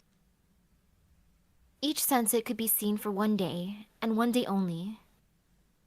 Though the sky may not look dramatically different to the human eye from one day to the next. Every day we wake up a new person and forget the beautiful sights, the moments of heartbreak, and all the other fleeting feelings that seemed so real the day before. Simple statements such as these felt all the more profound in the still air of the mountains, more bone-piercing than the winter cold itself. Sojiro stared up at the sky as if he'd forgotten when and where he was. Aoko's look of stunned surprise brought him back to the present. Aozaki, that was fast. Sojiro turned to face Aoko, who had only just stepped outside of her family's yard. At first, she had been too shocked to move or speak, but she quickly regained her composure and marched forward. She continued until she was standing right before him with an intense scowl on her face. Sojiro slouched instinctively, bracing for impact. He had not the slightest idea what could have made her so angry. "What are you still doing here?" After I finally managed to convince myself that things are over. She was obviously irritated with them in any case. The anger would have to subside before she could decide whether she was happy or sad to see him. Humans get angry when things do not go the way they had hoped. It's hardly been more than 10 minutes. How can you be standing here? It was supposed to have taken an entire day for her grandfather to erase his memories from the past month. She'd been planning to let her grandfather handle all the details, and yet here Sojiro was, staring dumbly at the sky. He's no astrologer, he just likes looking up at the night sky. Bombarded with Aoko's unspoken emotion, he proceeded to explain himself. He gave me a message for you. He said you shouldn't go around asking other people to erase my memories. You should do it yourself. Apparently he wanted me to come just to have someone to complain to. Hearing this, Aoko finally began to feel like herself again. Despite having been ready to dish out the punishment only a few moments earlier, she now felt quite calm. Huh. Well, he's right. It's not like me to expect someone else to clean up my messes. The intense look in her eyes slowly faded to her usual mildly irritated expression. It relieved Sojiro to see her like this. She was finally back to her normal self. If that's enough for you, then let's get going. We'll miss the last train if we don't hurry. He walked off without waiting for an answer. Aoko stared at his returning figure for a brief moment, before quietly cursing him under her breath and following after him. They traveled all that way for like just 10 minutes of saying like, "Hi family, I'm doing well, bye."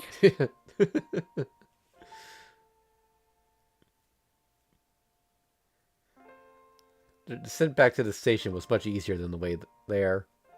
A sheet of darkness spread out below them. There in the middle of the ocean of black was a single light, the tiny glowing station. We walked for some time in silence. Aoko recalled their earlier conversation and felt that she had been too naive. She should have avoided all the serious stuff that... this was how things were going to end up. Sojiro, meanwhile, was thinking of nothing at all, just like usual. For him, the silence was quite natural, while for her it was awkwardly uncomfortable. Suddenly, Sojiro blurted out the strangest thing without thinking. We should pick up some mochi for Alice on the way back.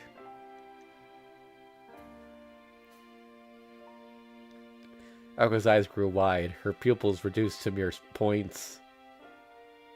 Aoko had so many questions going round her head, she wanted to rail the paradox that was Sojiro. Gee, why? As a gift. We left her all alone in the mansion. We should do something nice for her. It'll make her happy. Aoko raised her hand to her head in concern. Unprotected by the warmth of a pair of gloves, her slender fingers were away from the cold. Be happy, but maybe coming from Sojiro, it'll be okay? His seemingly selfless attitude came in handy sometimes.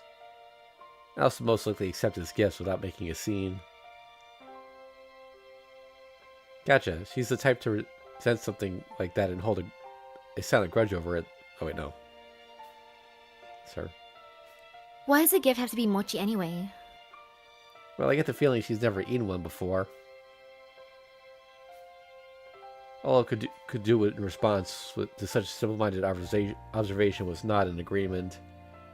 The image of Alice eating mochi popped into her head, and suddenly the prospect of getting back to the mansion felt a little more exciting.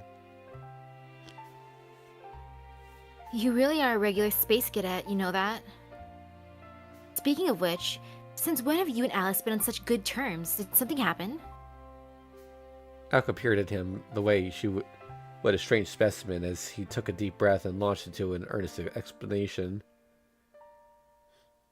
I don't think there's any particular time I could point to when it happened, but if I had to say, it started the first time we spoke, and we got a lot closer after talking that time in the foyer too. That's it? Yeah, getting to know someone is all about little moments like that, wouldn't you agree? Sojiro seemed to find her... Nope. Sojiro seemed to find her question odd. The way he and Alice communicated went beyond words. Aoko could only assume that was how he did it. Come to think of it, you always just called her Alice and not by her surname. Have I? I don't even remember now. More importantly, though, why are you so mad?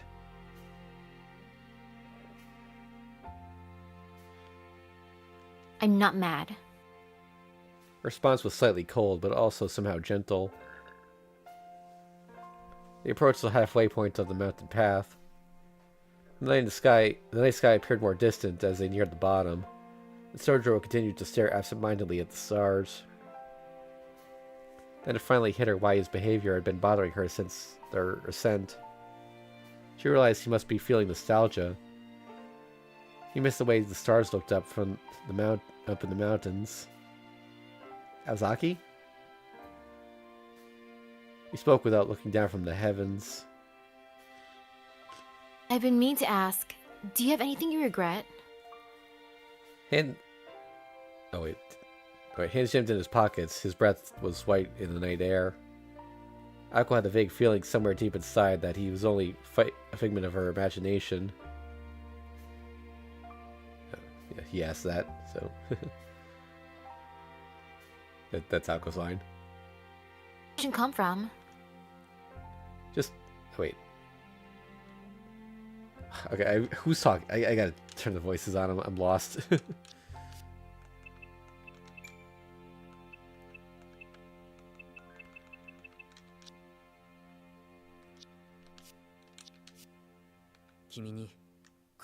Okay. Yeah, just answer it. I want to know. Do you have any regrets or not?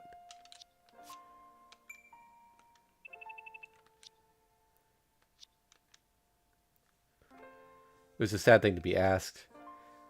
He would be hurt one way or the other, no matter how she answered. But he wanted an answer, and so she gave him one. Regrets? Of course not. I make a point to live my life with no regrets. Regrets aren't something you have, Sojiro. They're something you get rid of. Sojiro did not express any form of disagreement. Instead, he bit his lip and pushed down the flood of emotions that rose up inside him. He waved those formless, odorless forms with a small gesture of his hand still at his side. So regrets are something you get rid of, huh? Pain was subtly visible on his face as he spoke. And yet it was so vivid. As much as he wanted to, he did not have the strength to say it aloud. He was not like her, able to speak her mind so readily. Maybe someday.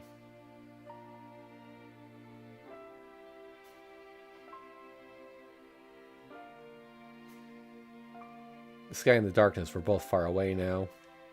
Tonight's grand view, only to be seen this once. He hoped its beauty would remain in his mind forever. But what then of the regrets he had come to hold inside? The days he had spent that now shone like stars in the sky. Would they too be with him forever?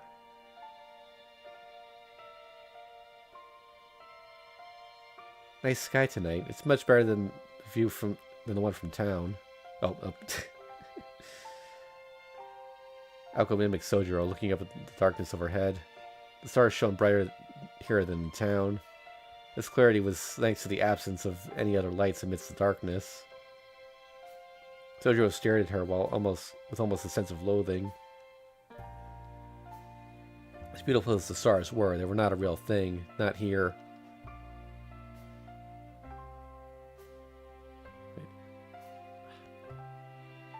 Yeah, but they're still too far to ever reach. Sojiro's sudden negativity caused her to turn to him in shock. The anger in his eyes had died down now.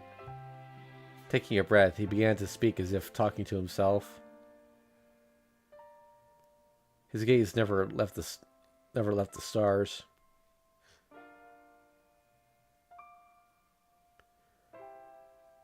It's not like this in the mountains. There the stars feel so close, even if they're technically too far away to touch. It really feels like you could just reach out and grab them. The stars in the city don't give you that feeling. He's speaking of the sky in its purest state. The starry skies of the mountains far exceeded those of any urban planetarium. Their movement was like the pouring of rain. He spoke of the primal sky, unchanging from the past. The same sky humans had traced with their fingers since prehistoric times. For him, it was a past in which he could never return, a place to which he did not even know the way back. I used to compare everything here to the mountains. I really hated it then, and I'm still not used to it now. At some point, I'll start looking at the mountains from a city dweller's perspective, I'm sure. The mountains are in my past now. That was his one regret. He lowered his gaze from the stars and turned to Aoko. His eyes were unusually hesitant. Her eyes were unusually hesitant and looked slightly hurt. Was it empathy they showed, or pity? Either way, he was the reason for the uncharacteristic look on her face now. He shut his eyes and nodded in response to her unspoken question. It's true, I can't help it. But if this is the way it's going to be, I've got to make the most of it, so that someday I can stop seeing it as a regret. There was gratitude in Sojiro's voice as he confessed his feelings. Remnants from the past must one day be released. Loss must be overcome. He had lost it, his everything, the moment she had answered his query.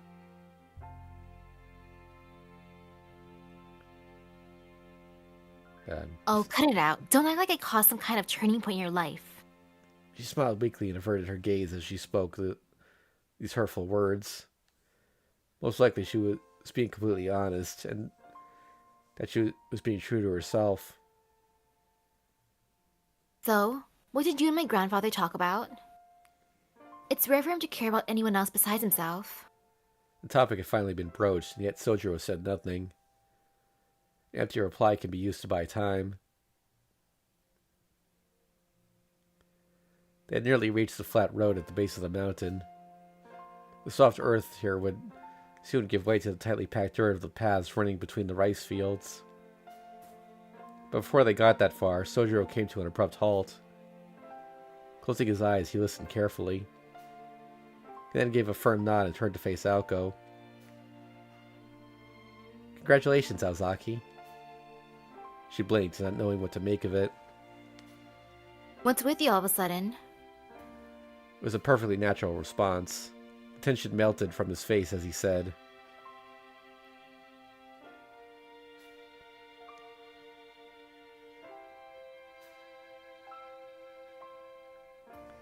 Happy New Year. He now wore a smile full of joy.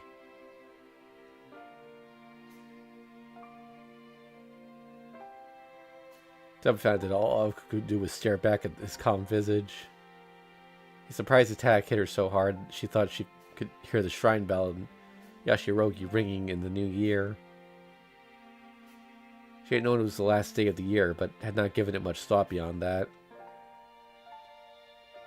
And so his succinct words gave her quite the shock, as if the girl who believed in the power of the bell all those years ago had come back. Oh, right. It's midnight now, so the New Year's here.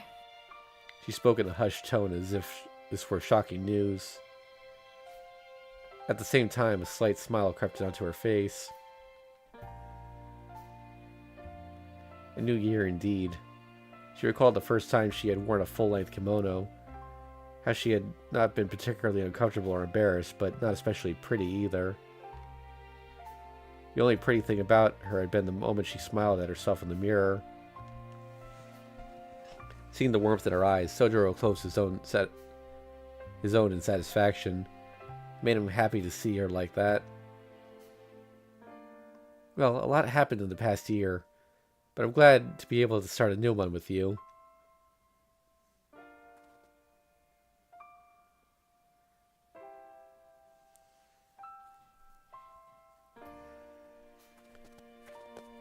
With that, he went walking off once more.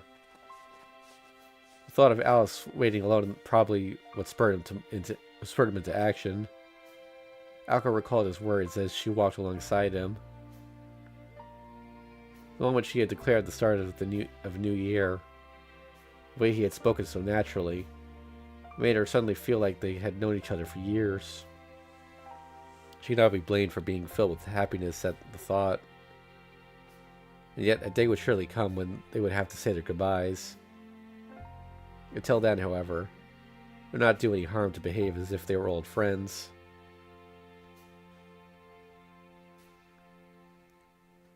He was naive yet incredibly unique young man. As they walked, she wondered how long this fleeting feeling of friendship would last. She looked up wistfully at the sky, just the way Sojiro had done earlier in their walk. Every star was out, without a cloud in the sky. The two strode down the mountain path, beneath stars that lay ever beyond their reach.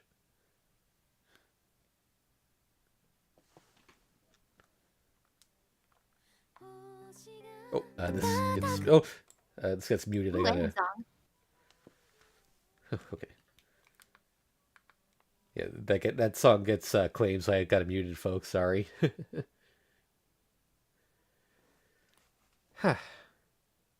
Well, that's another one down. We still have the post game. Actually, to be honest, we could probably have 2 streams left still, but.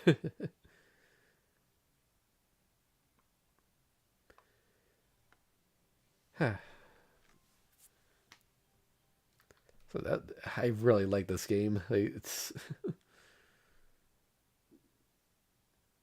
the whole thing is just so beautiful. It was nice, but there's 2 things that I have issues with. Mm-hmm. The spelling of the names is one Yeah, of them, yeah, and then also some of those errors and typos. yeah. They How? did not bring their A game with the translation on this. uh, I hope that Tsukihime remake does a better job with that, because I think that's being done by the same team.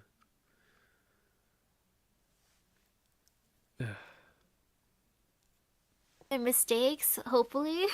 Yeah.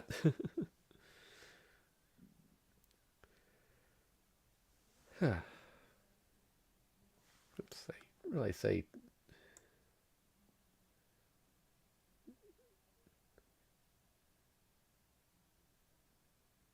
Okay. Okay. I have to actually mute this song on my end too, because it might get picked up by the mic. I ended up losing my last Pokemon Scarlet VOD got claimed because of the end credits, even though I muted it in OBS.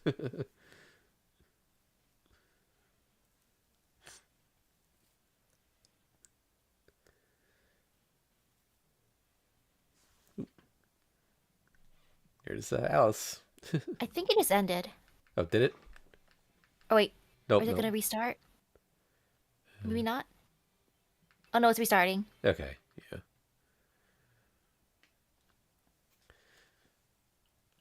yeah. Supercell.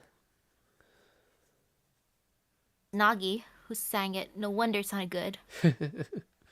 I don't know off the top of my head who that is. Got any what other songs have they done? Like when I think of Supercell and Nagi, I think of Sayonara Memories.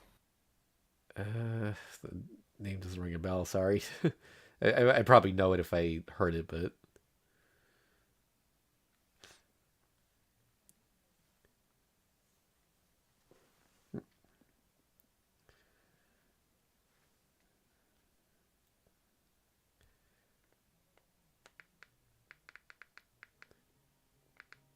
okay. I think we're good now. Oh no, still singing. Never mind.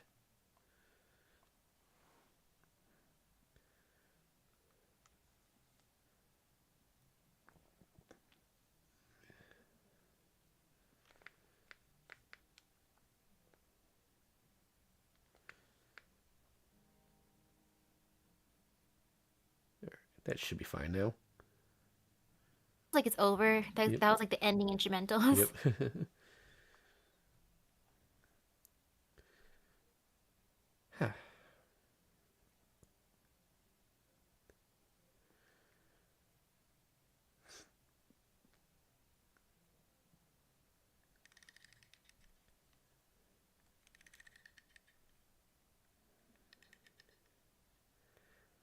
It was on a lazy Sunday morning. Oh wait, I think this is Alice. It's either It was Alice on or a lazy Sunday morning that I discovered the book. it's either Alice or Aoko. I don't remember which one, but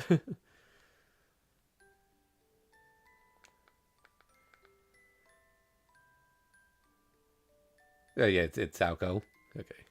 Was I an intruder? No, no, adventurer. Either way, I made my way into the forbidden Kuonji Estate Library. The book instantly drew my attention as it looked like it had been intentionally hidden there on the bookshelf. It was large enough to double as a shield, and it looked so it took a great effort for me to remove it from the shelf. Flipping through, I realized it was a grimoire of rune magecraft, and a first edition at that. Surprised as I was by my find, my search came to a halt on the page I'd been looking for. It was the rune for memory erasure that the Nordic gods had once used on a Valkyrie. For minutes, I simply stared at the page where the rune mythology was laid out. And then, finally, I shut the book. I returned it to the shelf in an even harder to detect location than where I originally found it. That's when it hit me. I'd seen this book before somewhere. And where exactly had I seen it, though? Yeah, it was when he first invited me to spend time with them. That girl sitting before me had it in her hand at the time. That must have been it. Unable to keep the smile off my face, I decided to put the book back exactly where I'd found it. It would be most difficult to find when mixed up with other books on the shelf. However, out of respect for her gracious efforts, I decided to pretend I'd never seen it at all. I shelved my discovery, so to speak. That's when I heard the shouting of a familiar voice in the main building. Lately, he seemed to have found his calling as a housekeeper and had taken to cleaning every corner of the mansion. That was all well and good, but there were few things that were off limits, which neither Alice nor I dared touch. He was the type to open things without asking, which put us all in hot water. There had been an uproar when he released the ghost ship that Alice's mother had kept around. Catching that little speed demon known as the Cuddy Sark had been quite the ordeal. I still felt bad for having to rely on that creepy golden wolf for help. Oh, they adopted him? Or at least they're friends with him now. And before that, he lifted the seal on the troop of spirits in the basement, which had led to an even creepier people from the church coming to the mansion for an entire week. Going back even further, there was also the time he'd ventured unsolicited to Alice's room. In the ensuing chaos, I fell into the mirror and we almost ended up in an all-out war with Alice. Come to think of it, he really and truly lacked any capacity for learning. That idiot needs to get a handle on himself. The good mood I'd been in up until that moment was spoiled, and I went dashing out of the library. I imagined coming up upon the architect of my troubles standing there in the hallway and giving him the swift dropkick to the face he deserved. As far as I was concerned, that would be just another fun day in the mansion.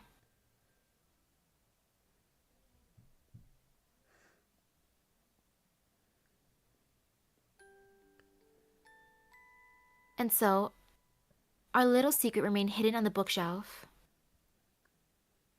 likely never to be opened again.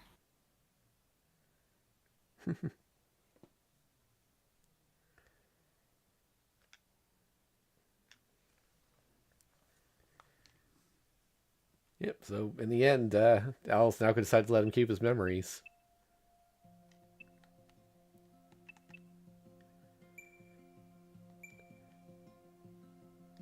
Now, as you can see, we are not done yet. see, what was this? Is this the one? Or...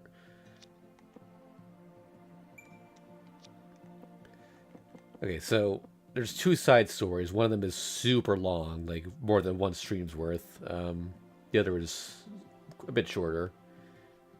So I think we'll do the shorter one and start the longer one tomorrow and then finish the game next week. Before that, though, we got some employees.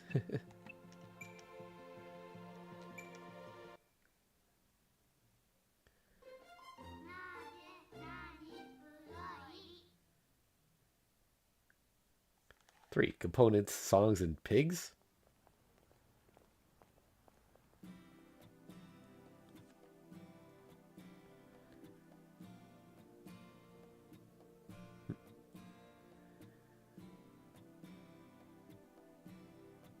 One 3-piece tuna special.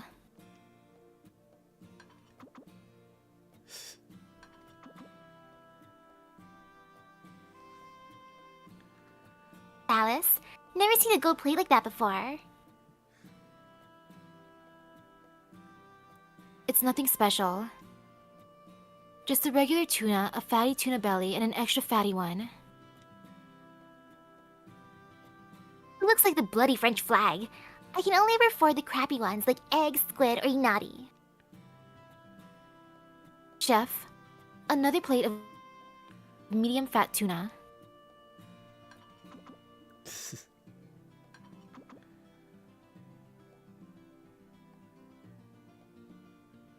You're going for another red one. What about something white or silver? Sardine and amberjack are pretty tasty. Chef, another full fat tuna. It's interesting seeing the color system here because the color system, what I'm used to, red is actually one of the cheaper ones and silver is expensive. Oh.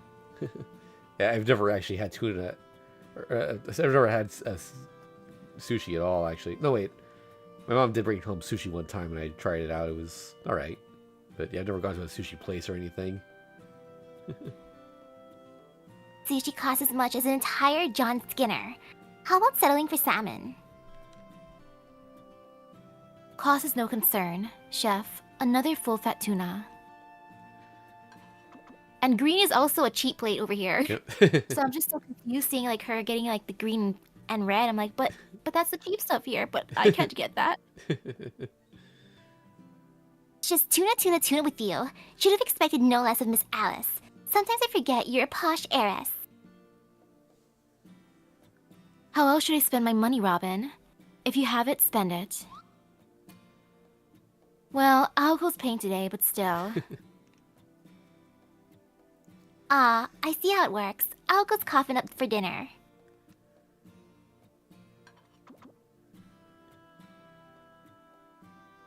Do you have bread and honey for this? Think of her poor wallet. She spends money like it's going out of style. It's fine. I always come prepared. I brought my second purse just in case. What? What? Nothing. You're the queen of the castle, so what you says goes. I'm just a lowly guest. That twerp's got more dosh than I thought, eh? Get a load of the bangers and mash.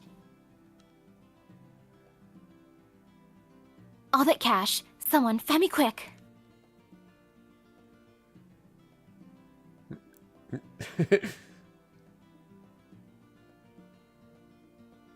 Where's my tuna? Oh.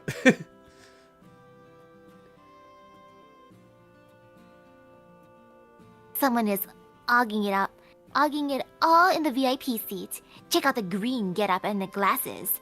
Ogling all the highest quality stuff. Okay, well, now we have an answer about what her shoes are. They are just heels that kind of blend in with her stockings.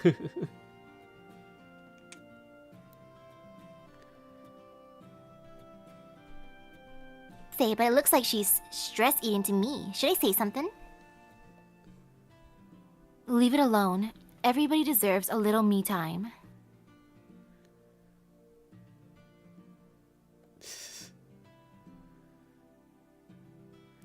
These things she's ordering. I think those are all her ploys. I'm going to take a plate, Miss Alice. I guess I can fit it in. This one then. Nope. Shoot. One's a boy, one's a girl. I think the one. I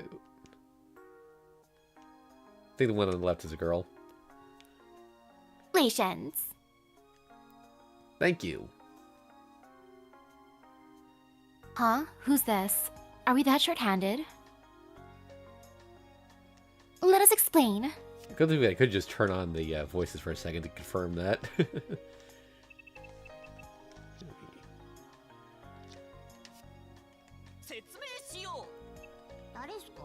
Oh, wait. Okay, so the one on the left is a boy.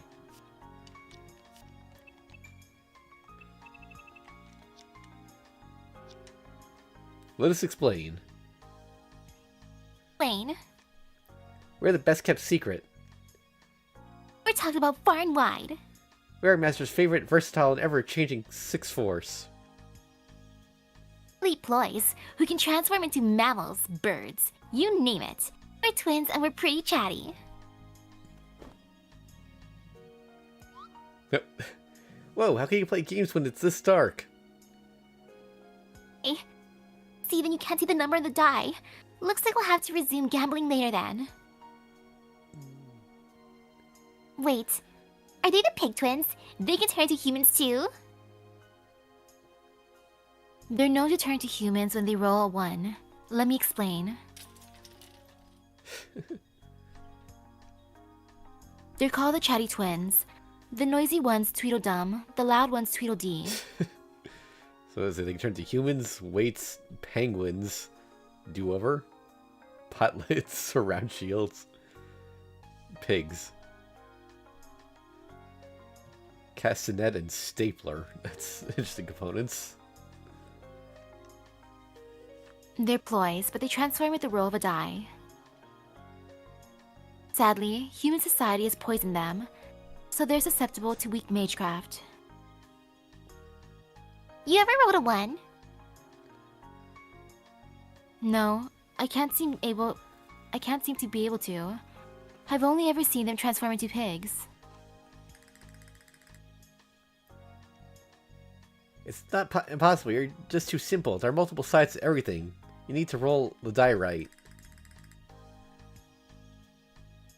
I don't actually know. Oh wait, the text is coming out on each side. Yeah, I suppose the one on the left is probably the boy then. Exactly, you've got to cheat sometimes. This world is full of cheaters. No one rolls a 6 without cheating.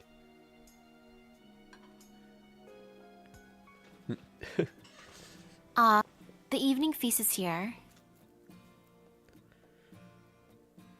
Diddle diddle from Mother Goose, right? Yeah, it's quite famous. Hey diddle diddle, the cat in the fiddle, the cow jumped over the moon. The little dog laughed to see such sport, and the dish ran away with the spoon. No, wait, she said craft in this story. Like, Misaki and I were talking about this off stream. Like, there's like 3 different versions of that line.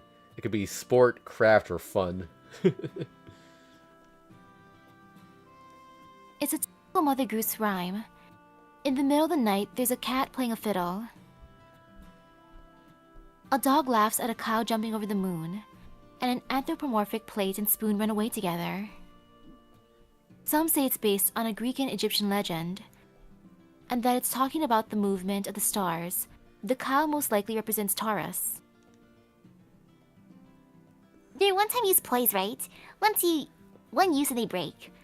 Do you make new ones each time, Miss Alice? Of course. Diddle Diddle forms the basis of my magecraft. If I place them into the ground, they'll deepen the night. The deeper the night, the more my magecraft, rather, the more the fairy tale means. That's all there is to it. So ploys like this only work in certain situations. You know, you don't function nearly as well in the city. You really are a force girl at heart. Cost 2 months worth of Sojiro's wages. Fairy tales complete play. not be defended against at night, but weak to light of civilization. Not be used in front of a train station.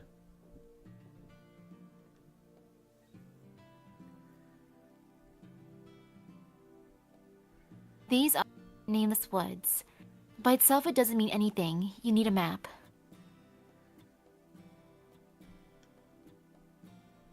You use it with the Mirror of Slumber. The mirror didn't quite become one because of one of the 3 great ploys, but it functions just as well. More specifically, it usually scans for enemies across Misaki City and guards the mansion. Unfortunately, sometimes it goes a little haywire and makes a gate that beckons people in the mansion inside it. That's original form mirror in Alice's room, mirror in the foyer. Countermeasure, break the mirror.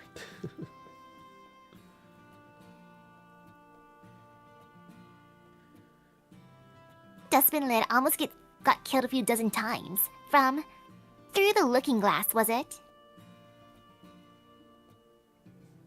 Right, originally. It was just an embryo that held an other realm inside. It looked like it had been broken for a long time. Toko and my mother both helped to repair it. Oh? Why'd you need the help? Couldn't you do it yourself? A witch is required to leave behind at least one elite ploy in her lifetime. She wanted to repair this mirror, make it her masterpiece, is what Toko always said.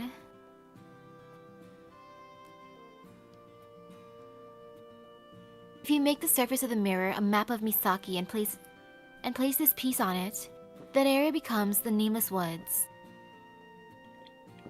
Wait. I just realized, the same Nameless Woods from Avalon? Oh.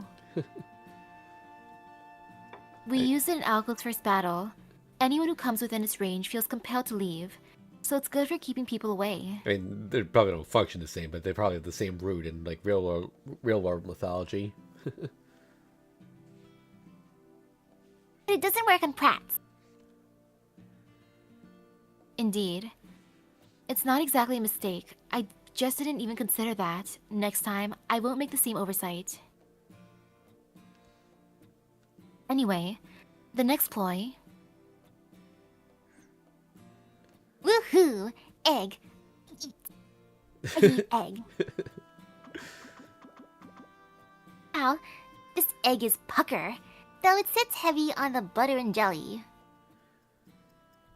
Like I'm not quite digesting it. I don't know. I can hear a pecking noise coming from inside my body. 3. Miss Alice, why are you backing away? 2. Why the sorry but you're going to explode expression? 1. Help. 0.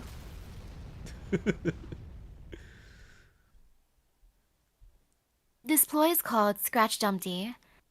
It's based on the old Humpty Dumpty nursery rhyme. An egg sat precariously on the wall, ignoring the king passing by who told him to come down. The angry king ordered his men to bring him down, but they couldn't. The king gave up and left the egg to his own devices. Then the egg fell and tragically cracked into a million pieces.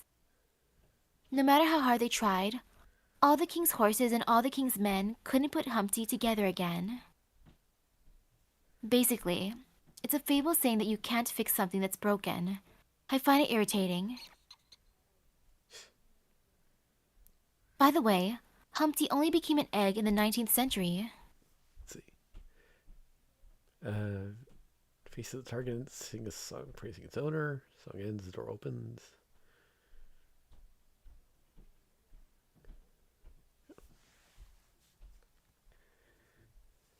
He appeared earlier in a panoramic picture book authored by Samuel Edward Mabberley under the pen name Alikis. So okay, the countermeasure is to avert your eyes when the hand comes out of the door, which is why Sojiro managed to survive it. Lewis Carroll's Humpty was most likely based on this version.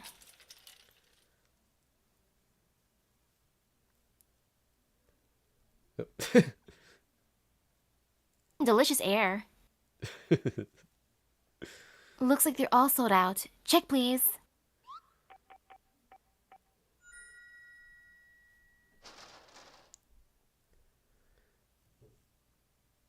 She used all her money. Yep.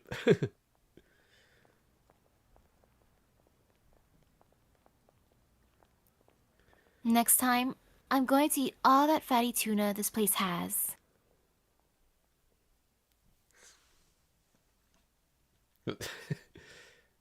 Charisma. Oh, don't know what that said.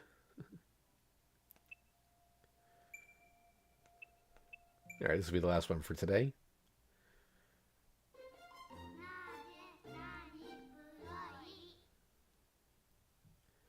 4. Bittersweet Magecraft. Let me, Ooh, a good-looking cafe. I want that eyeball. let me hide you for a second because you're covering up some of it. But okay. I wonder who's on the money. Is that wait? That's the friends. Oh, it is. Hey, working hard as always, lad. Can I get a dozen bags of birdseed? Give me your best millet and wheat. Hello, welcome. I'm surprised to see you out shopping during the day, Robin. Gah, Miss Alice, what are you doing working here? Where the heck is that kid? You sure care a lot about trivial things for one bird brain. For a bird brain. I'm in charge of the store today. Do you have a problem with that? No, of course not. You fit right in. I assume you're here to satisfy your sweet tooth. The wonderful world of ploys.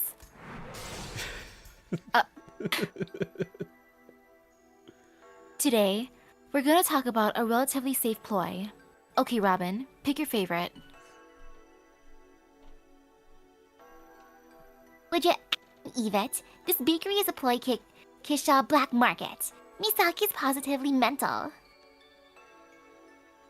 Let's go and order from the right. What's a thing here that looks like a jewelry box? At 6 pence. It's a jack-in-the-box called 16 Chocolates. 20 for familiars, that's a lot. Oh. See, no It comment. looks pretty plain and boring, but it's actually quite useful. Unlike some ploys around here. The chocolates are also infused with magical energy, so they can be melted down as a first aid measure. Familiar. About 10 fly into power lines and die every day.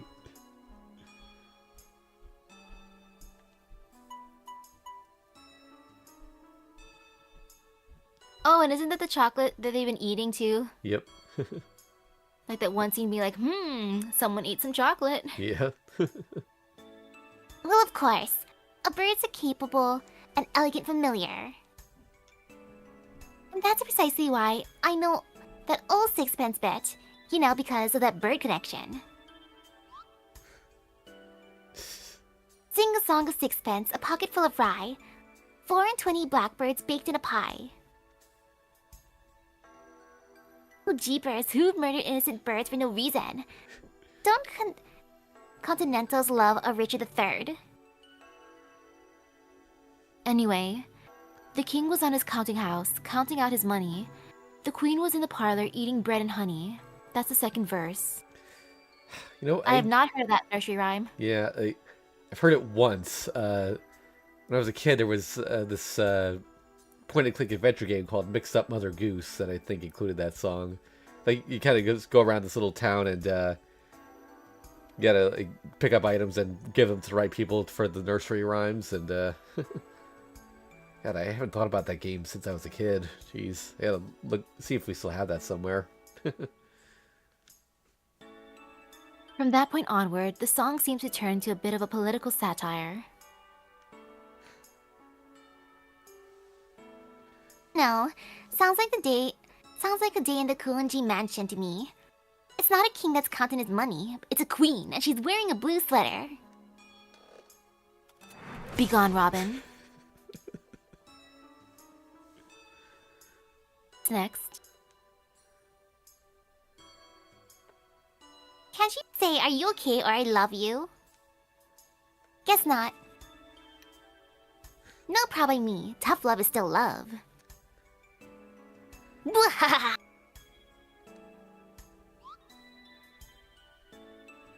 How's this?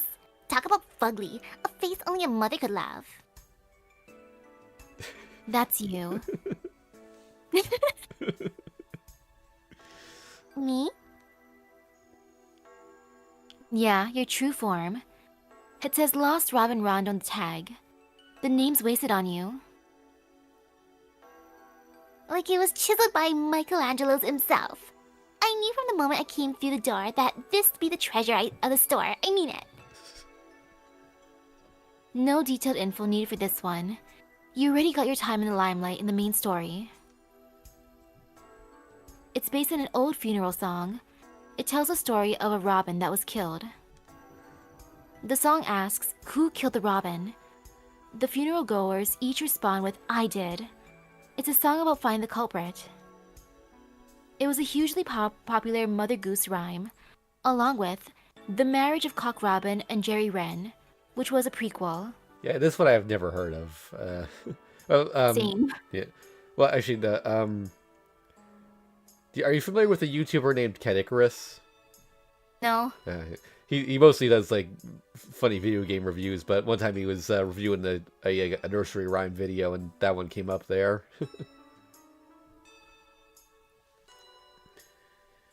After that, the trial and execution of the sparrow for killing Cock Robin was published, which follows the trial of the sparrow. You ought to be making a killing in royalties, Robin. I envy you. Birds never get a penny. Anyway, Alice, did you know? The robin is the national bird of Britain, and it symbolizes Christmas. In other words, I am the bona fide hero of Mahoyo.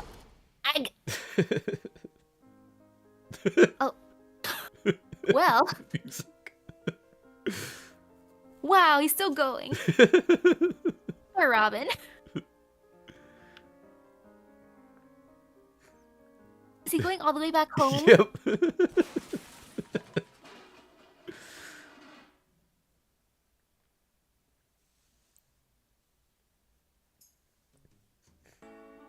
Can't let your ego get too big. Might be too late for that. Not much left to talk about. Nothing really worth showing off. Alice, Miss Alice, what's this third toy here? It's a candy that looks like an eye. That's the one that I want to know about. It's an eyeball. Oh. You mean a candy that looks like one, right? No, it's an actual eyeball. Want to see? Gag, your left eye is made of glass? That's not what I meant. It's used like a ploy. Wait, what's acrostic mean? Classification of mystic eyes. Requires a large amount of mental energy.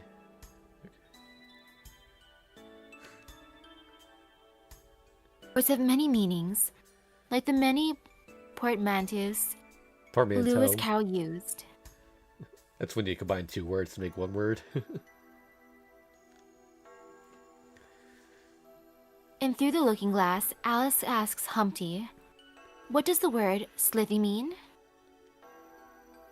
To which Humpty replied, well, slithy means lithe and slimy. Got it? When you classify mystic eyes, you change the rules by mixing meanings to form a new word. I'm not saying the concept is entirely based around Humpty Dumpty. She just gave it a name referencing his idea. Brilliant. This is just a random question, but what would happen if you combined limited first edition and standard edition? If you did that, you'd have a product with first edition bonuses that would stay in the market forever. Wahaha! So the new phrase would be Special First Standard Edition. No, you'd get bargain bin.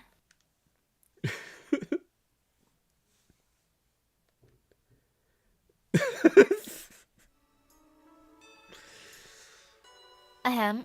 As you can see, it's a tricky play to use. I'll be more careful in the future. Let's see, next we have... this one. Nah, let's say this for another Cockney rhyme. What about this one? Just a failed creation, my first play ever. It doesn't have any real use. I've just held on to it for sentimental value. As you can see, it's not useful in mage battles. It doesn't look very nice either. Still, sentimental value, right? First mistake. Yeah. Confectionery shaped like a brooch. Wow, it's so sweet. You make the best sweets.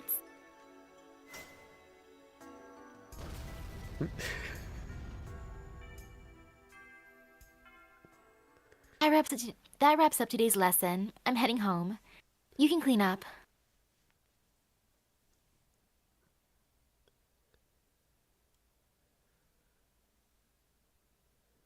Robin. Tokitsu Baking Company Limited.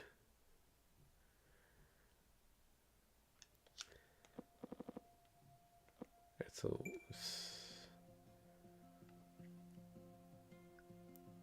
Adventures of the... I'm trying to read what it says on the spine of the book, but... Yeah. Yeah, so if I remember correctly, this is a short side story, then we'll unlock a really long one after that.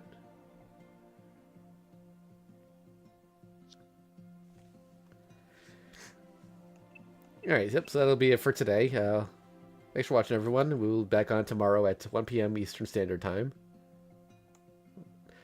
Oh, and as far as FGO is concerned, I'm hoping to get another episode up by tomorrow morning. Manually editing all the music is a bit of a pain, but... yeah, so, yep, see y'all later.